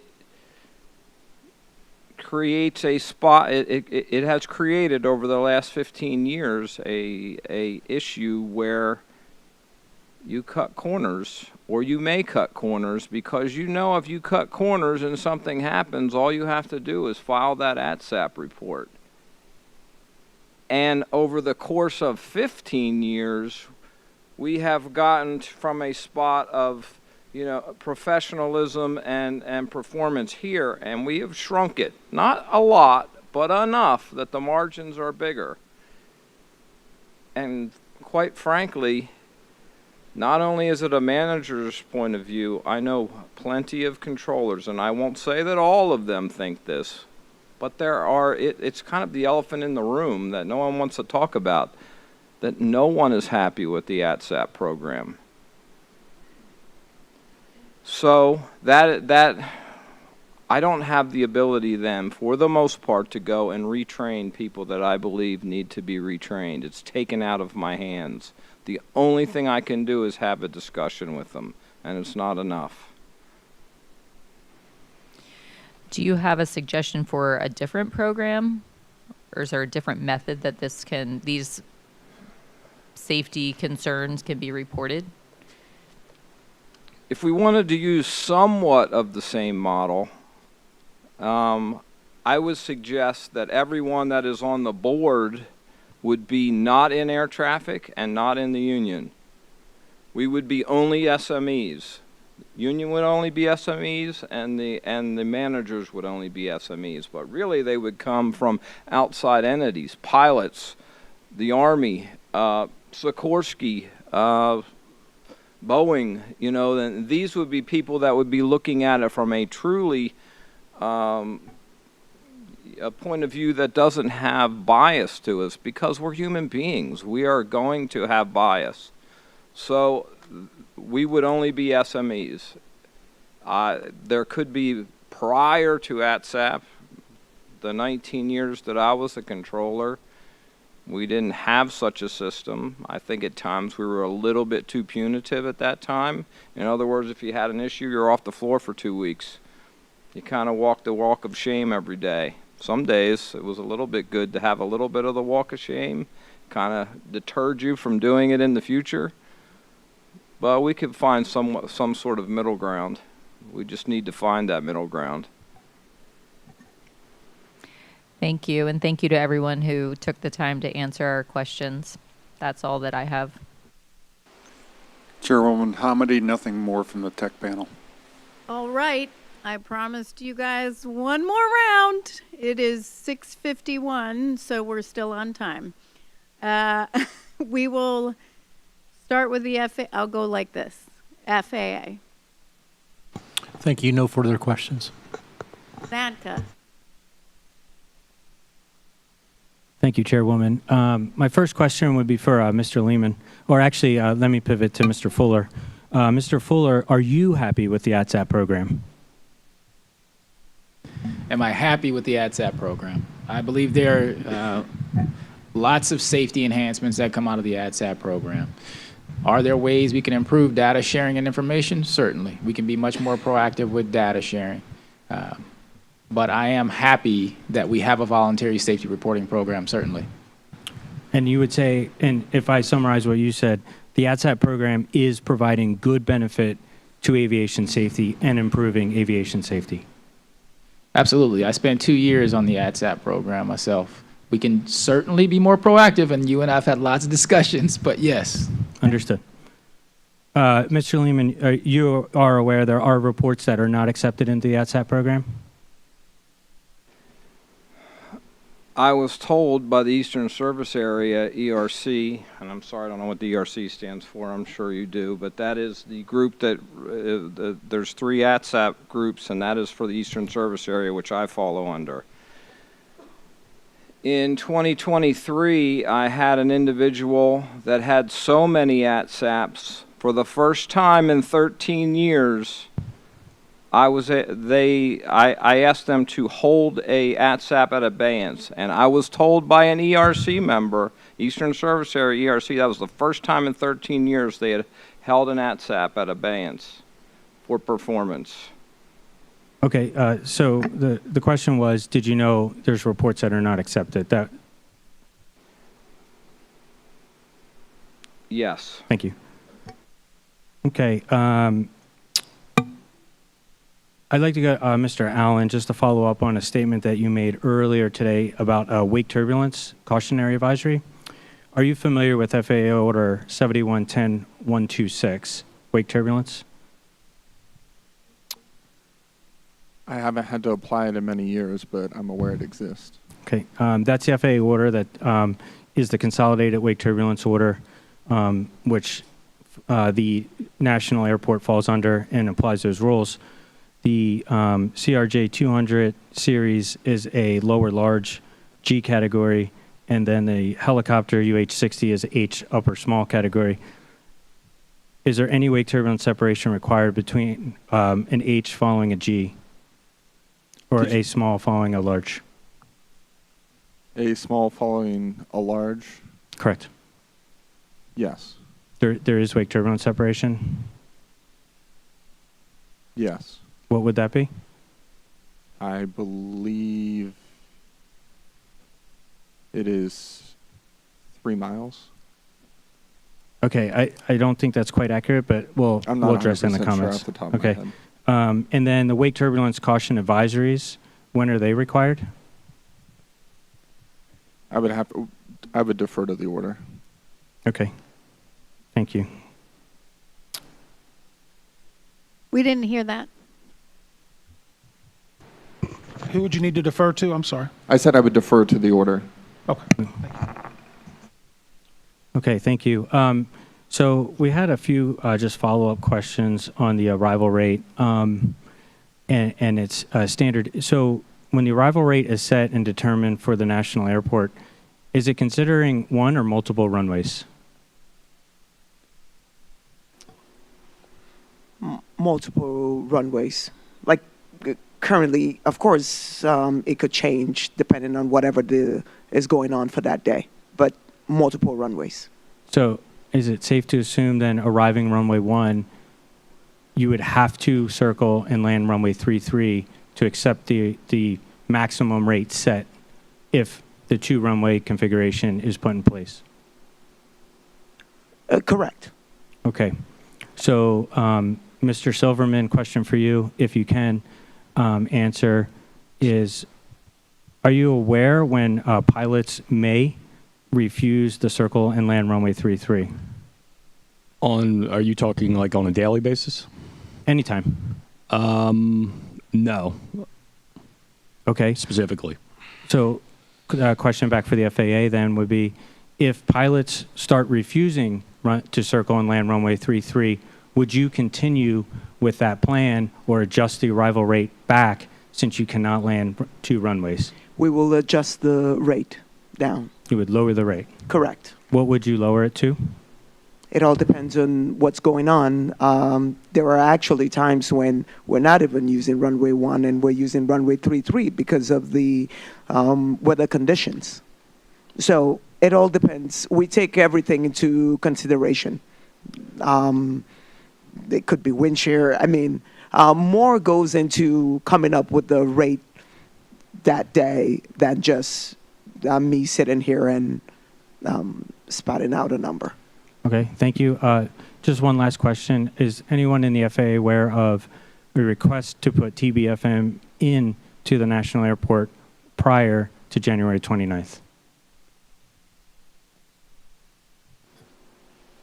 Yes. Thank you. Thank you. U.S. Army. No questions. Sikorsky. No questions, ma'am. PSA Airlines. Thank you, ma'am.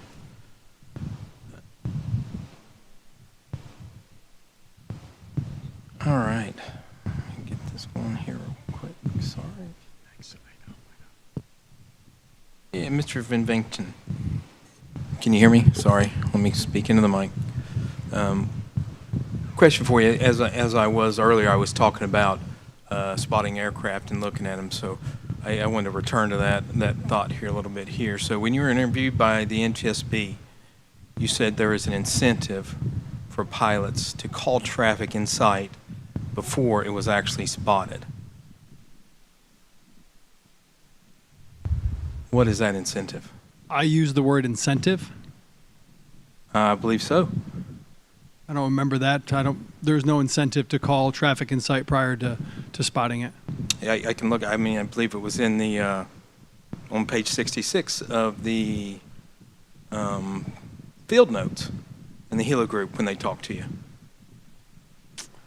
If I don't remember saying that, there would be no incentive to call traffic prior to spotting it. Yes. No, there'd be no incentive. Do you know it was Mr. Van Vechten? Because I think I have that same quote, but I don't have it from him. Let me pull it up. I could be wrong, though. It's a bullet underneath him. Said there was incentive to call traffic in sight before it was spotted. Page 66 there of the field notes. In the field notes. Have you looked at the interviews? Oh. I can go on, ma'am. I'm sorry. I know it's late.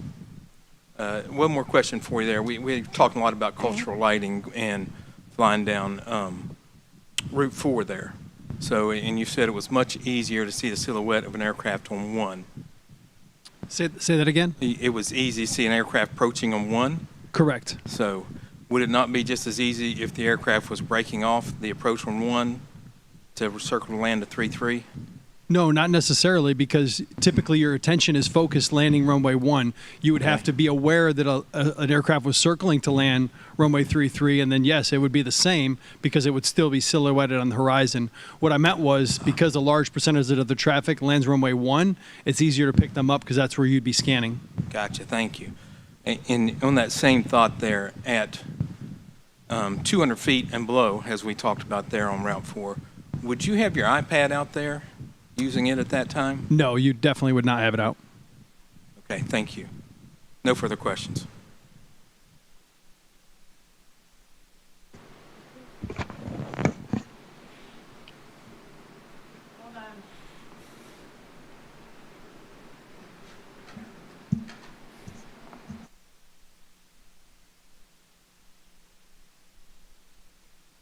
All right, we're going to come back to you because we have it up. And I'll come back in a minute. Alpa. Thank you, ma'am. First question is for Mr. Allen. Prior to the accident, were controllers aware that aircraft TCAS resolution advisories are inhibited below 900 feet? Not that I'm aware of. Do they know that today? Anyone on the panel, perhaps? I can't say every controller knows that, but we have distributed some lessons learned and put some of that information out. So now that some, if not all, are aware, first off, can you make them all aware? Is that a possibility? I'll definitely, you've given me some great ideas this week. We're certainly happy to jot some of these information items down and share. Thank you, sir.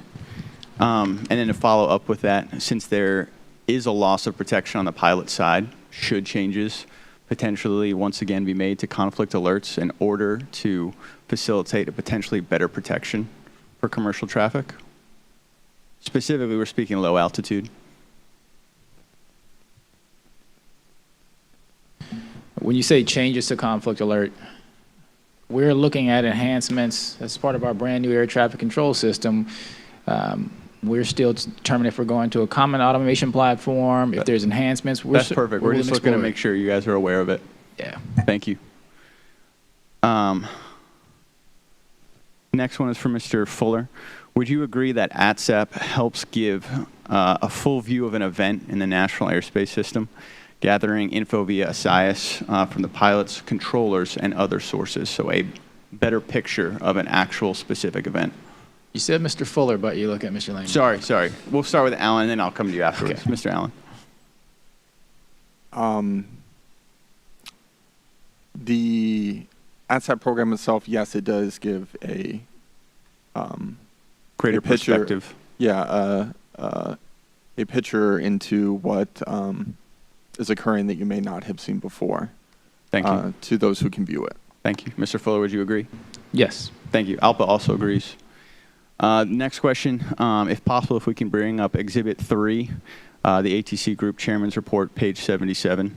This is Figure 20.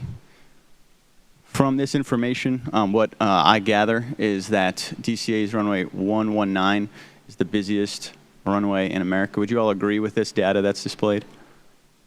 Mr. Allen or Mr. Fuller, anyone? I didn't conduct the study, but I would agree with that average. Okay. So on this list, San Diego is the only comparable actual airport, and I'm speaking specifically in terms of similar almost single runway type operations. Though it runs 300 fewer operations daily. So would you potentially regard DCA as accepting a greater risk than many other airports in the system by utilizing a runway to such a high extent? So each of these airports contains a different challenge. San Diego has... Specific to a runway, though. Yes, but San Diego has one runway. They've got opposite direction operations. They've got some terrain issues. They're all different challenges when you relate to these. And DCA, again, having not validated that data because it's not mine internally, I don't know. And also, DCA is a multi-runway airport where San Diego is singular. And so when you factor in DCA and you're comparing it to Newark, which is two runways as well, you have to compare apples to apples. I believe you said 4%. What was it? 96 is to runway 119 and 4%. Less than 5, yes. So that's pretty small. That's relatively similar, at least more similar than to some of those other airports. So I would say that's a relatively similar comparison. Would you agree? I can make the data say anything. Again, that's not my data. I would have to look at it and validate it. Last question. Is assistant local control used in most ATC facilities? I guess this is more for you, Mr. Fuller. Some have assistant local controllers, some have local assist, some have split locals where it's not just one local controller providing services. But is it common to find this in the majority of our ATC facilities? It's common to find some level of assistance, yes. Some level of assistance. Is it possible that this position hasn't been analyzed, whether or not it is truly fulfilling a role of increasing safety within the tower there? And if not, would it and should it be analyzed? Analyzing it is difficult to say, but we have data that specifies when we don't have local assist and when we don't have helicopter open, the amount of TCAS alerts or mandatory occurrence reports goes up. And so anecdotally, we'll say that when we have it open and we have helicopter split, obviously our performance improves. Fair enough. Thank you.